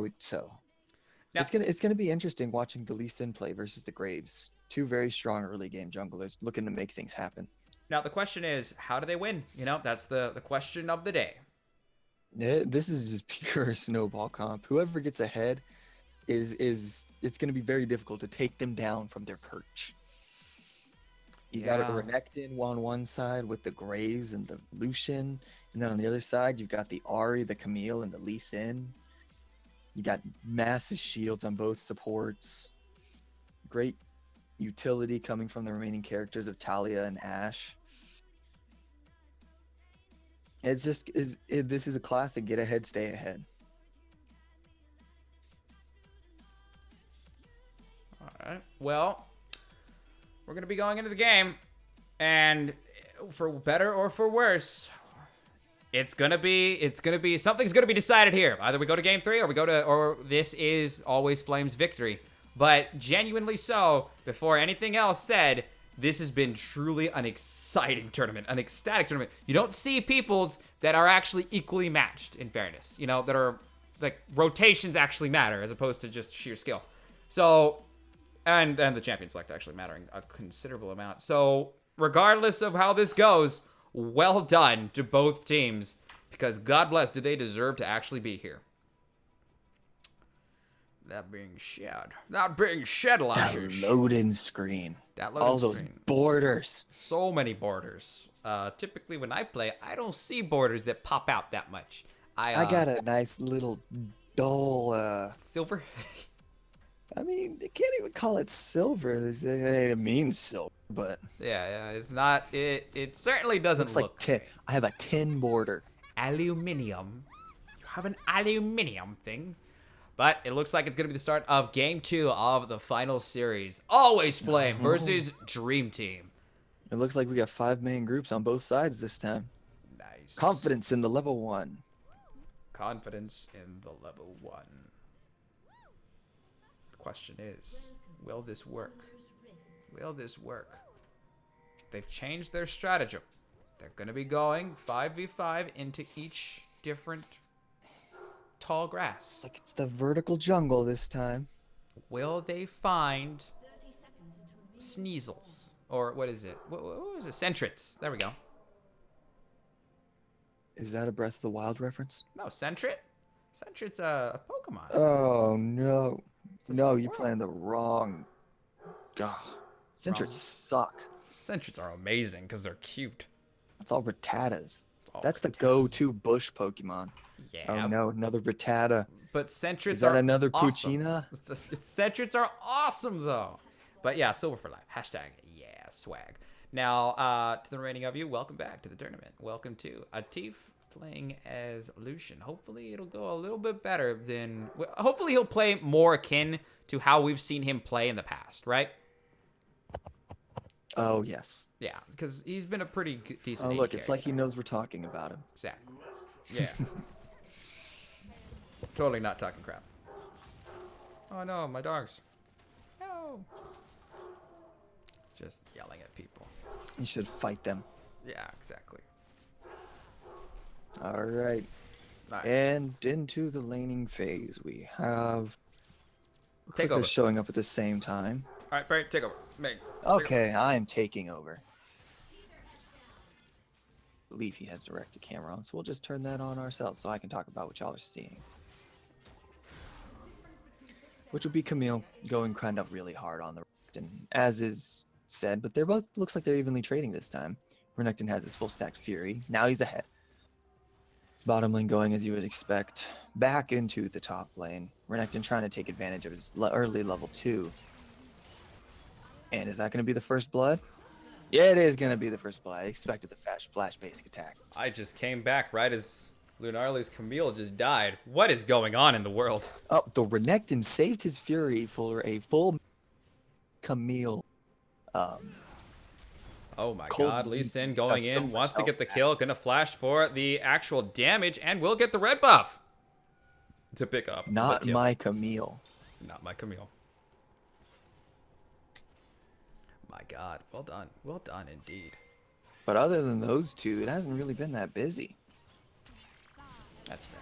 All right, I thought that was actually an arrow, but it was an Ice Karma. I forgot this is Ice Karma. Ice Karma looks pretty, not gonna lie. Winter Wonderland Karma, if you want to use the technical term. Oh, Camille trying to get an engagement, will manage to get a little bit of damage off on the ground. That's going to be Graves in an ugly position, will get immediately ignited, however. That's Talia with the follow-up, going to be trying to do his best. That's Lee Sin on the side, no flash. Actually, there was a flash, though, by Ari in order to get out of a very, very ugly possibility of dying.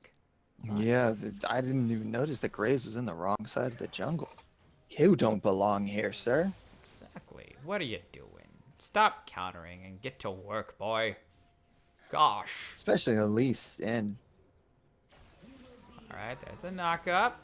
There's a knock back, rather. Meanwhile, Renekton just trying to fight him within the minions. This is really bad for Camille. Will she die from this? Slice and dice? Will it he be does up? not have flash. All right, no Q. It's gonna just knock her back. Will he have slice and dice? That's the question. That's the question. All right, she's gonna have his shield though. That's gonna be the knock up. That's the stun immediately. She's gonna try to do her And the best. passive. Aye. Didn't think about the passive, did you, Renekton? Renekton. This feels How like less- unfortunate. Same for Santa Brum. It's because the gift is Oh, peace. no. Oh. The jungler revenge kills in the top lane. Well done. Well done. Graves coming in clutch. 1 and 2 on both top laners. Both built double Doran's Blade. Or we're attempting to build double Doran's Blade. Oh, she Instead, sold it for double Doran's. undo. Okay. One's got boots, the other has another sword and some. Because he got first blood. Exactly. It's okay though. It's okay to be glad. Get glad. 3 and 2, 7 to 7 point to 7.2. That's because of the kill from the Graves. Well done. Well done, lad. But Graves is just hanging out in that jungle right now. It's amazing. Ooh, there's the flash. Root coming out big. That's going to be Talia in order to get the 4 engagement. flashes? This is really, really bad for him. That's going to be Ashe falling down by the wayside, giving a kill over to her. That meanwhile, it's going to be Lee Sin trying to get a kill off onto the, well, somebody, but not quite managing to figure it out. It's a lot of DR. Meanwhile, that's the stun going out onto Camille. Camille kind of struggling against this Renekton. Would not have thought this from the previous games that we have watched. Meanwhile, that's going to be the slow popped off. She's going to be pulled off of the minion line. He's still level 4 with a lot of damage on his build. Yeah, this Renekton's making great use of his Fury on, and the increased damage and healing he's getting off of. But it looks like the Graves is trying to make something happen up here. Graves is going to be engaging. That's going to be flash. Yep, that's the stun. Not quite going to happen, though, because the E is a bit too strong for the Camille. Let's be honest, that is one thing that is pretty strong on that Giants. Yeah, the dashy dash. The dashity dash dash dash. Level 4, though, on her. She has 14 CS to 26 by Renekton. Meanwhile, it's kind of even across the board. Actually, it's not even at all. Ari's got a little bit more CS than Talia because she's been at ganking around. And Ashe is actually in the lead against Mr. Lucian because of the fact that he has just so much assistance from the Karma? Yeah, from the Karma. But in addition, she's also been dead. I don't understand, though, why she is so low because of the fact that she has been dead. He should have more time, right? But I guess He not. probably backed at the same time as she died to get ahead, but the death timers at that point were so slow or so low that That's she the E got back coming first. down. Camille still wants to fight this against the Renekton. Renekton, That was actually a very clean trade there. yeah. The thing is, the Camille's playing this very, very well. Every single time she gets engaged on, she's going to try to engage back on to the Renekton in a safe and conducted manner. The knockback just accords her so much assistance, and the DR shield, or rather the armor shield in this Passive case. shield. Okay, against that's physical 6. damage. He's going to be engaging hard. Not quite going to manage it. There's the stun. Loot. That's going to be Mr. Lee Sin. Going to try to follow it up. That's going to be immediate ultimate from Mr. Renekton. We'll get a massive amount of Q That means no stuff. tower Talia. dive, though. Talia is in here. Will manage to try to figure out something against this Ahri. Meanwhile, Renekton going to go underneath turret. Will manage to get Lee Sin Oh, Q'd he in still response. managed to get. Oh my god. Lee Sin, I gotta 85. watch that. Let's go to the stream for that replay. Let's go back to the stream.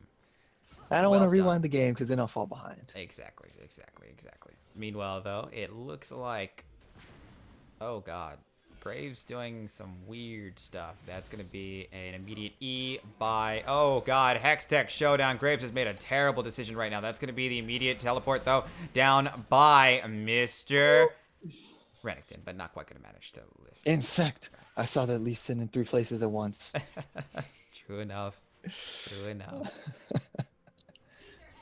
On the stream, on the OBS, on everything. This is terrible. Ashe No, I Arrow was gonna actually come in talking big about just on straight to up on the Karma. screen. In the game, is that Ignite gonna pick her up? It is gonna pick her up. Red buff killed Lee Sin. Well, it was the enemy red buff. He was taking a risk. I'll forgive him. Fair enough. Faith can do no wrong. Faith can do no wrong. It's gonna be the immediate W coming in. That's gonna be a massive amount of shield from Camille going out onto herself from just hitting Renekton once. Well done. That's the thing that allows her to trade so easily, you know? Like, more than anything else, it's kind of ridiculous. 6-4 in favor of Flame. Right now, no turrets taken down. Are you talking about her passive or her E? Her passive. The E is pretty strong, but it's the passive. Passive. Exorbitant cooldown on it. Yeah, it's just a pretty big. It's a substantial shield, you know. I'll always fondly Well, remember. it's based on her health. I will always fondly remember. Oh god, Graves going in for that immediate gank. Lots of damage. Can the stun? There's the Will ult. manage Does to she pick have it the up. ult? She has no ult. Man, they Elite sent out. 3 for that. They do not want that Camille to get out of hand. Yeah, they saw the stream. They saw Camille doing some immediate work. All right, that's going to be a massive amount of damage going out That on does the look Ahri. like a Culling Project coming Dash out ult. from Lucian will manage to get stopped immediately, though, by that immediate thing. Wild Growth going to be coming out big as well, going to be popping out onto the Karma. Lee Sin on the sidelines, just trying to find an engagement into that area. Not quite going to manage to find it, however. 6-5. still a very close game. 10 minutes, which is nice. Lee Sin, though, going to try to find something, going to try to insect his way into Destiny itself. Will find it. Will manage to miss everything else, though. Oh, the Ignite isn't able to finish him off. Not quite. Not the cleanest tower dive, but still managed to come out with no kills, with no deaths, and a kill to your name. That's not a bad day, you know? Nope, not at all. 7-5. Infernal Drake is still up right now. So that is a potential target that can be used. Oh my god. So, well, if we're looking at this, we can see that the Lee Sin has been busy. Very much so. 4 and 1. All right, there's the stun going down. We'll manage to mitigate a lot of the damage that Renekton was able to do. He's going to be doing a Black Cleaver first, as opposed to anything else, to say Tiamat or something like that, which probably works more in his favor, considering the defensive nature of Black Cleaver.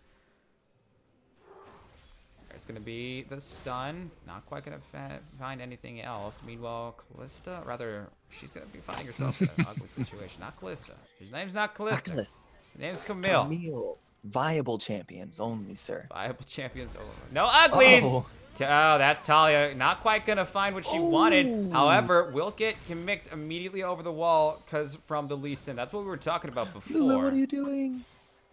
Oh, you're bringing an Ash with you. On Okay. the side, gonna try to find something great. Side steps from a lot of these people. Graves gonna just try to find himself. That's collateral damage. Will he die? Yes, that's gonna be a death from the from everything else.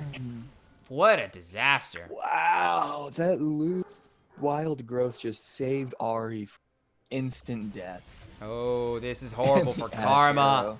What a disaster! Well done by the members of Always Flame. Capitalizing on some really poor placement of things, and gonna be taking an Infernal Drake because of it.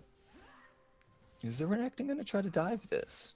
I wouldn't. Certainly looks like he wants to. Yeah, I would advise against it, but then again, And that's a free Drake. it's a free Drake, the freest kind of Drake.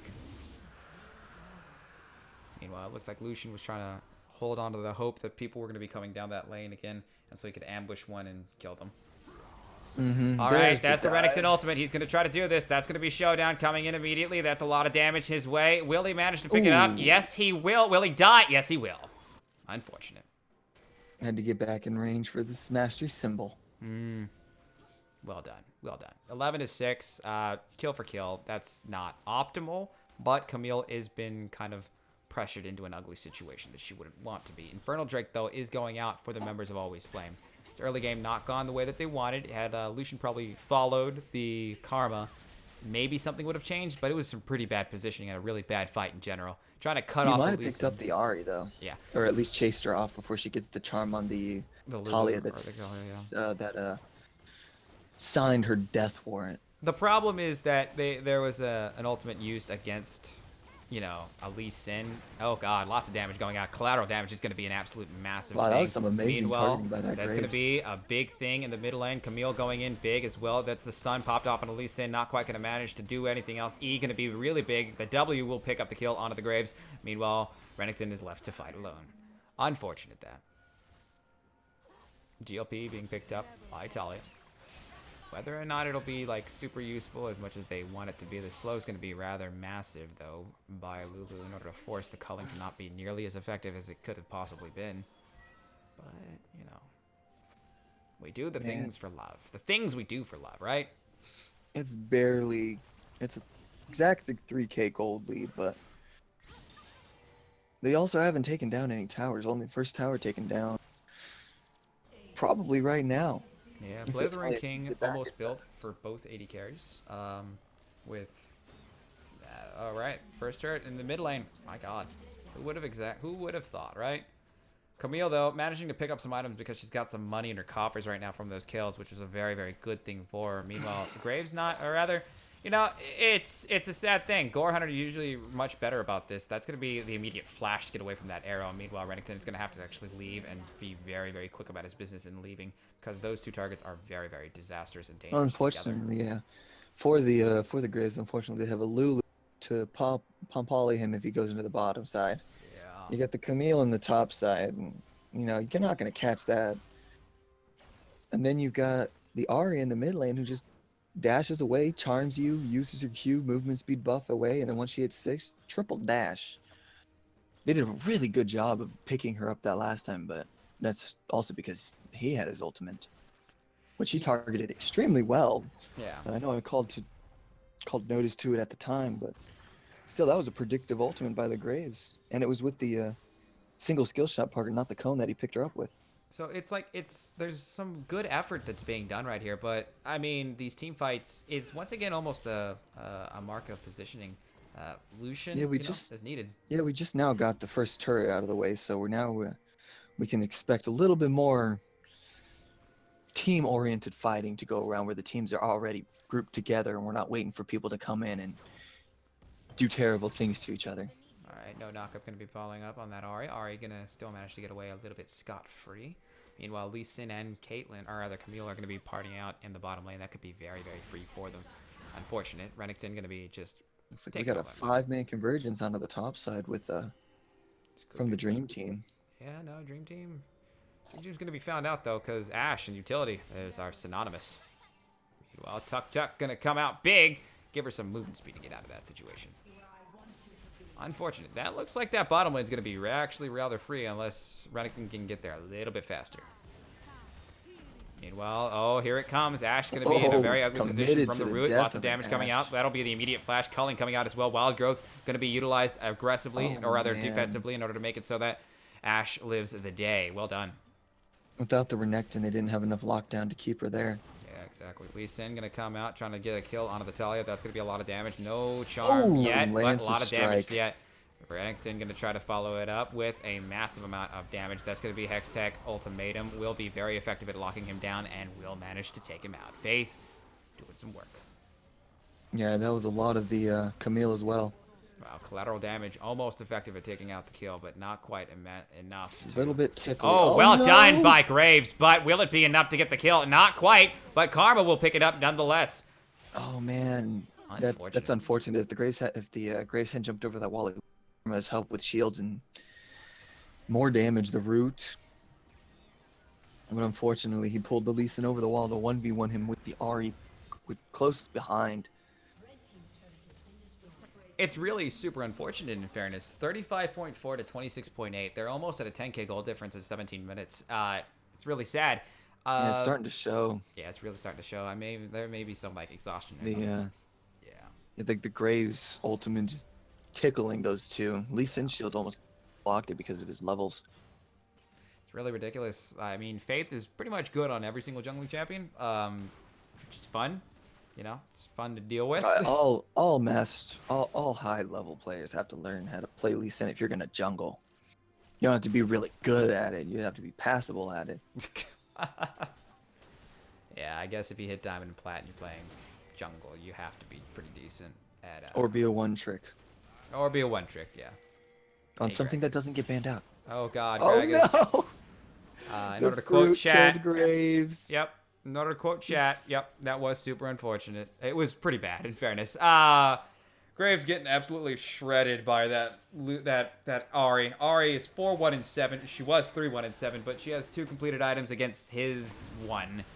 It's ugly. You know, it's super ugly. He could have gotten away scot-free, but he clicked on the fruit. 18 to 8. It's pretty bad. I'm not gonna lie to you. Lucian trying to do what he can, but oh, that's the arrow, that's the stun, that's a lot of damage, that's the death. And Talia only able to do kind of a little bit of work. It's a problem.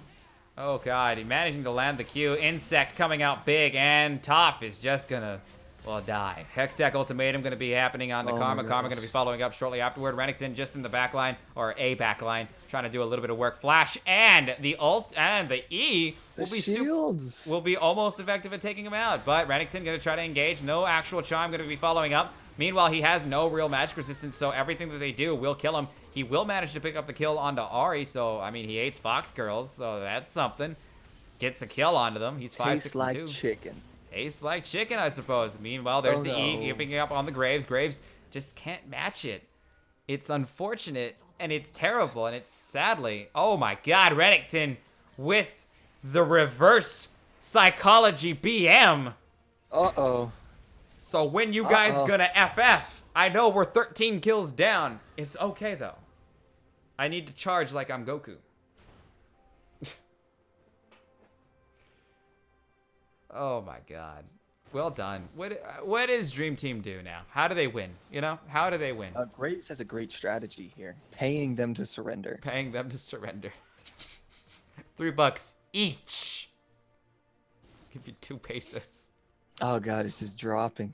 It's just, yeah, you tend to go upwards in I don't know, what are they called? Negotiations? These are not good negotiations.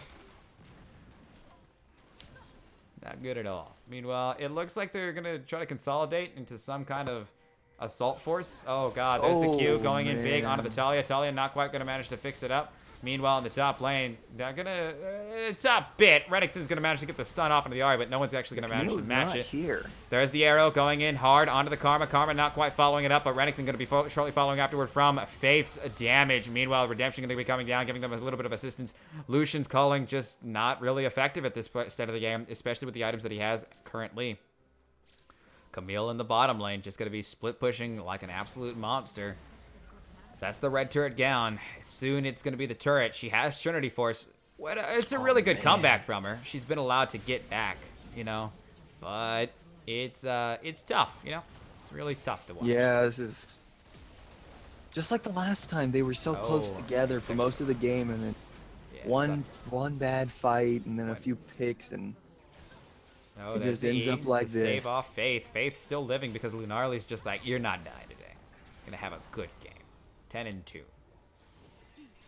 All right, Reddington going in. That's going to be the flash. Didn't quite manage it because the Pom Poly's too strong. Faith, though, in response, getting the kill. Oh, that feels awful. painful. E coming out down onto the Atif. Right now, Lucian just trying to get a single kill and will not manage it. That's the ace. That's the death. That's the kill. And that is the game. And that is the tournament. Ladies and gentlemen, allow me to introduce you to your Road to Dreamhack winners. The people that are going to be going for free because the road to Dreamhack was paved with pentakills on Reddington, was paved with quadra kills, and was paved with some damn good jungling. Ladies and gentlemen, allow me to introduce you to your winners, Always Flame. In terms from the top up, we have right now, we got Faith, we got Lunarly, X-Case, Ken Sao, and Railgun. All equally as awesome and all equally as useful as hell. MVP for that game, my man Zan. I'm gonna have to hand it over to Faith once again. Once again, my God. I mean, look at his build. Yeah. So selfish. So in terms, would you say that Faith was the MVP for the actual game? The whole game, yeah. Or, I'm sorry, for MVP of the tourney. What would you say? Who was MVP of the tourney? If we're going by tallies per game, then I believe Faith comes out on top with 3 of the games, maybe even 4. All right. So in terms of tallies, it would honestly be a close race between Lunarly and Faith. In truth, Lunarly didn't play all of the games either. That is true. In truth, every single member of Always Flame did extraordinarily well. We can't forget the Lulu play from that last game either. No, we can't. Ken Sao. You can't leave him unmentioned. You can't leave him unmentioned. I mean, he managed to make it through. You had some great Ashe residual damage. You had just Always Flame managed to do their jobs. You know, they managed to do some incredible work, and it showed at every single state of the game. They can go in and they could trust each other. They could. They could trust each other to do the damage that was necessary, to do their jobs. And by that token, it leads us to their opponents, Dream Team. Granted, Dream Team lost, but Dream Team did not lose, you know, in an unprofessional manner. Dream Team did some really good work in Team 1 and parts of this game. I will give massive props to Gore Hunter. He did what he was able to do, and their top laner, which Epic, who's managed to do a lot of good work. You know, it was a good finals, you know, as opposed to a boring finals. So it was no stomp. It was no stomp. So I'm gonna give this MVP of the tourney. I'll give to just basically everyone from Flame, and you know, well done, lads. You're gonna be getting yourself some some general passes to Dreamhack for 3 days. Again, if you guys want some money off of that, it's going to be DREAM 512 or S12 if that doesn't work. You know how it goes. Regardless, that I believe is going to be the end of the Road to Dreamhack tournament today. Congratulations, massive props to everyone from that participated in the tournament. Massive props to our first place winners and our second place winners in Dream Team and Always Flame, irrespectively. That's not even a word, but congratulations to everyone. We're super, super happy to have been able to cast you, and we're super proud to have been able to do so as well. That's going to be it for us. But Zan, what do you have on any last words about the tournament in general? What did you find exciting and all that jazz? Oh man, I learned a great deal about how to play this game as a team. I learned that, those little those orbs with the little red eyes above them, they're really important. They go everywhere. Yeah, everywhere. I also learned that cleaning out wards is very important. I think I only found one ward with the longevity title. Oh, wow. Nice. So they did very good job in the vision game, which probably is how we ended up with these. With those amazing fights, indeed. It was truly a stupendous game between two players of equal skill. I am genuinely touched that we were able to actually and some of that Ivern play though. Some of that Ivern really play well done. Oh my god! Call out the Ivern players. Every single one of you did a great job. Daisy for days. Oh my god! But not just Daisy. It's like everything was good about that. But oh man, the bass player, the power of friendship and control wards. Exactly. We can make that the subtitle of our of this stream. Friendship and control wards, indeed. That being said, I think we have ragged on a little bit too long. But regardless, thank you, ladies and gentlemen, for being able to visit the stream. Thank you for those that stayed through it all, even through all the technical difficulties that were plaguing it, even through the terrible stream quality at times. Thank you so much for being able to watch, and I hope to see you guys at Dreamhack itself. This has been the Road to Dreamhack tournament. My name is Conan the Cleric, and he was Zan. Zan, say goodbye. Sayonara, my fellow League of... You got cut off right there. You know what? It doesn't matter. It doesn't matter. Indeed. Ladies and gentlemen, it has been a true honor. So good evening, good afternoon, good day, and most of all, you have an excellent day. Be well. See you.